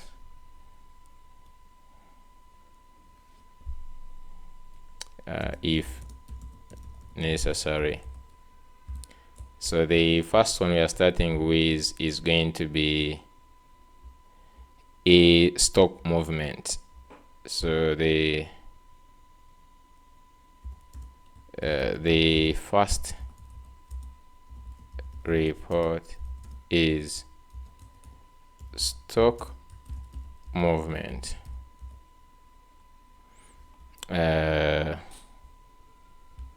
So I'm just going to say also that use ShadCN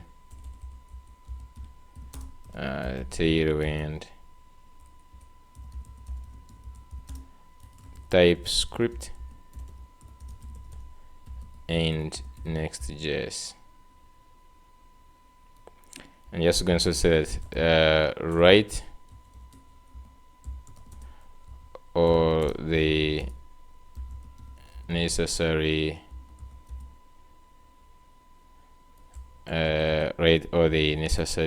server actions, and also make sure that the components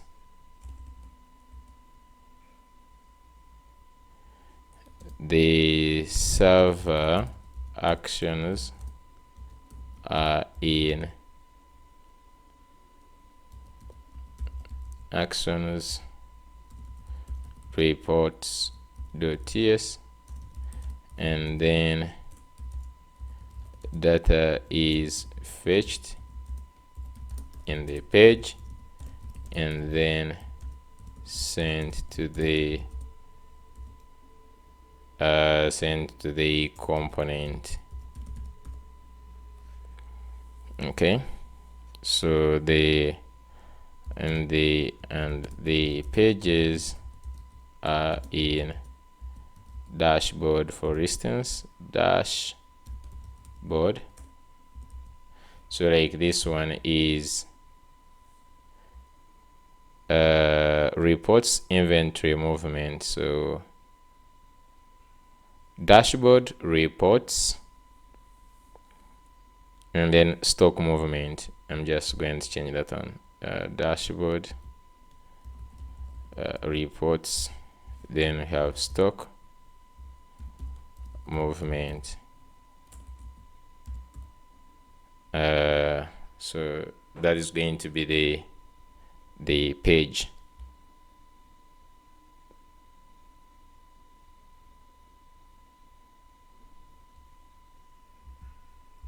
Okay, and then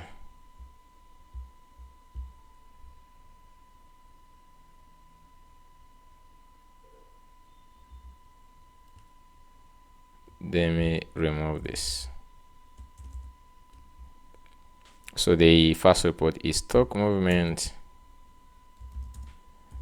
and this page is in, so like slash dashboard stock movement. Okay, so I hope everything right now is going to be okay. Let me give it and see.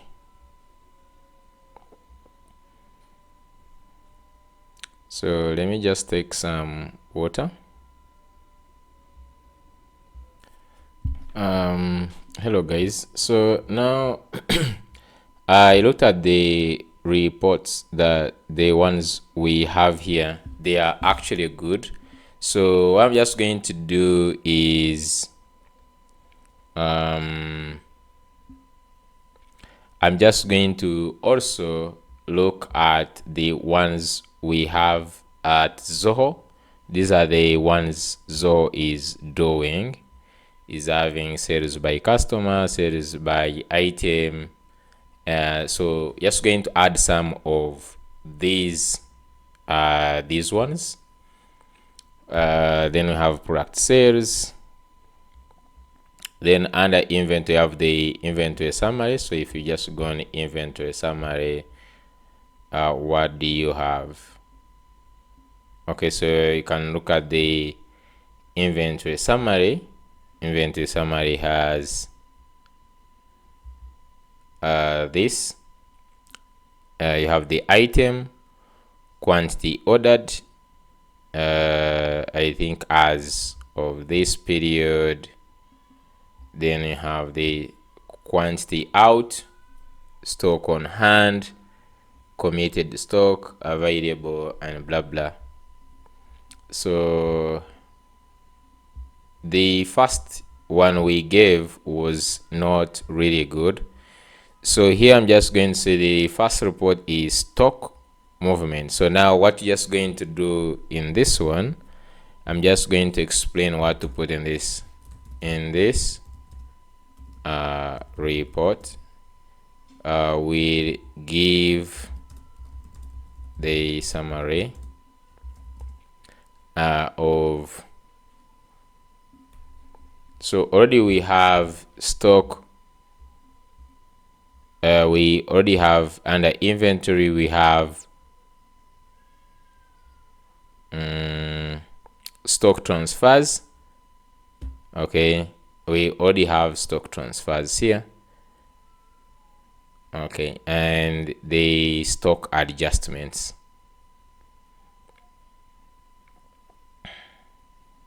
Okay, so this will give us a summary. So you can see we have the stock transfers. So I'm just going to give here, for instance, can give us a summary of stock transfers between locations, and also stock adjustments. Okay,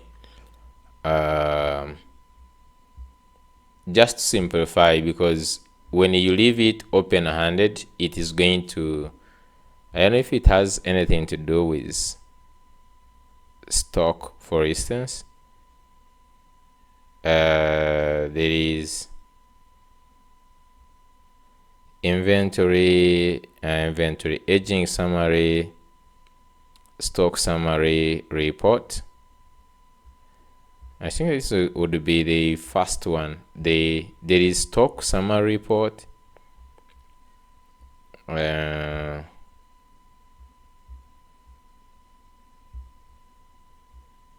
Stock movement.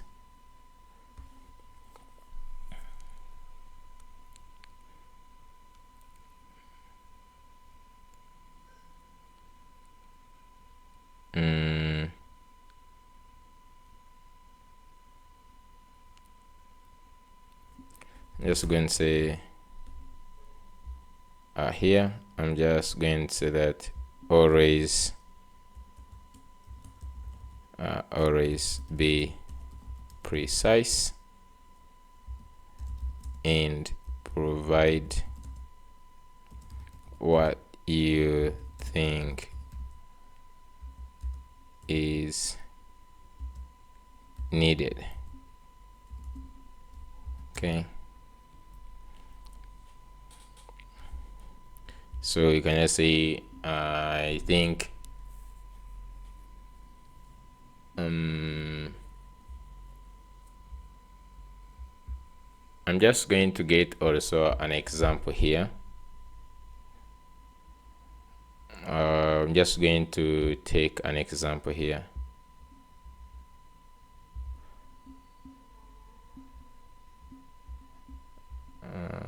I'm just going to take an example.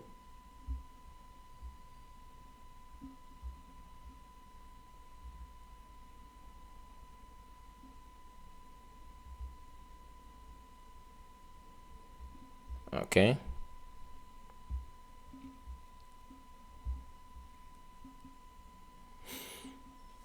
Be precise, always be precise, and what is needed. For example, for a report, you can create a header with stats, and then maybe a table or a chart. Okay, I'm just going to also add just this for purposes of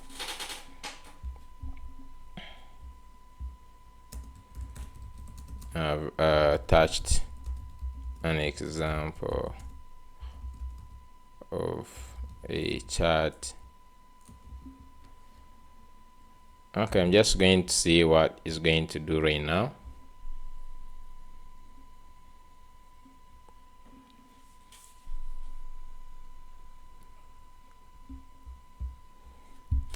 So we can just be looking at this stock summary report.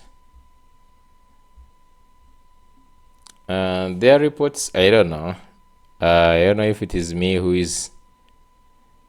They just don't look the way I thought. This report is generated based on the accounting stock of your inventory items. And then you can also, like, they have this thing of printing for all the tables, I believe.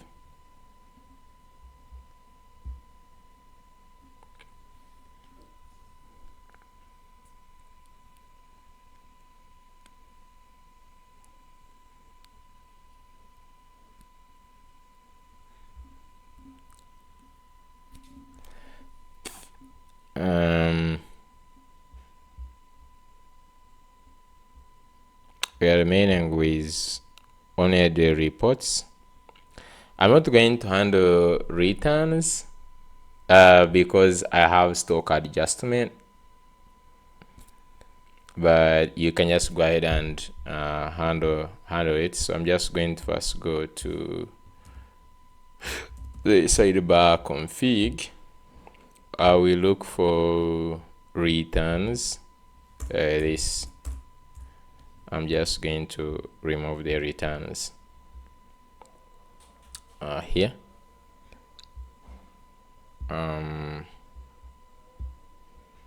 When the context window is high, and I think let's see.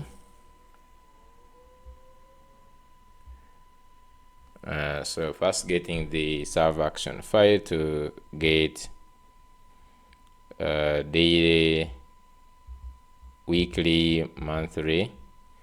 Yeah, I didn't want to specify a lot of dates, but those ones I think they will work.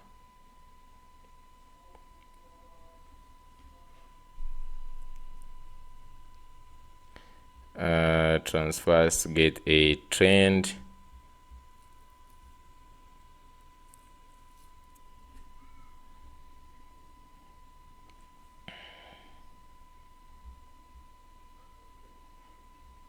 So the second one will be after finishing that report, we have the, I don't know, do we have inventory valuation?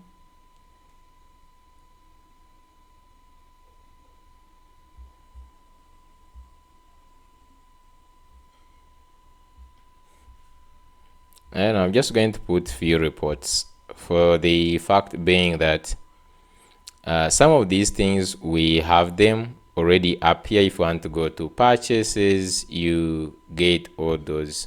Just going to add like 2 reports really. Then those who want to customize further after this video, if you want to make further customizations, then you can contact me and we can do more customizations for you. We can do deployment and all those things. More so if you want to deploy on DigitalOcean, you want to deploy on other places, we'll be able to do that. Anyways, let's just like first get the server action. So I'm just going to create reports. We have some issues here.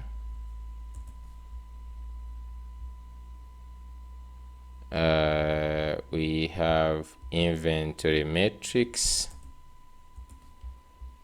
Are we using this? I don't think we are using it.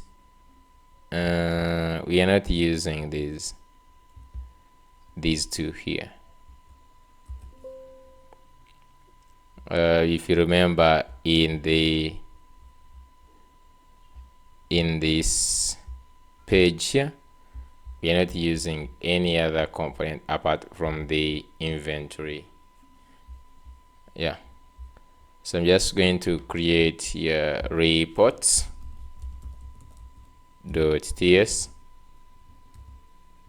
and okay, so here I'm just going to first get, instead of Prisma, I'm just going to use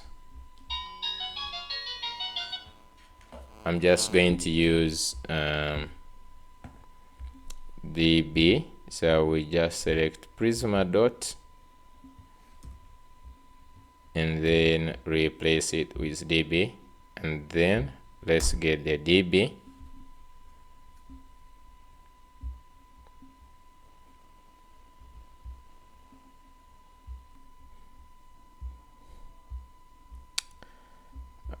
Okay, so we have this get stock transfer stats, takes in the org, the period, from date, and to date.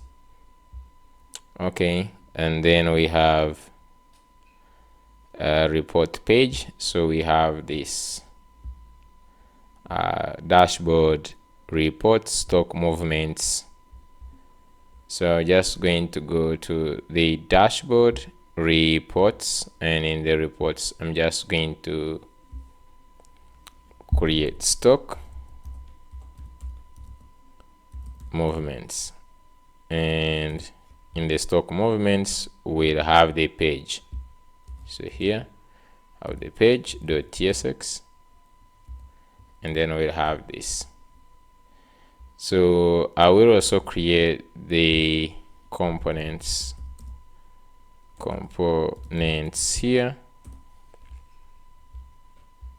Okay, meanwhile I just say continue, but before that, let's see what it has created. Stock movement, then we have the date range filter. So in the components here, let's have date range filter.tsx,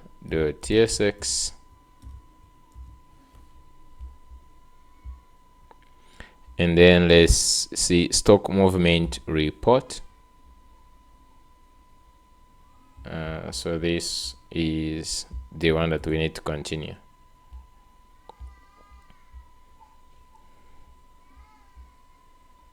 So if you look at this,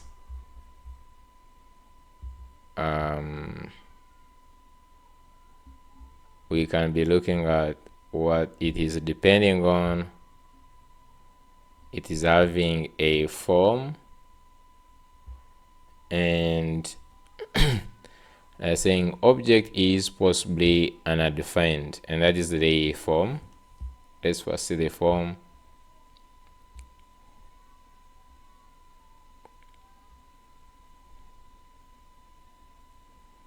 Yeah, so it's because it returns use form any or undefined.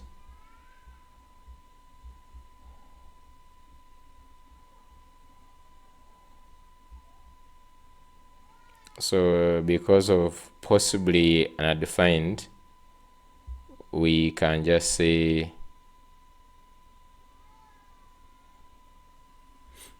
form.watch to date. If this is true, then date return form.watch.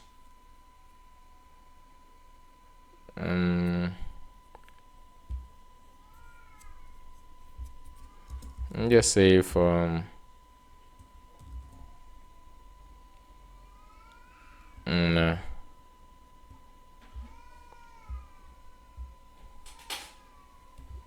Let's first leave it like that. So we have the stock movement report.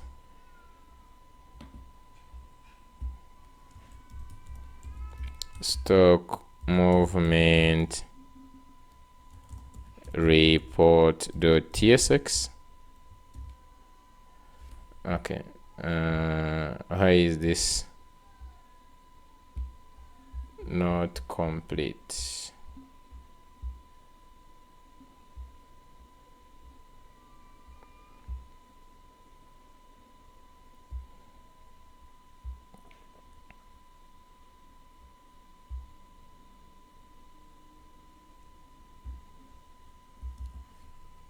I'm just going to say continue and also complete this stock movement report component.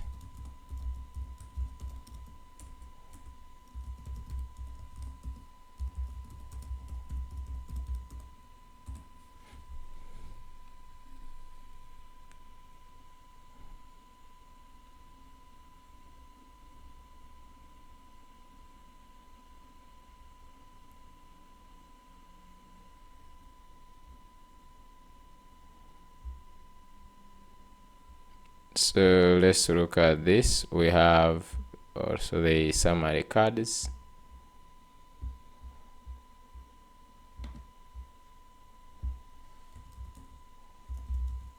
Summary cards.tsx.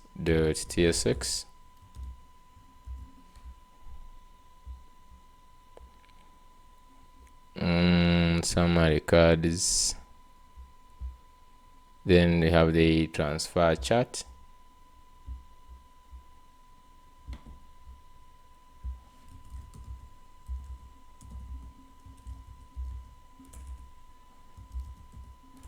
Transfer chart.tsx.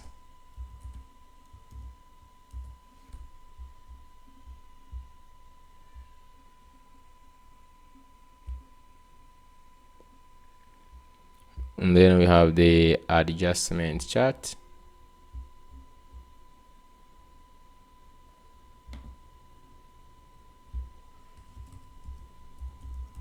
Adjustment chart.tsx.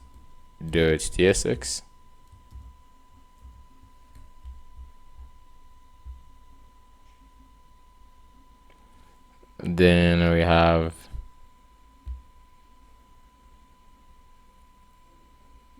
stock movement transfer status.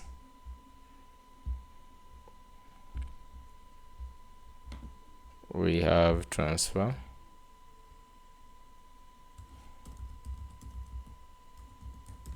Status chart.tsx.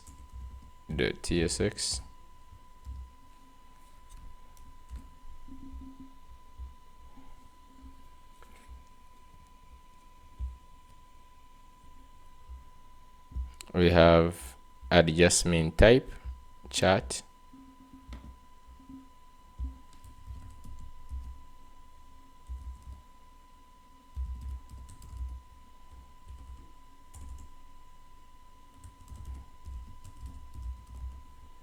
.tsx.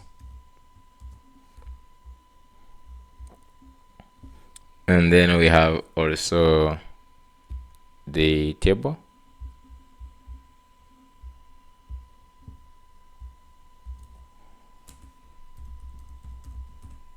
The table is for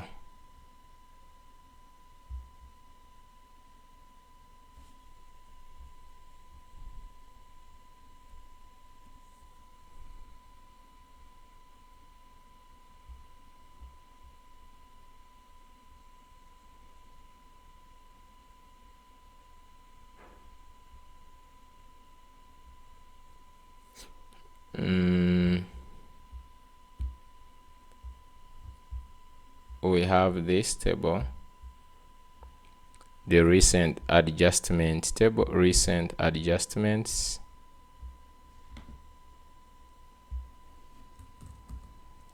recent adjustments table.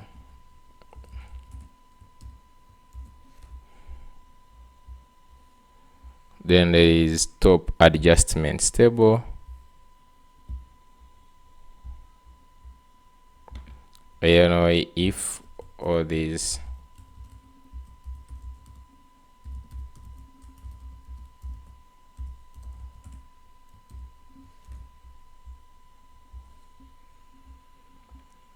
then report skeleton,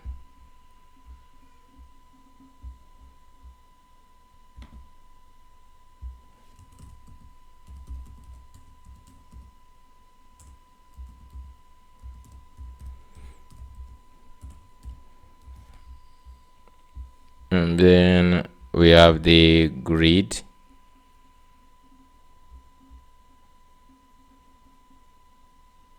I don't know what this one is doing.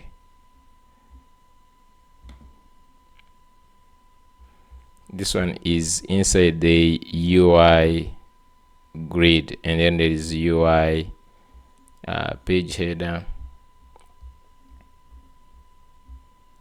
Let me see.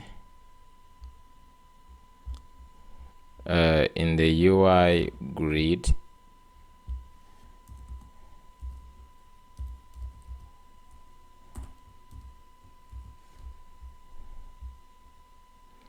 and then there is page header.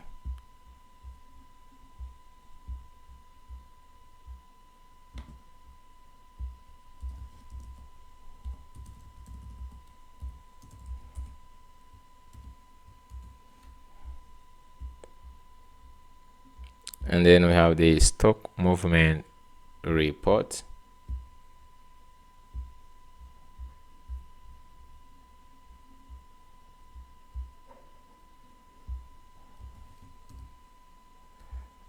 This one is still the way it was.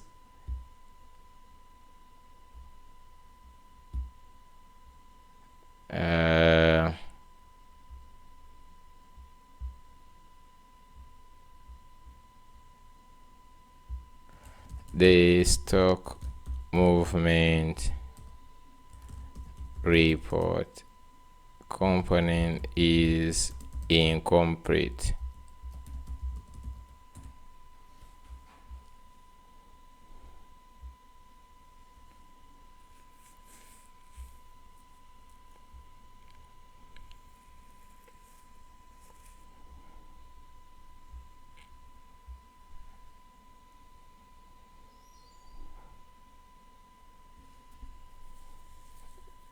I feel like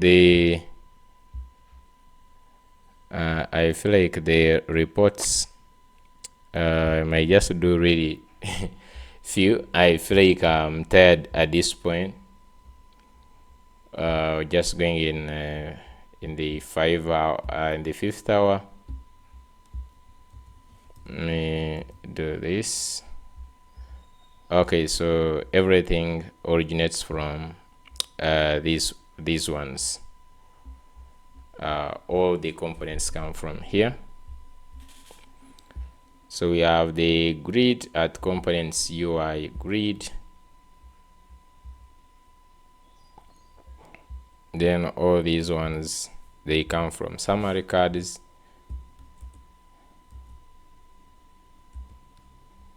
Then we have the transfer, the adjustment chart,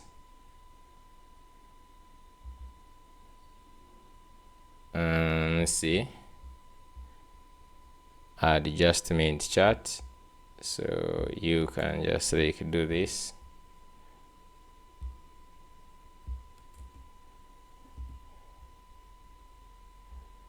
Adjustment chart. There is transfer status chart,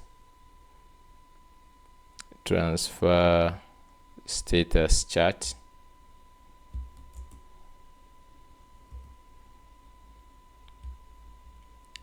there is adjustment type chart,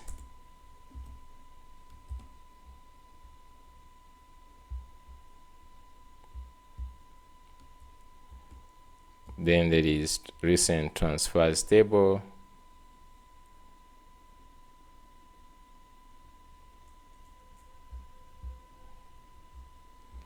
recent transfers,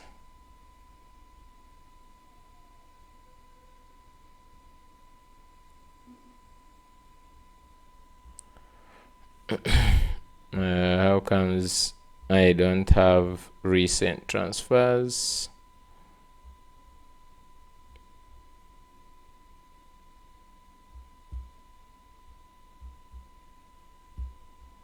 This is recent transfers table.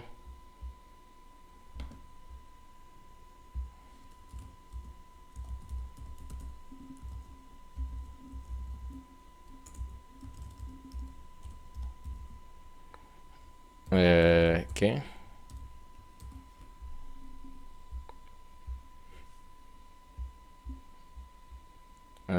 Just then grid is from grid, top adjustment table,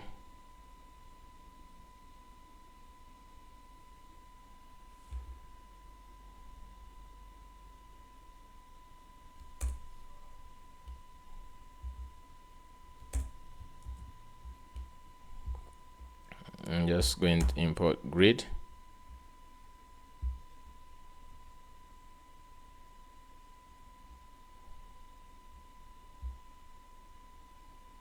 So then I import these transfers, chart, table,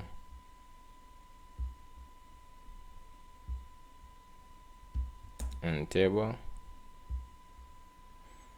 Okay, so now let's go to these table. For instance, here we have the variants,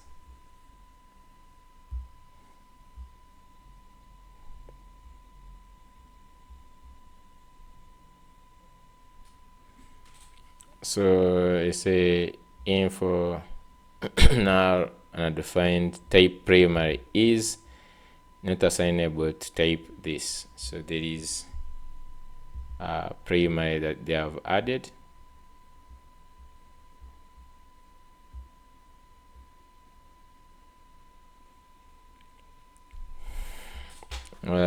Primary, I'm just going to first leave that one.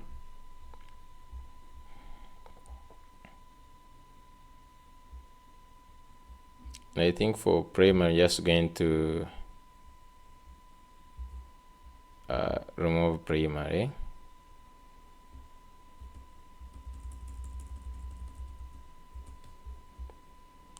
I'll remove primary like that. Then we have the table, same thing, remove primary. Skeleton, so let's import grid.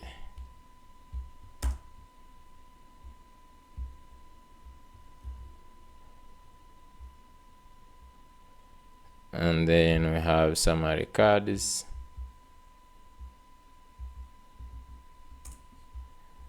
Just going to import grid.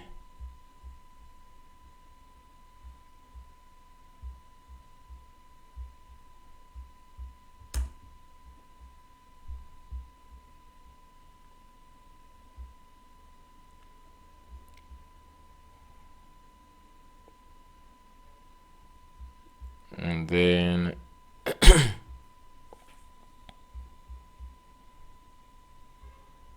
page. So in the page, I'm just going to remove all this.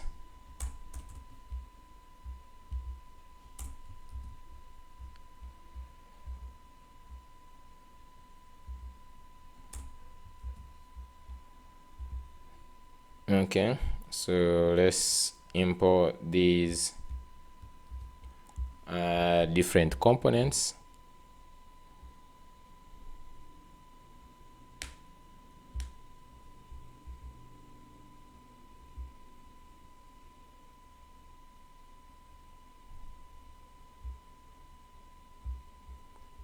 I'm just going to get the page header, then form, the skeleton,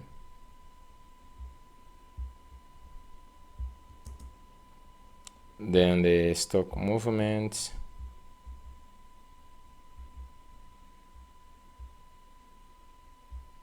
okay. So we have here this data issues, but otherwise should be okay. So now we have the search params. Let's first see how we are getting the this organization ID. I would get this from authenticated user session. So let me try to get the org ID. So I'm just going to get the org ID from the user.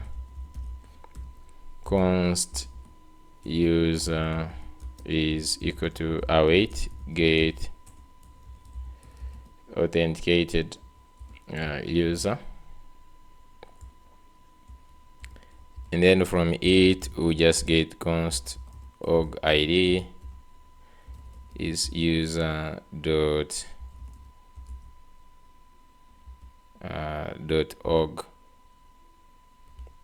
ID, and then we can pass this here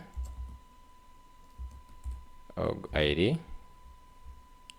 Now for the search params,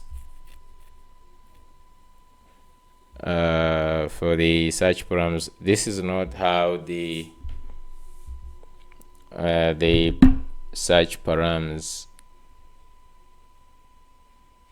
are being gotten. That's not the way they are gotten from the params. Let's say we have this, and this, all those three as you can get here, and let's say you search params dot from date, then and then also this. So that is not the way we get the search params. I'm just going to go in the Next.js docs, and you can search for search params. Okay, so this is how you pass the search params, and these are the the way you define the types like this.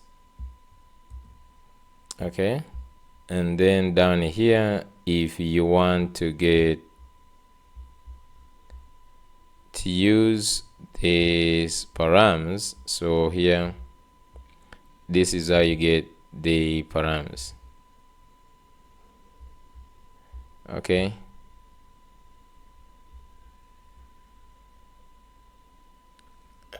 so you can just like get them like this.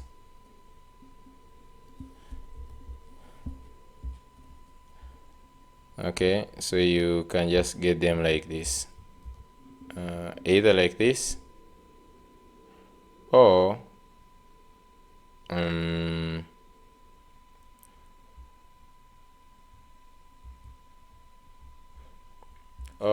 we can just say, for instance, this one's going to be await. So it's going to be await, and now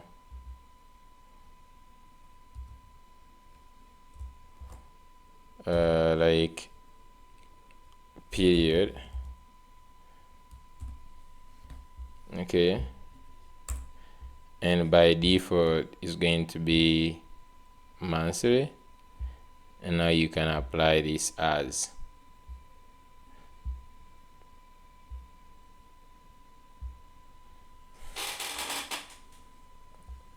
Okay, then for this one, search params,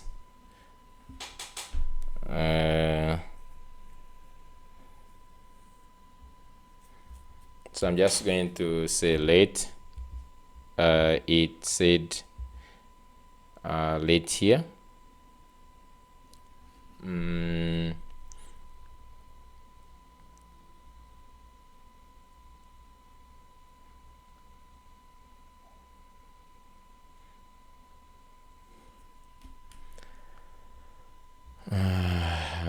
I don't know how you would handle this.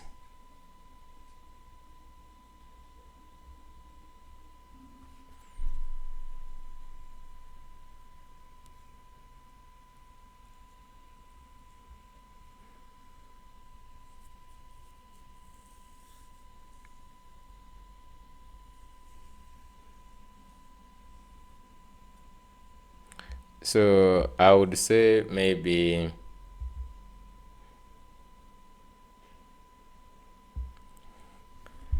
I don't know if I can just like give them value here, and I just say await.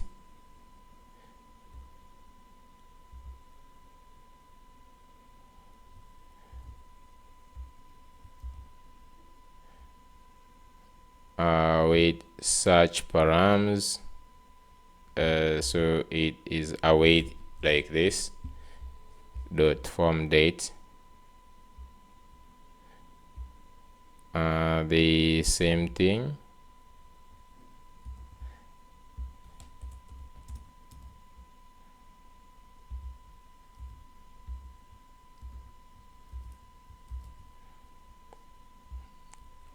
And maybe you just say if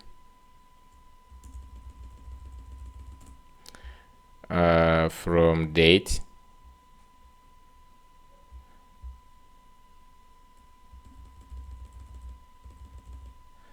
I'm not sure for sure. This is going to be new date of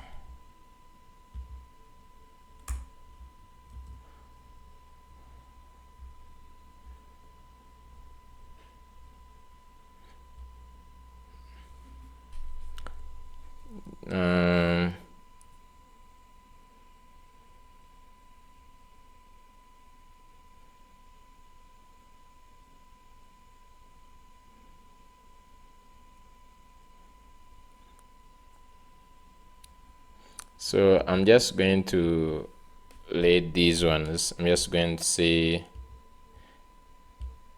maybe const from. So here I'm just going to say from, and this let is going to be there.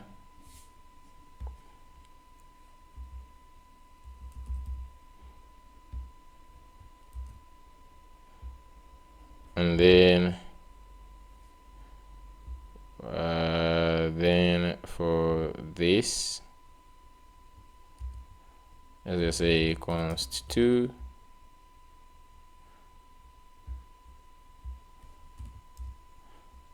then let 2, this one's going to be 2, and then 2 here.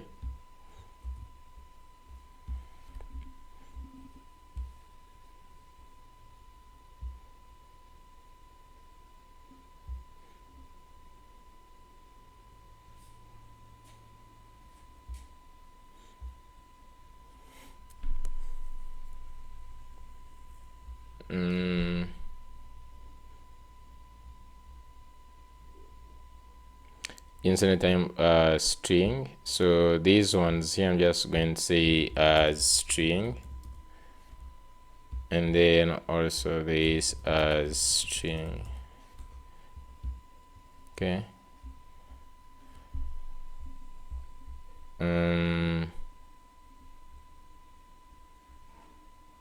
Then period here is saying, I don't know, is it meant to be like insignable type parameter monthly, daily, weekly, or undefined? So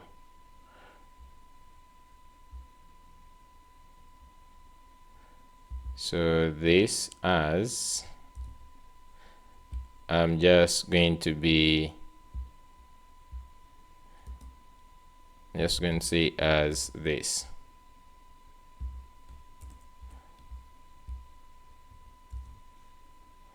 Okay, so that one is done. So here we just have issues with the data only. That is okay.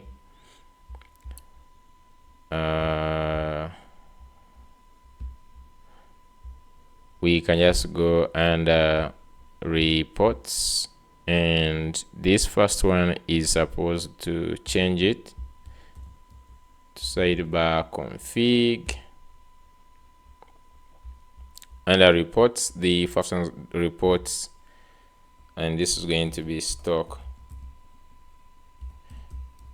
movement. Okay, stock movement. Let me refresh.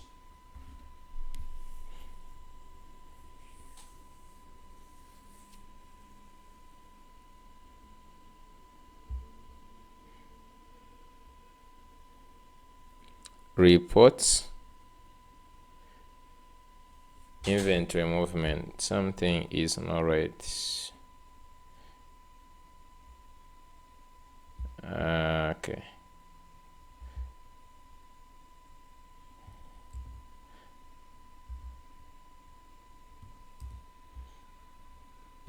so dashboard,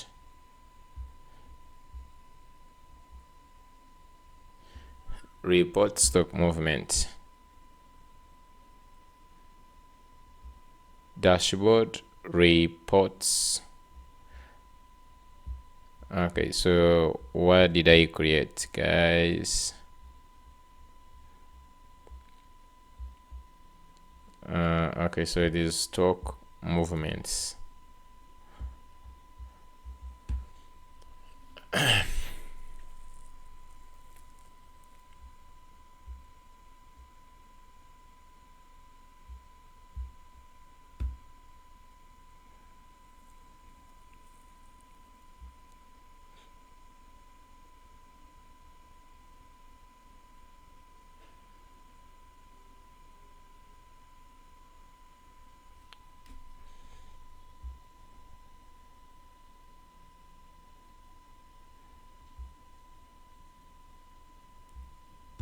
Just want to go to stock movements.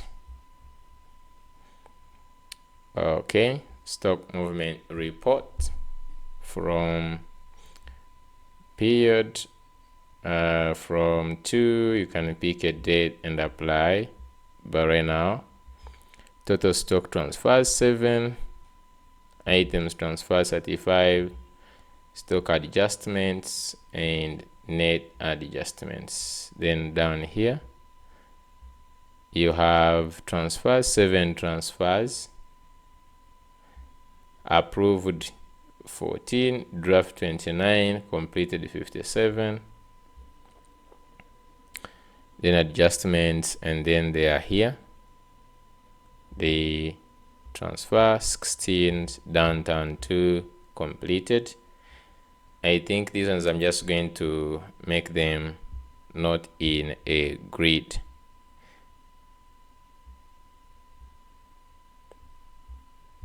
If you go in the page, they are all inside here. So we have recent transfers table, and then let me see, recent transfers, and then we have recent adjustments.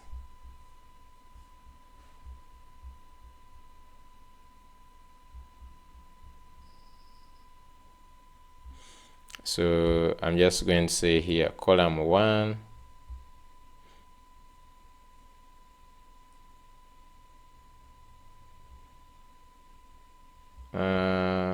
okay, wait, we have the columns and the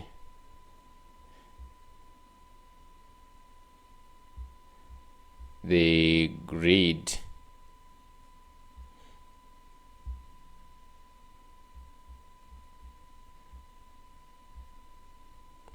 Movement trends, status distribution, recent transfers. So here we have recent transfers and recent transfers table and recent adjustments table. So these two tables, let me see if I just say 1. Yeah, so this is what I want, at least recent transfers and then recent adjustments.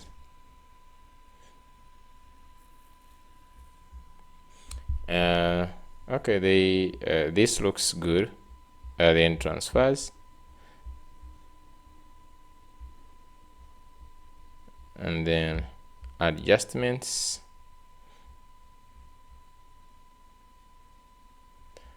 here they have top adjustment items, recent adjustments,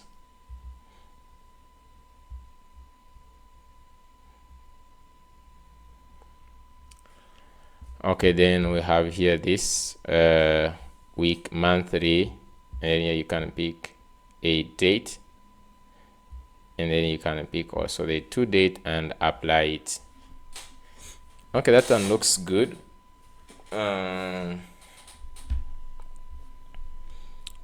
I don't know what else I can just like put. I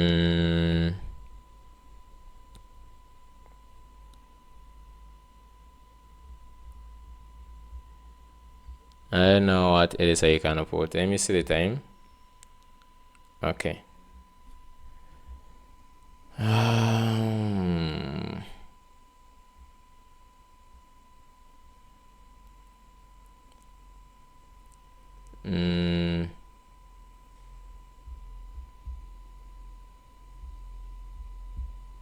If you go back here to this, we could just look at sales. Okay, we could look at the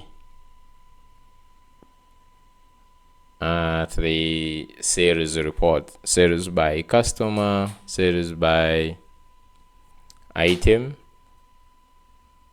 So just going to make the final report. Okay, it's going to be the sales report.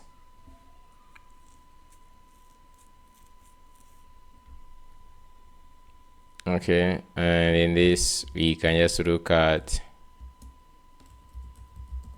sales by customer, sales by item, and what else under sales.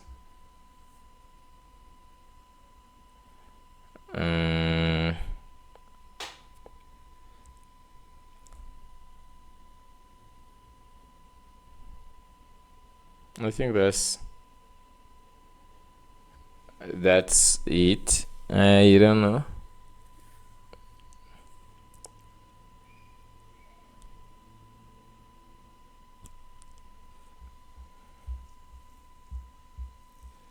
I'm just going to put only those two, the sales summary. So here I'm just going to add also the sales summary.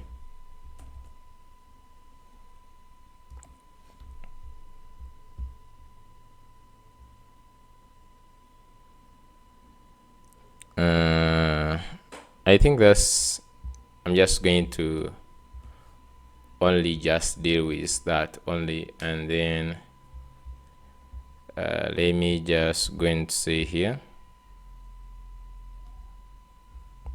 I will just say sidebar config. I will add another one which is going to be sales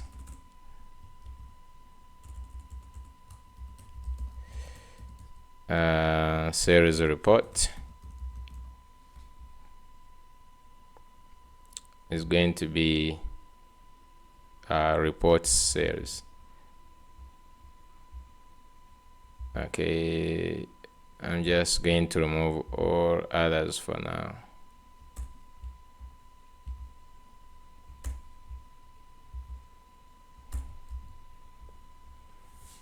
Okay, so here we'll have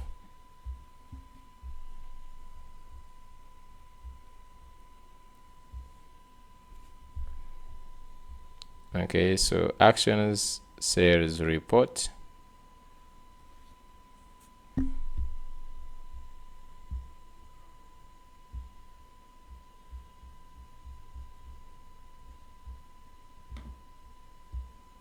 I just added sales report.ts.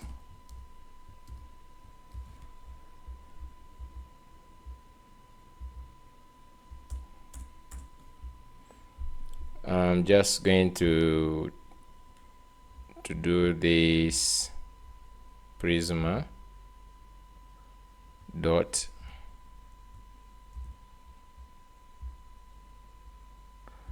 and let's import db.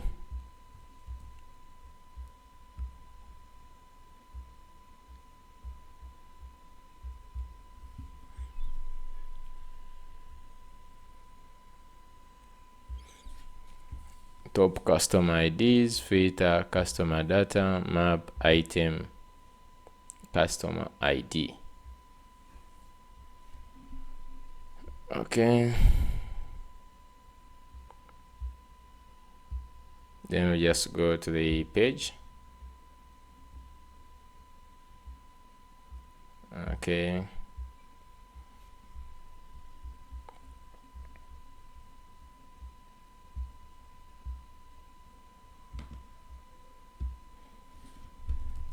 sales, and then we'll have the page,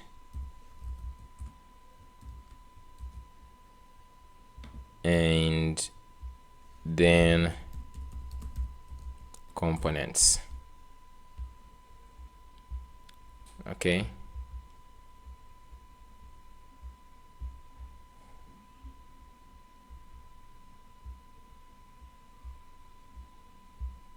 then we have the sales report.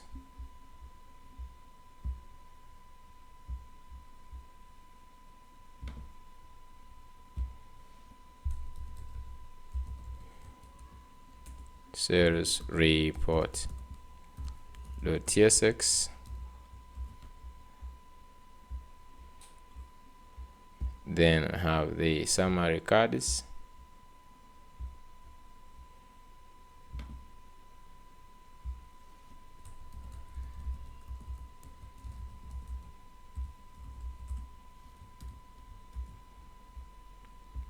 and then we have the chart.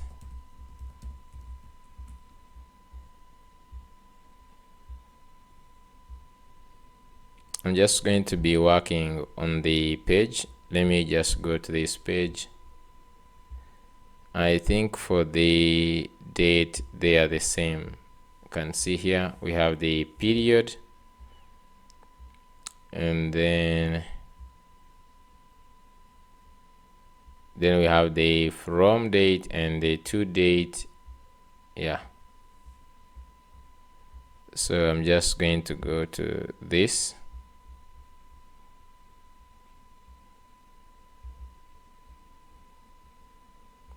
I will just go and copy the period from to.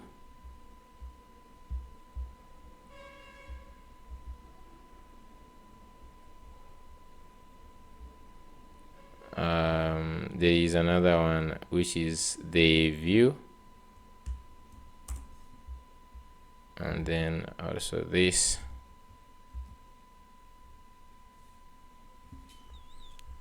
So I will also change the params.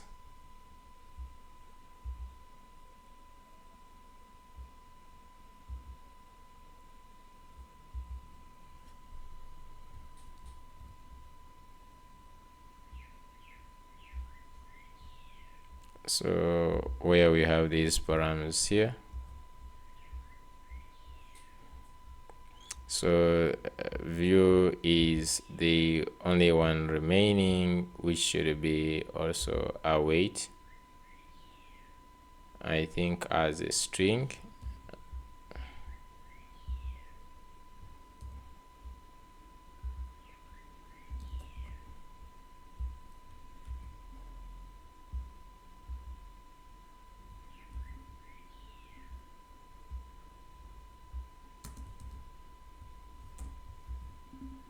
Okay. Then we also need to get the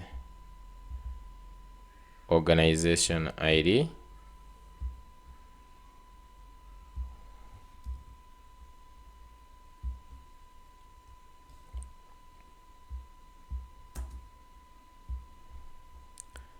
I'm just going to remove this.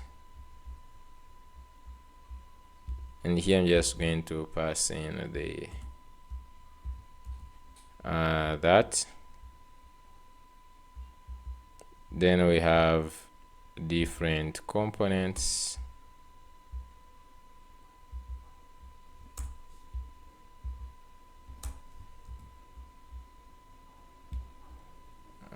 We have get sales report.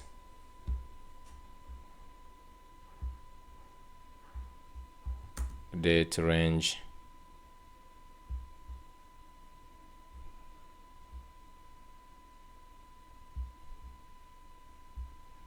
Then we have a default value.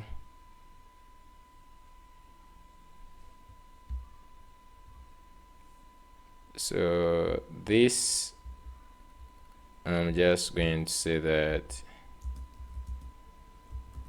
as a string.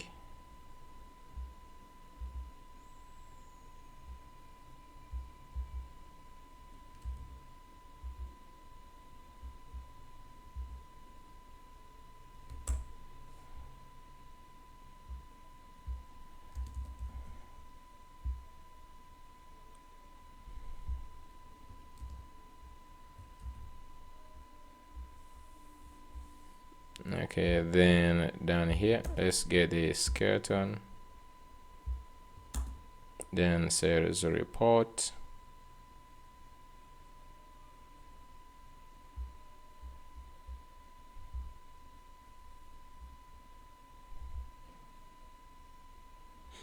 Okay.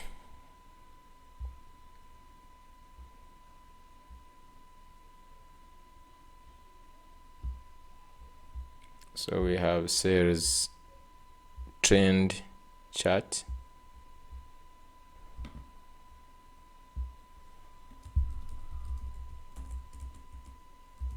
Sales trend chart.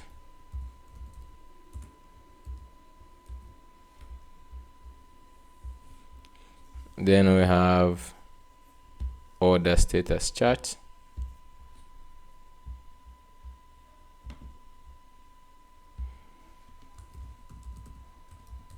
Order status chart.tsx.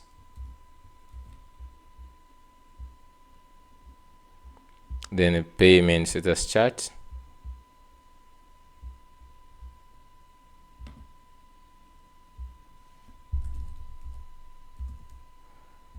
payment status chart.tsx.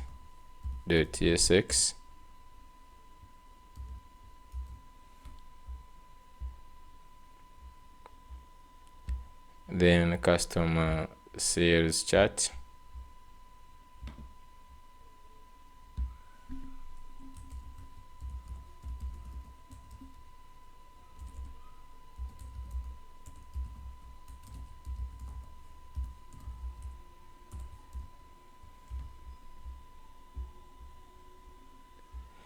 Then we have item sales trend.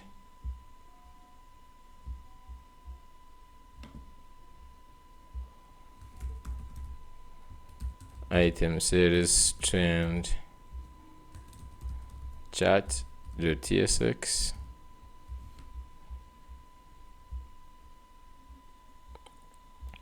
Then we have the top customers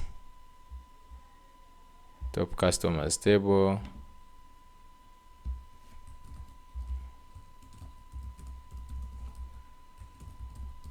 .tsx.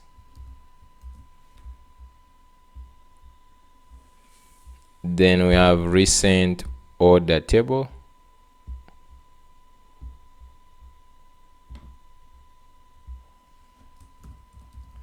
Recent orders table.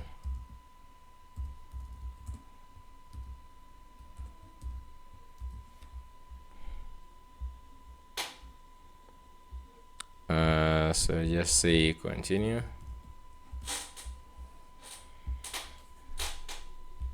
So if you just go to the recent, let's remove primary here.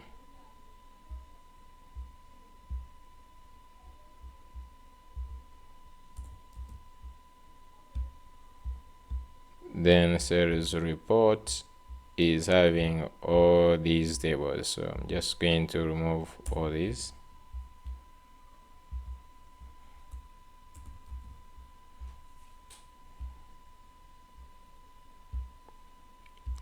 Top items table.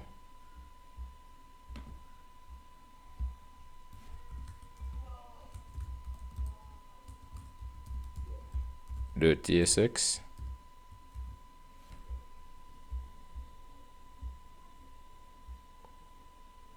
Okay, so I'm just going to go back here in this. Let's import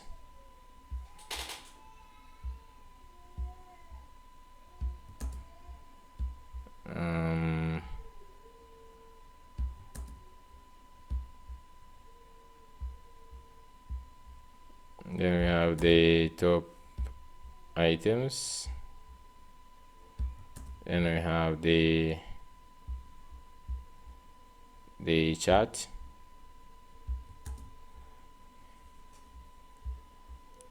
then we have this sales trend chart,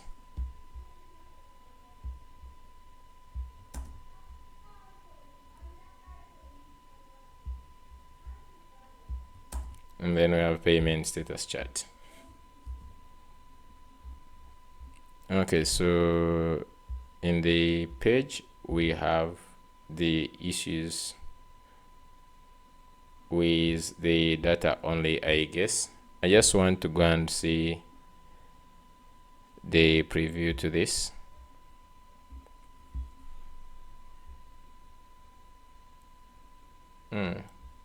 Actually it has so we can just go to the sales report.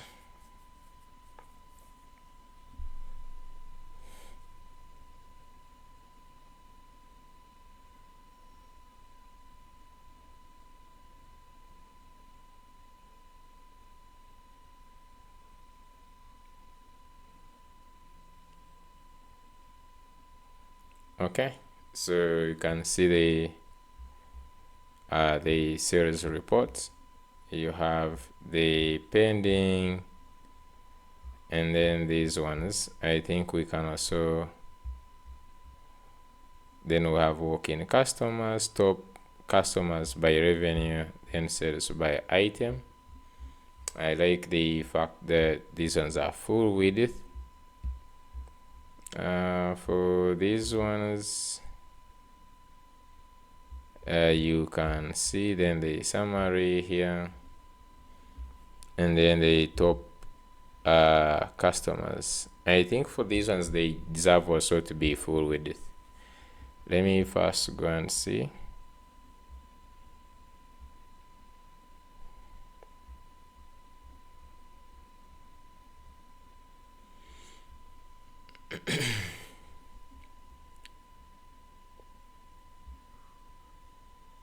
So I think it is in the sales report. So let's see where I have the top customers. Let me just make this one to be 1. Yep.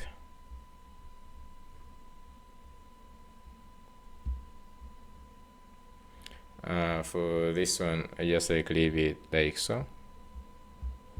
And sales by item, this one is also okay. So we're just going to stop on these 2 reports. Now if you just need more reports, we're just going to you will have to go ahead and customize, or you request for customizations, but the system, I beg to stop it at that point. Okay, yeah, we have really done a lot of customizations. At least now we can just say that we built the system. Now for these ones here, we can also customize and you add some links. Let me look for that component before we conclude. I'm just going to say is it like an navbar? And in the navbar, do we have anywhere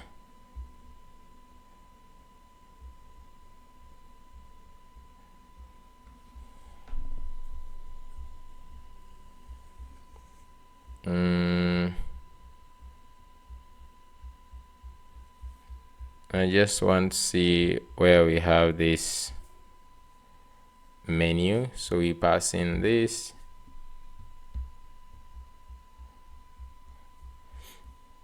Okay, so here we want to pass in at least some links. So I'm just going to say I just want to add in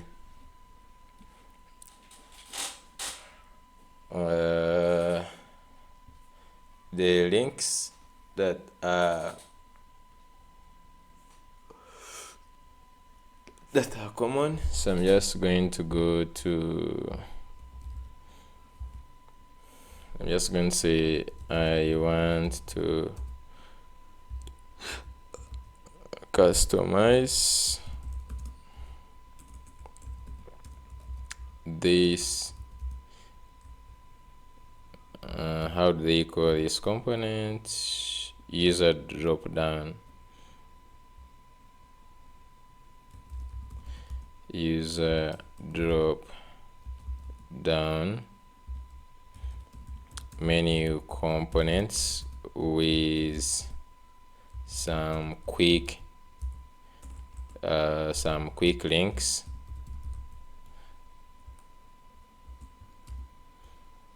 Just gonna say, and here add the links. So just going to have dashboard, so I need slash dashboard, and then we can just say here stock slash dashboard inventory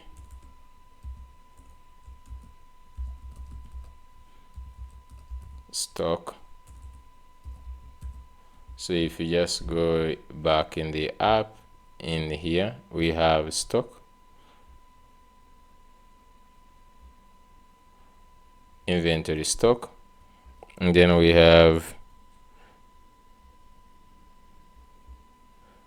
let's just say purchase orders, maybe also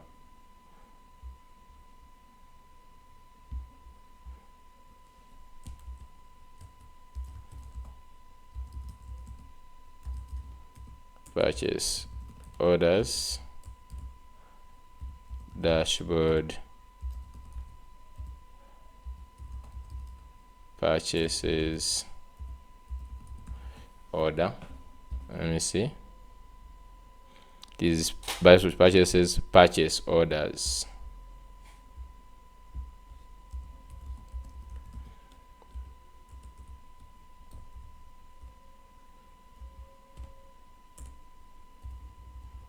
Purchase orders.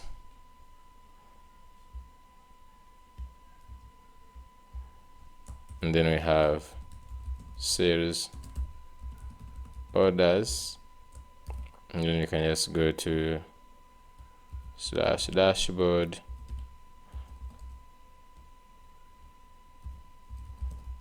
sales orders,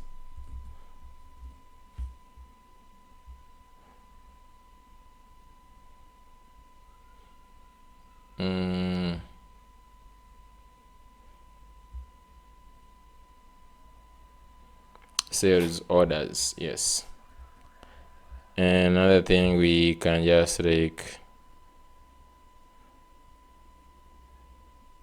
I don't know, maybe profile and change password. I don't know how many are supposed to be there.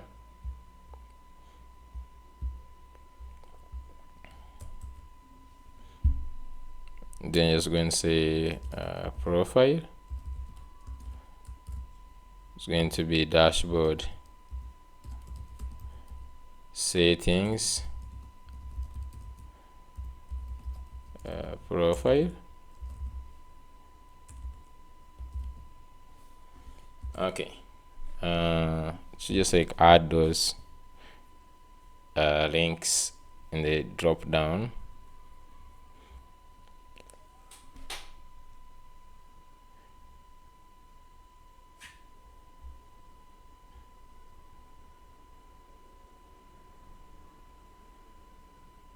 Okay,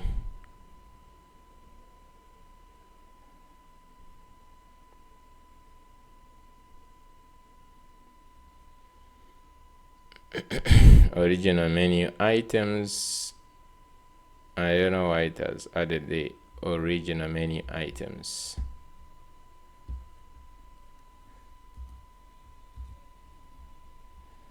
So we don't have notifications.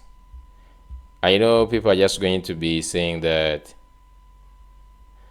there is a lot of things missing.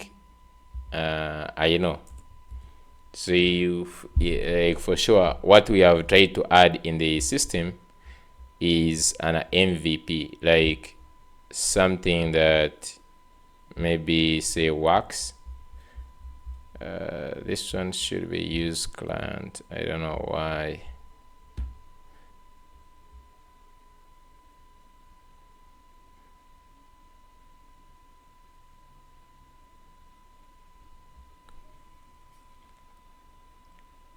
Okay, so you just click here. You now have dashboard, quick purchase orders, this list. I'm just going to remove upgrade pro.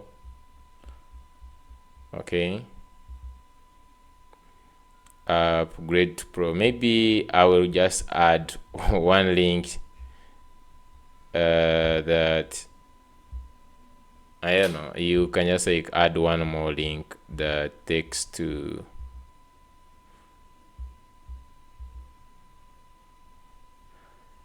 contact me. just in case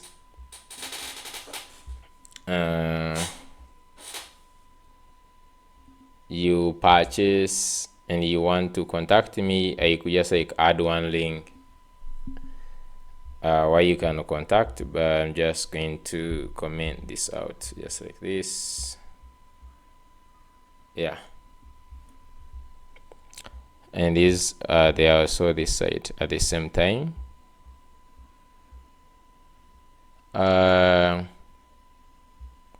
So all these other things, that if there is anything missing in the system, you can ask, and then I will just simply customize for you, and at maybe a small cost, but that's how it is going to work. So it has been really a big journey to do this project, but I have to believe and close it from here. Maybe before we go is try to fix errors. I don't want to leave when we have some errors in our app, which I saw somewhere here. So this one is the date range filters, and these ones are the page. So the ones at the page, how we can do is in the stock report, we look at how they are defining this, the data and the view. If you just go here, they have the data to be this.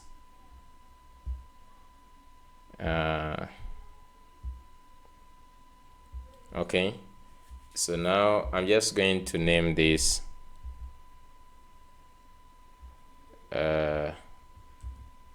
just going to say export type stock. I'm just going to say stock data, just like this, and then data is going to be stock data, just like this.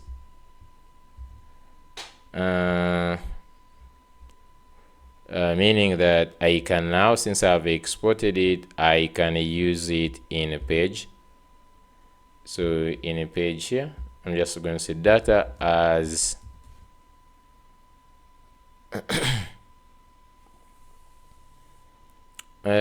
first wait, maybe data as stock data, just like that. Where is another one?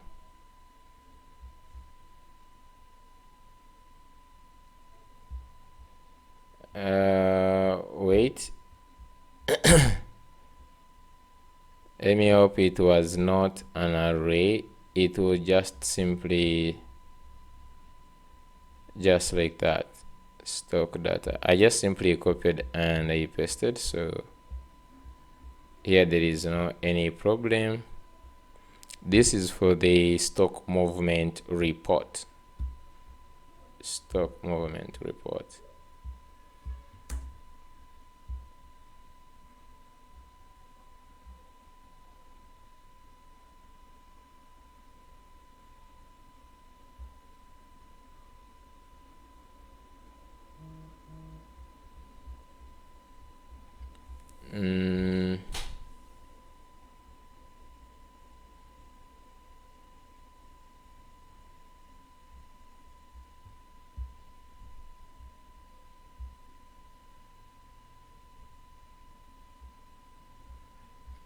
I don't know why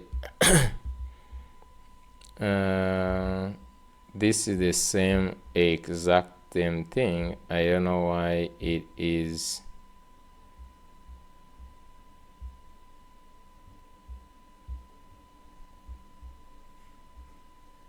let me say here as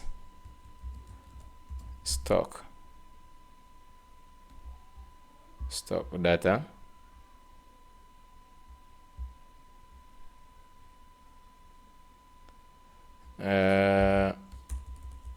Wait, this here is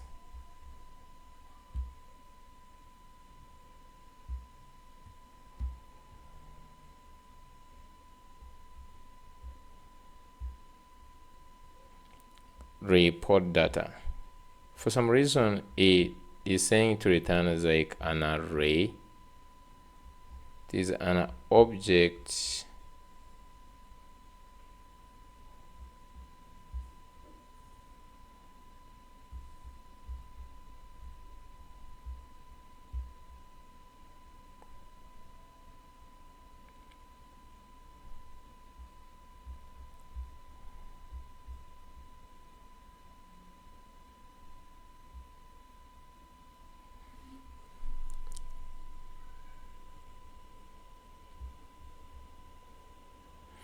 Even this one, I don't know, as stock.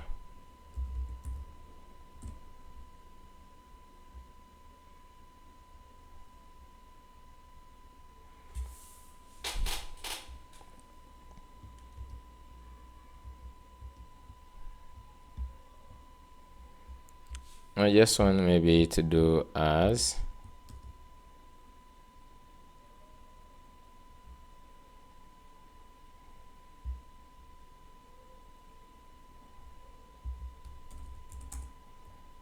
okay. Let me just go to this.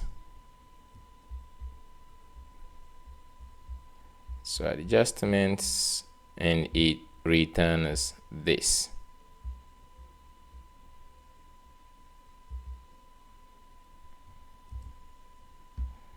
I'm just going to say const data is equal to this, and return data as stock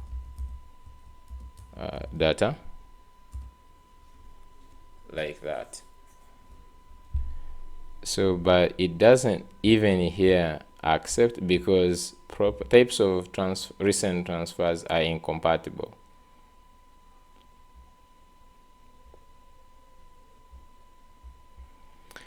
Okay. So what I'm just going to do right now, for purposes of having this moving to, I'm just going to say as, let me see here, as any. So this should just like work even if I remove this. Now for these ones, we have the form.watch period.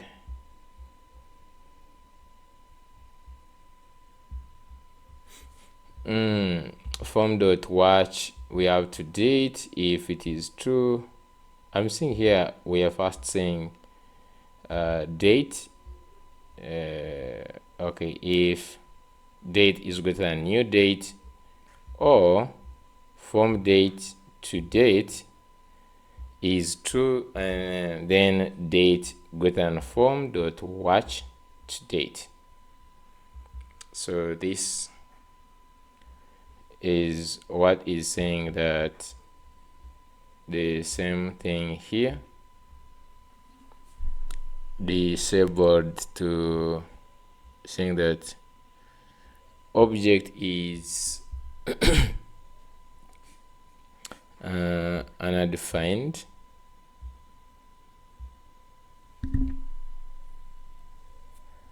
and you cannot do this, right?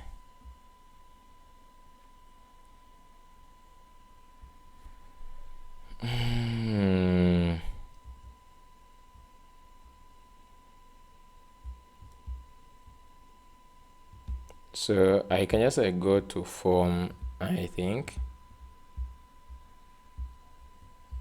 I just want to go to form here. So this form here has this.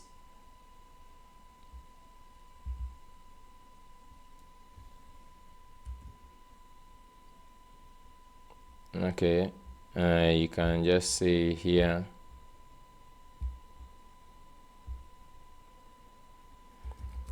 as maybe this. Let me see.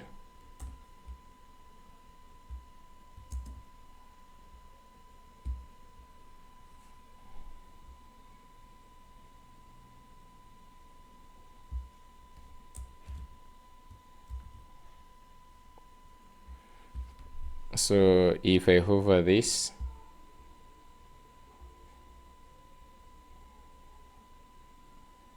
okay, so if I go back this side, no way. So I think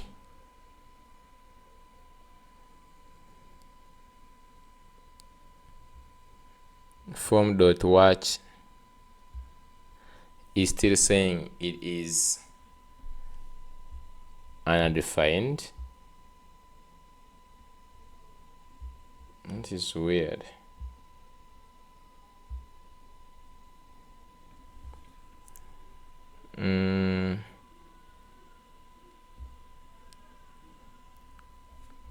Okay, so let me first take this back. So I'm just going to give this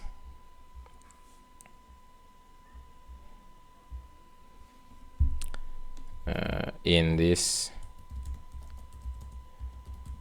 component. So we have an error on this.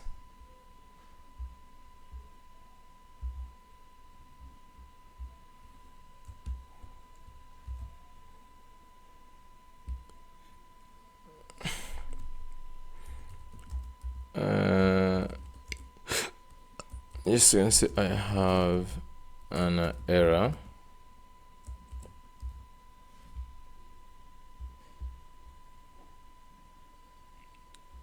Here.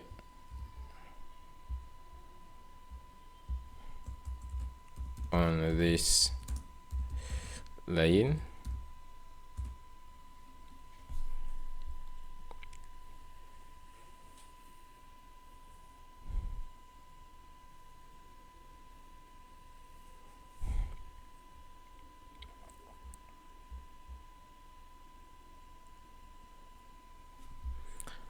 So to fix the issue, you need to check if the returned value is defined before using it in comparison. Here you can modify your code.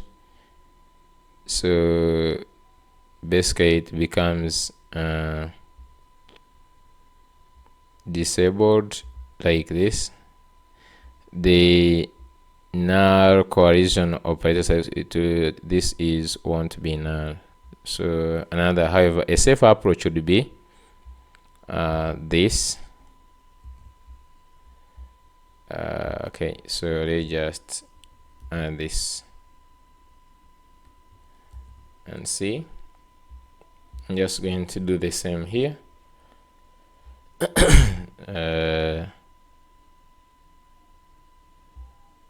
This one also is going to be for the from date. So this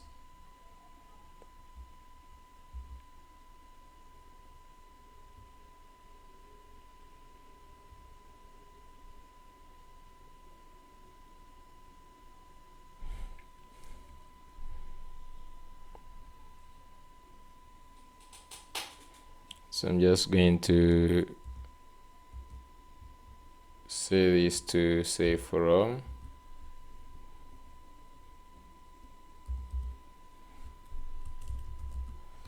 date. Even this one is going to be from date.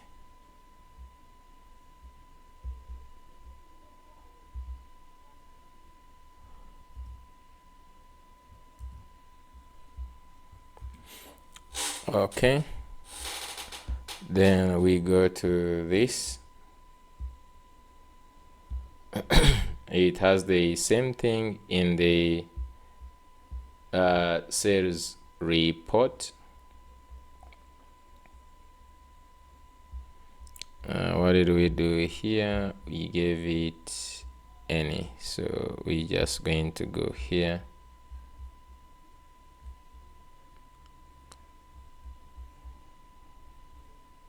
after getting this data, just going to say as any.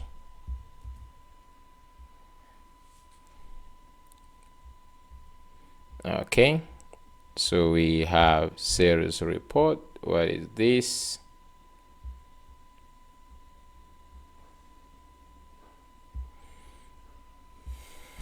And here it is filtered customer data dot map item return item dot customer ID. So here they're saying that item dot customer is possibly null, so you can also just say here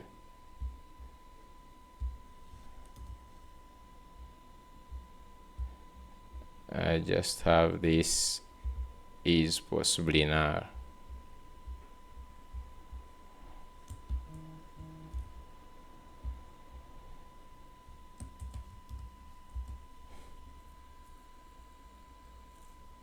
Okay.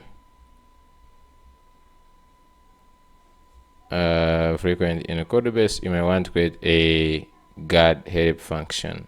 I'm just going to do this.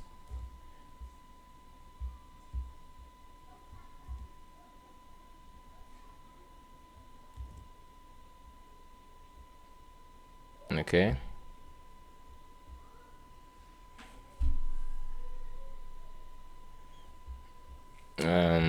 Is there anything else?